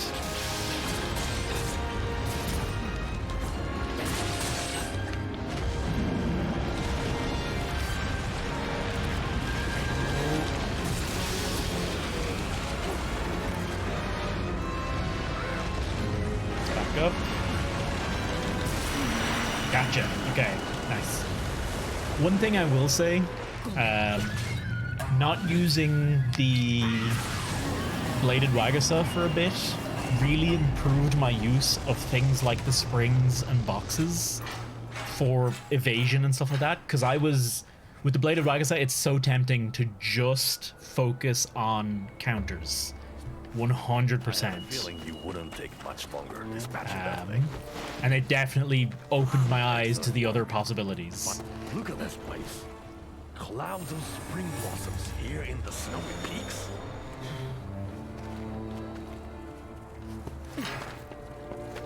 Oh, is he? Yeah, Ukashiga's here. Right. I'll go and chat with him now in a second. See what he's cracked to say.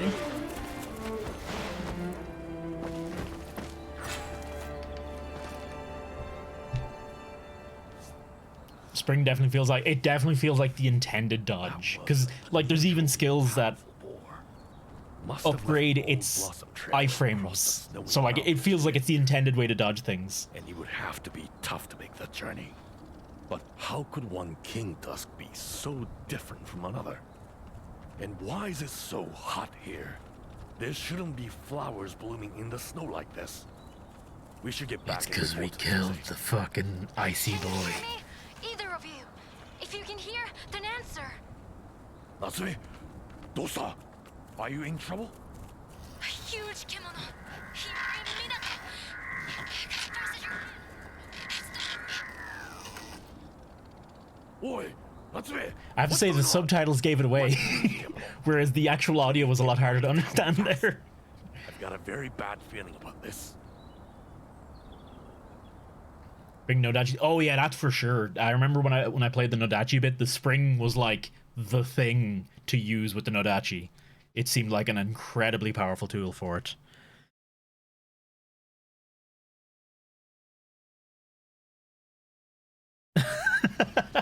Caroline is out at board games night. I had a feeling this was gonna happen. Caroline's out at board games night and she just sent me a picture saying it's gonna be a while with the picture of the board game they're playing. Oh, that's... The Bird of Auspice? Attacking? Ooh. It's just another kimono in the end. Not to be trusted. Oh, First shit. things first, let's make sure everyone's safe. What a damn mess. Okay, I have a theory that we're eventually going to... Is this her? No, the fire does not hurt. Okay.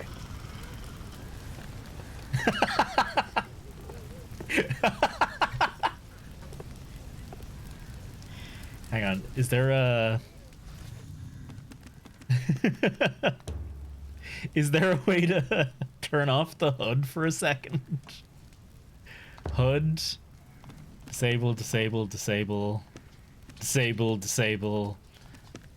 Short. Disable, disable.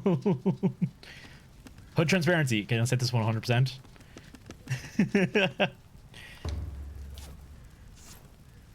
There we go. How do I...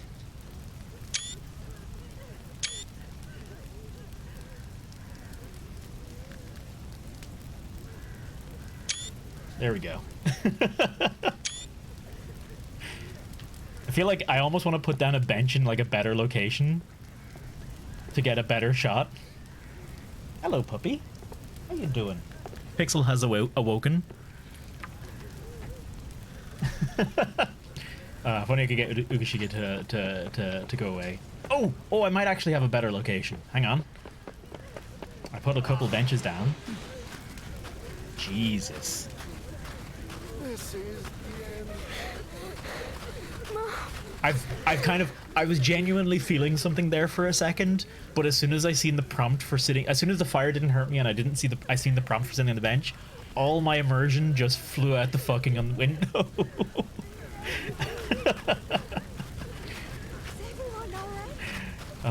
I do feel bad though. I'm sorry I've ruined such an important moment in the story. I have a feeling. I mean, I was saying this. I have a feeling that we're gonna do a hunt inside the town at some point. Don't confirm or deny what I'm saying, but I have a feeling we're gonna do a hunt inside the town at some point because of the I can't believe someone's actually using the bench in the middle of all of this. Oh my god. Okay, okay, let me use... Oh, there we go. Perfect. I have a feeling we do a hunt in town because there's those little multiplayer gates. The multiplayer gates that you see in the other areas, but they just never do anything in here. So I have a feeling at some point we're going to actually hunt in here, and you can use those gates to do that hunt. Fujishige-san! Disaster struck! Okay, back to serious, oh no, the town is on fire mode. Also, she's super cute with her hair down. The town is... it's too awful. But we have to tend to the wounded. Can you see what you can do?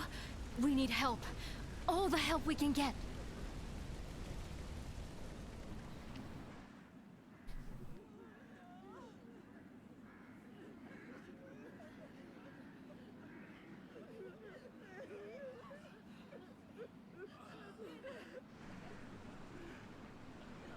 Arigatou gozaimasu. The last of the fires have finally been put out.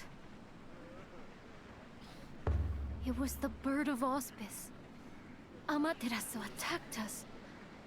She destroyed people's homes. Tried to kill people even.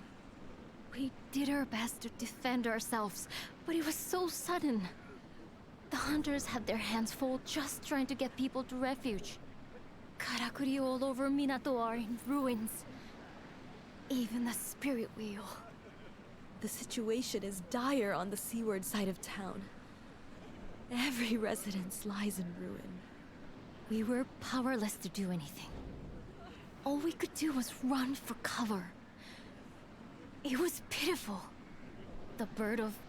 well, Amaterasu has flown over the town in the past. But she's never shown any sign of attacking before. We never felt that we were in any danger from her. I suppose we were reassured by that. We felt secure. But we were lulled into a false sense of security. Kemono are oblivious I should also hydrate. to the feelings of humans. Large kemono, the great bear and Amaterasu, for example, see humans like ants.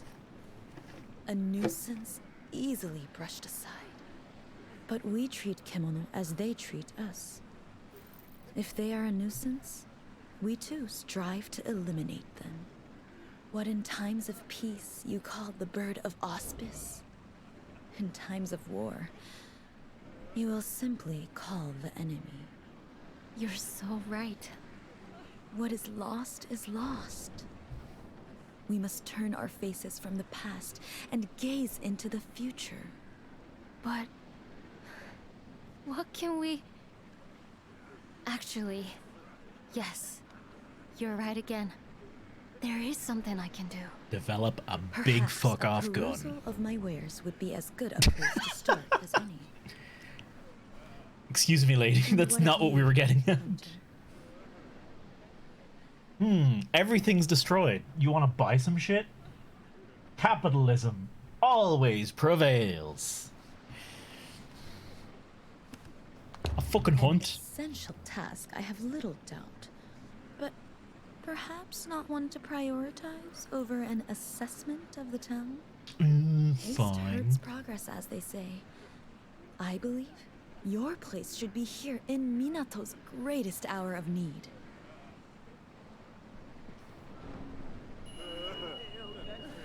No, she wants a shop. I'm gonna shop. There is so little I can do to help. How fortune smiled upon us when she led you our way. There is so...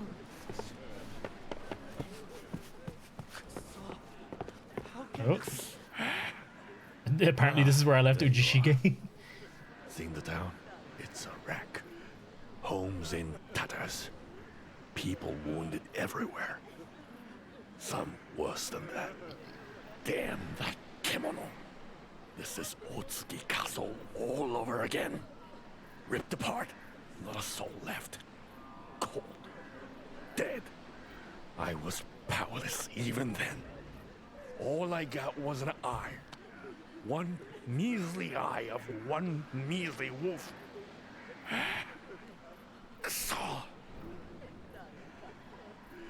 I won't let history repeat itself. No. Not again. No. He's I don't a believe this sad is boy. happening. Well, what is that marker for?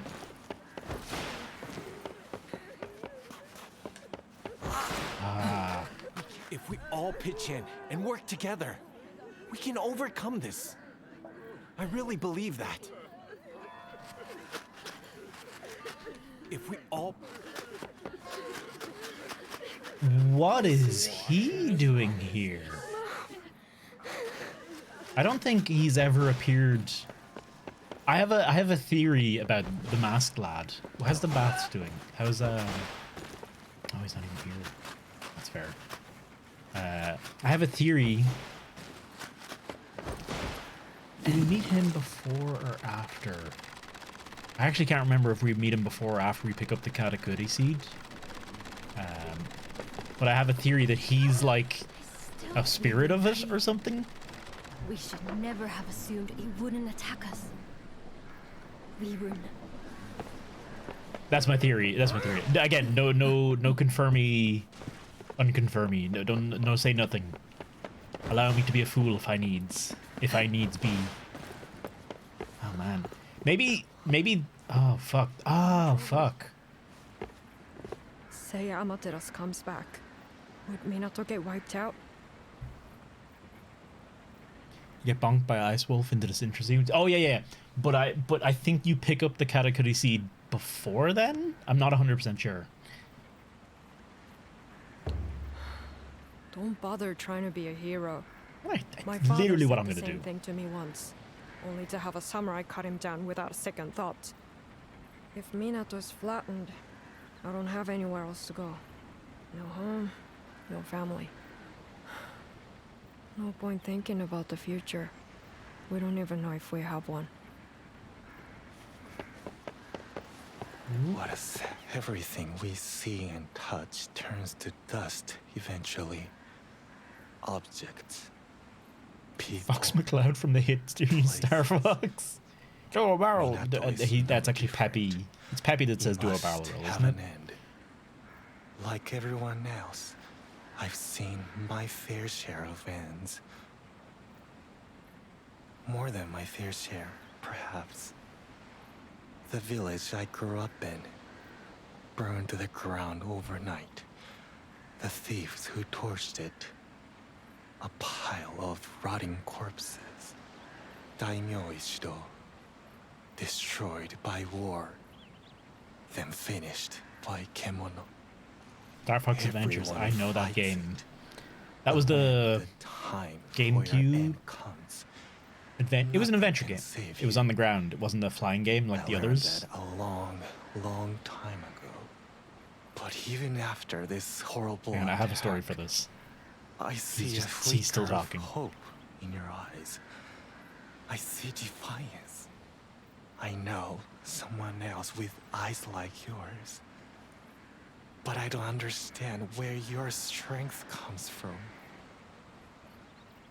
The ability to revive and load previous saves. That's it. That's my whole power. I remember Star Fox Adventures very specifically because I borrowed it from someone. I had it for one day, and I beat it in one sitting. The whole game. I don't know if I 100%ed it, but I beat it in one sitting, and then I had the only migraine I have ever had in my entire life, but it was a whopper migraine. And I genuinely spent the rest of like that and the next day with my head just buried in a corner away from all light and sound because I could not All the handle any hard of it. work people must have put in to make So I it don't to like the top. that game. I But can't it remember can if I actually all enjoyed be playing it or not. I think I was blown away fairly in an underwhelmed by it, but I specifically hate it so because of the fragile. migraine it gave me. All the hard work people. My father always used to say, people are scary creatures. But kemono are even worse. Humans attack out of hatred or greed. They destroy property because it's in the way. Kemono don't think like that. That bird was just acting on instinct. Flying around, beating its wings, snapping its jaws, and not even needing a reason to do it. But when nature bares its fangs at us, sometimes we have to stand up to it. For our families and for our friends. It's our job to shore up defenses as well as everything else. Yeah, I thought that was what they were here to do, so I'm kind of confused. I was a little like, oh shit, the town's already been attacked? Shit. Who's that I can talk to? Oh, that's Sensei. Oh, her house is fine. Completely untouched. I have a good picture of how things are around the fort now. I could hear everything over the karakuri. No doubt there's a connection with this disaster. It's imperative that we act swiftly. Although, I'm at a bit of a loss to know quite how. For the time being, ask around and see what details you can discover about Amaterasu. I need to gather my thoughts. Is there no end to this? I know we reap what we sow, but this is unprecedented. I feel like those voice lines... Is there no... I feel like maybe... I don't know. That was weird. I feel like I wasn't supposed to go talk to her yet. Oh, shit. They really did fuck up the turbine. Or the... What was this thing called? He really did fuck it up, though. Jesus. Damn it, I like that thing. And the townspeople, too, I guess. They were... people.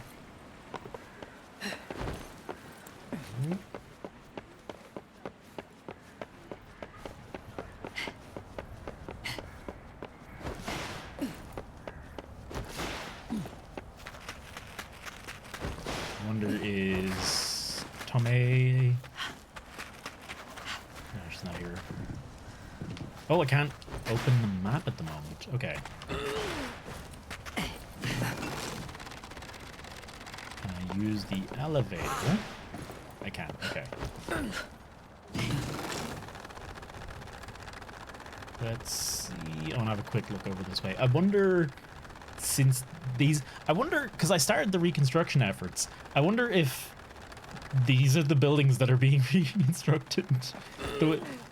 Maybe this is why I couldn't see them being reconstructed, because they hadn't actually been destroyed yet. Is that... If so, that's weird that I was able to do that. That's very strange. But sure, why not?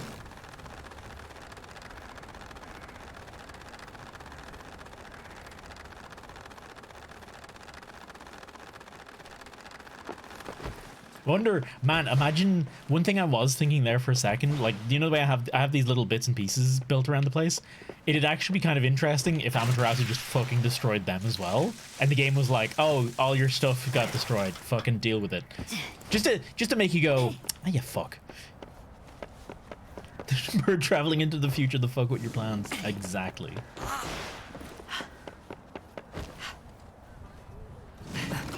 Okay. People's food containers? Oh no. They got... oh no. Okay, maybe that isn't a great idea. That's fair. Okay.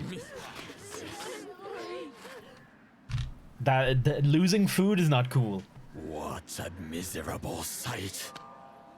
The hunter's town in such disarray. Were there more like you among your ranks? Perhaps this tragedy could have been prevented. But for mere mortals, the aggressor was too strong. The kemono grow ever more desperate. Hello, puppy. They tussle for territory. They clash for prey. Hunger now drives them to kill one another. And Minato is not the only casualty. Soon across all of Azuma, Nature will be destroyed. Good boy. Plants will wither. Lizards will howl. boy. Mountains will crumble. Nope, Until he's not into it. finally, rising waters will cover it all. But in you is the power to stop this. In you, there is the seed. For some, it is a duty.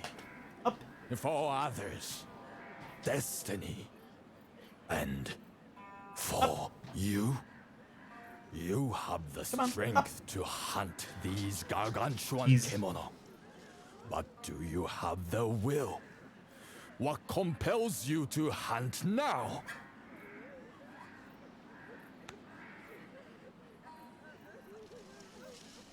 That's interesting because that's the question he asked us at the start. Pixel, sorry, I'm playing with Pixel at the moment as well. He's fine with jumping up on chairs, but he's not used to jumping up on knees and like from the ground. So I'm trying to get him to jump up on my knee, but he's really not into it. And he keeps like, I say up, and he like backs away, and he like goes to maybe jump up on my knee, but then he gets frustrated because he's not used to it. So he stops and he looks around and he's growling at me a bit. Up, come on.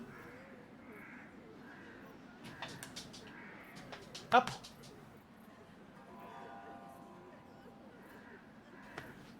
Good boy. Good boy, Pixel. Oh, well done. That was my mouth. There. Good boy. Oh, you're a good boy. Well done. Very well done. Come on, here. Up. Stand. Stand. Good boy. Good boy, Pixel. Oh, you're a good boy. Oh, you're a good boy. You're so good. He's the best little fella. Pixel? Boop. Oh, ow. I was afraid of that.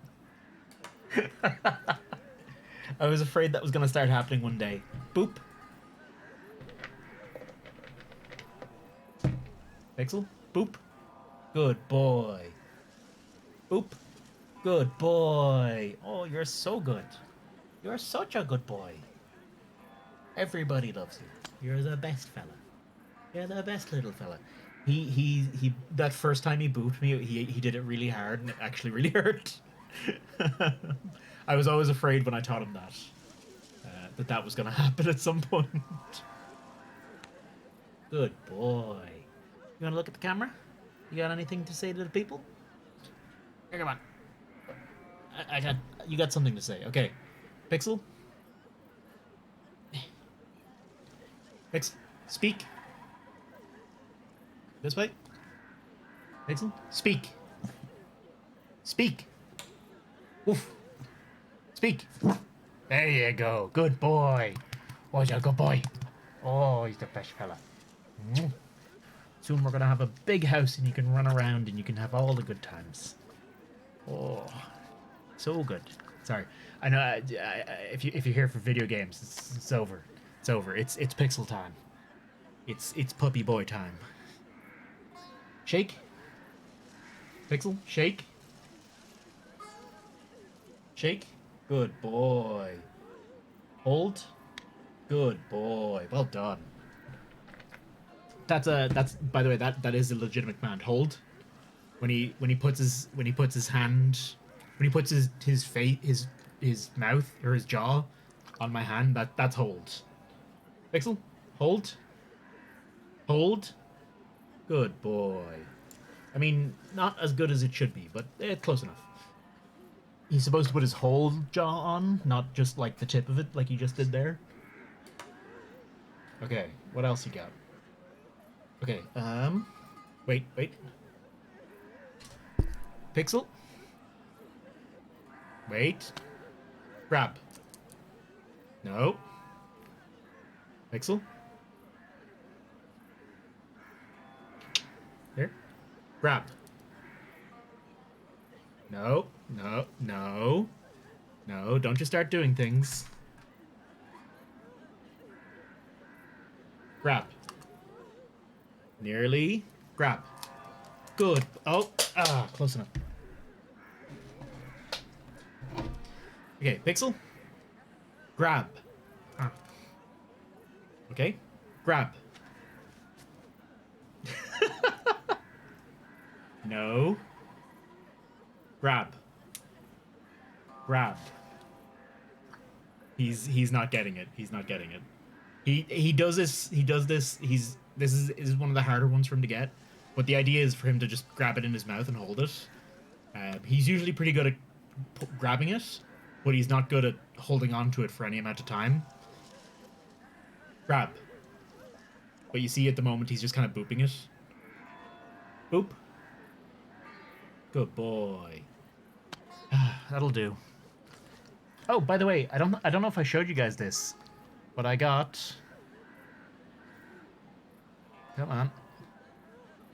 I got an umbrella pen. I was tempted to also get an umbrella notepad, but effort. So I'm officially staff at Umbrella. Good boy. Funny thing is, in Resident Evil, because they're a pharma company, there would be umbrella pens everywhere from like conventions and business meetings and that kind of shit. Like umbrella not merch, but umbrella office supplies would genuinely be a thing. Okay, back to video game. I'm just gonna do the rest of the stream with like we're just gonna do the rest of the stream with the puppy here. So I'm just gonna be at this weird awkward angle shouting at the microphone. Just so you know. Also, hey Marty, what's cracking? There we go. I don't want kimonos driving humans out. There's money in rare kimono. I'm always looking for kimono myself. Strong kimono. You have the strength. I think this is what I said before. I think I rolled a dice between answers 3 and 4.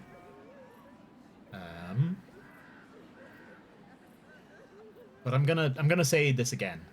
The same hot-blooded answer. There you go. That desire for strong prey will serve And you he well acknowledges in that you said the overcoming same this thing as well, challenge. which is interesting. There is resolve in your words, unfaltering and true, which leaves but one thing to say. You must value life, or all that awaits is death. Above all, survive. Interesting. Remember, Hunter, death punctuates your worldly deeds.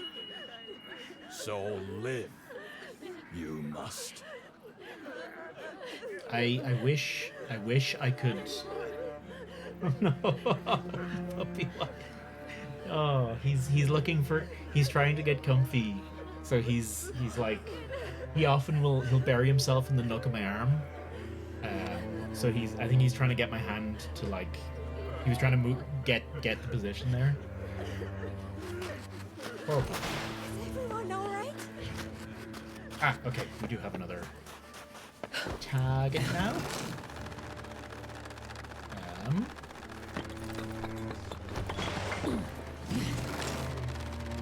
Oh, there was someone over here. Who's this?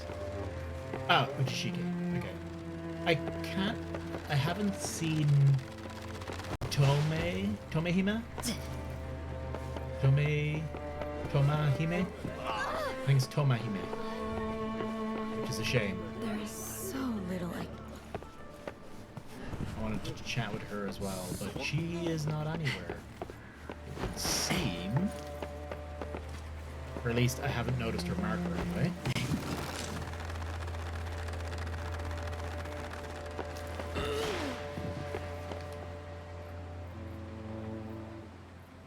That giant bird did this, surely. We know Amaterasu was attempting to establish territory around the old castle.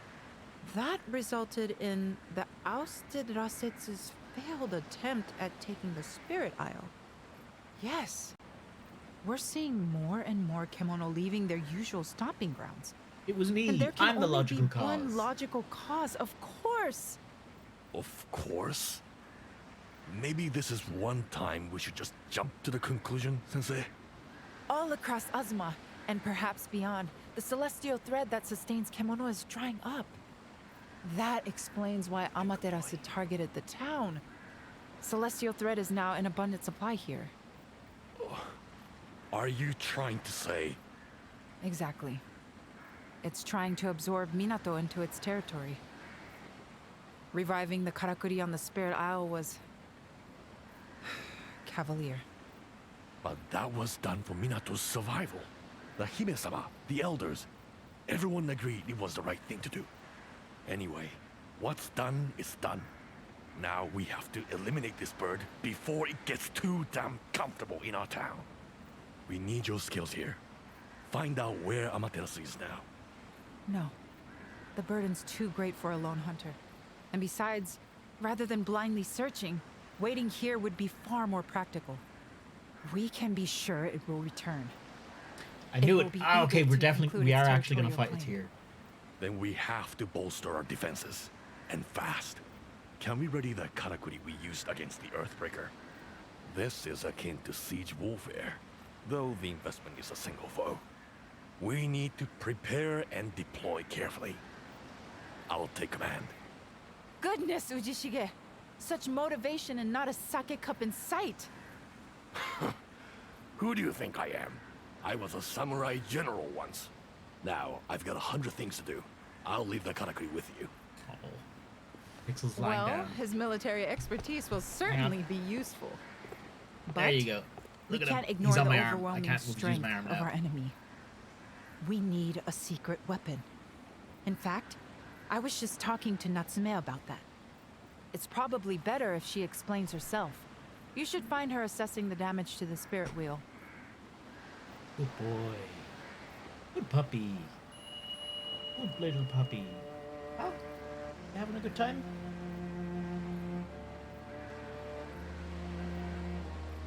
He's not having a good time. He's done with my shit. Alright. Ugh.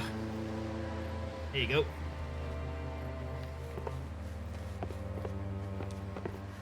Natsume. You wanted me to talk to Natsume. Oh, hello. Oh! Oh, I remember that spot. That's where the sad lady hangs out.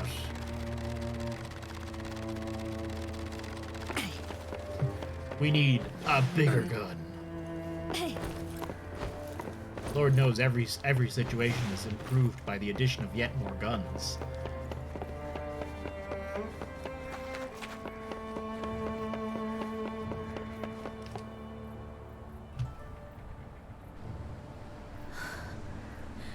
Just when we'd managed to get the wheel working again. What did the wheel even do? Now it's completely I guess it was a part of a mill light or What we something? did on the Spirit Isle was... No. It's alright. I can fix this. Not your fault, Natsume. I've just been talking to Suzura-sensei. Do you remember what I told you before about how there used to be another tower next to the Spirit Wheel? A second giant karakuri? I actually don't remember. There was a picture of it on the stone tablet I found on the Spirit Isle. From what I can tell by studying the picture, it was a weapon used to repel Kemono. I think we can reconstruct She it. looks intense. Wait, Making it sound Natsume easy. or my character? Obviously, we couldn't And hey, Nosh. possibly build it from scratch at this stage. Nos. But Sorry. if we fix the wheel and hooked another old karakuri into its mechanism, we should be able to make it work like the other tower did. Or at least, that's the theory. The first stage is to have Ren-san and her crew repair the main structure. We could really do with your help too. Would you be able to gather the materials we need for the karakuri part? It's a very old device that I can't put together with things I have lying around. It's going to take some rare materials with unusual properties. As it happens with the Kemono fighting each other for territory at the moment, their bodies seem to be undergoing changes. We might be able to get the sort of materials we need from these clashing kimono. But they're fiercer than ever. So please be extra careful. I don't want you to get hurt. Give it to me, Chief. Arigato. Then let's not waste any time.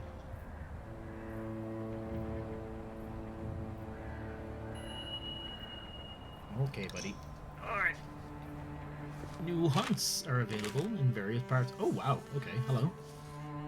We've got Red Canoe, Hunter Ripclaw, Mighty King. Wait, what the fuck's a Ripclaw? Oh, Ripclaw's not a Dreadclaw. Okay. Mighty Spine Glider, Mighty Crit Dog. Pearlbeak. I think Pearlbeak's new. I'm guessing it's a variation on Fumebeak. And Ripclaw's obviously a variation on the other lad. Man, I haven't even hunted these lads either. Oh, I haven't even done that. Oh, I'll do that quest. I'll do these quests offline. I'm not too fussed about that. Oh. Okay. Speaking of offline, I am pretty tired, so I am going to wrap it here for this evening. Oh, hang on, wait. To change into territory, kimono surrounding wilderness can become stronger than usual. These mighty kimono are a source of new materials which can be used to further enhance your equipment. Take on foes you've hunted before, build your arsenal, blah blah blah. Okay, cool. That makes sense. Perfect. Oh, yes, puppy. Yes, puppy. Oh, yeah, puppy. He's not happy with this. He's not okay. All right, let's wrap it here for this evening, folks. There we go. Thank you all very much for hanging out. Thanks. Sorry, I have to say more. Thanks for chilling. Thanks for hanging out. I need to fix this. Hang on. There we go. Have a wonderful rest of evening, everyone, and let's see who's online and who we might give a raid to. If anyone has anyone in specific they would like me to, if anyone has any suggestions on who we might raid, shout. I can raid anyone, anywhere, at any time, for any reason. Oh shit! Hello. What the fuck? Miss Cupcakes is playing Monster Hunter Rise. Fucking yeah, we're going to see that. Class. There we go. Let's I hope that raid go through. Oh, Twitch. Classic Twitch. I have no idea if that worked.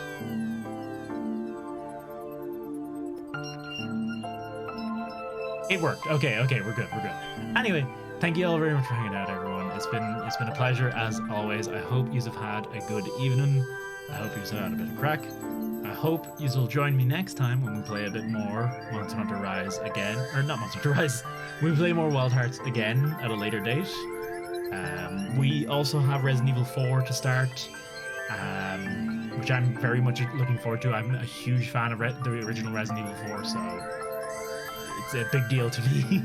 I was really tempted to just start playing it now, but I really want to get through Wild Hearts because I really am enjoying Wild Hearts.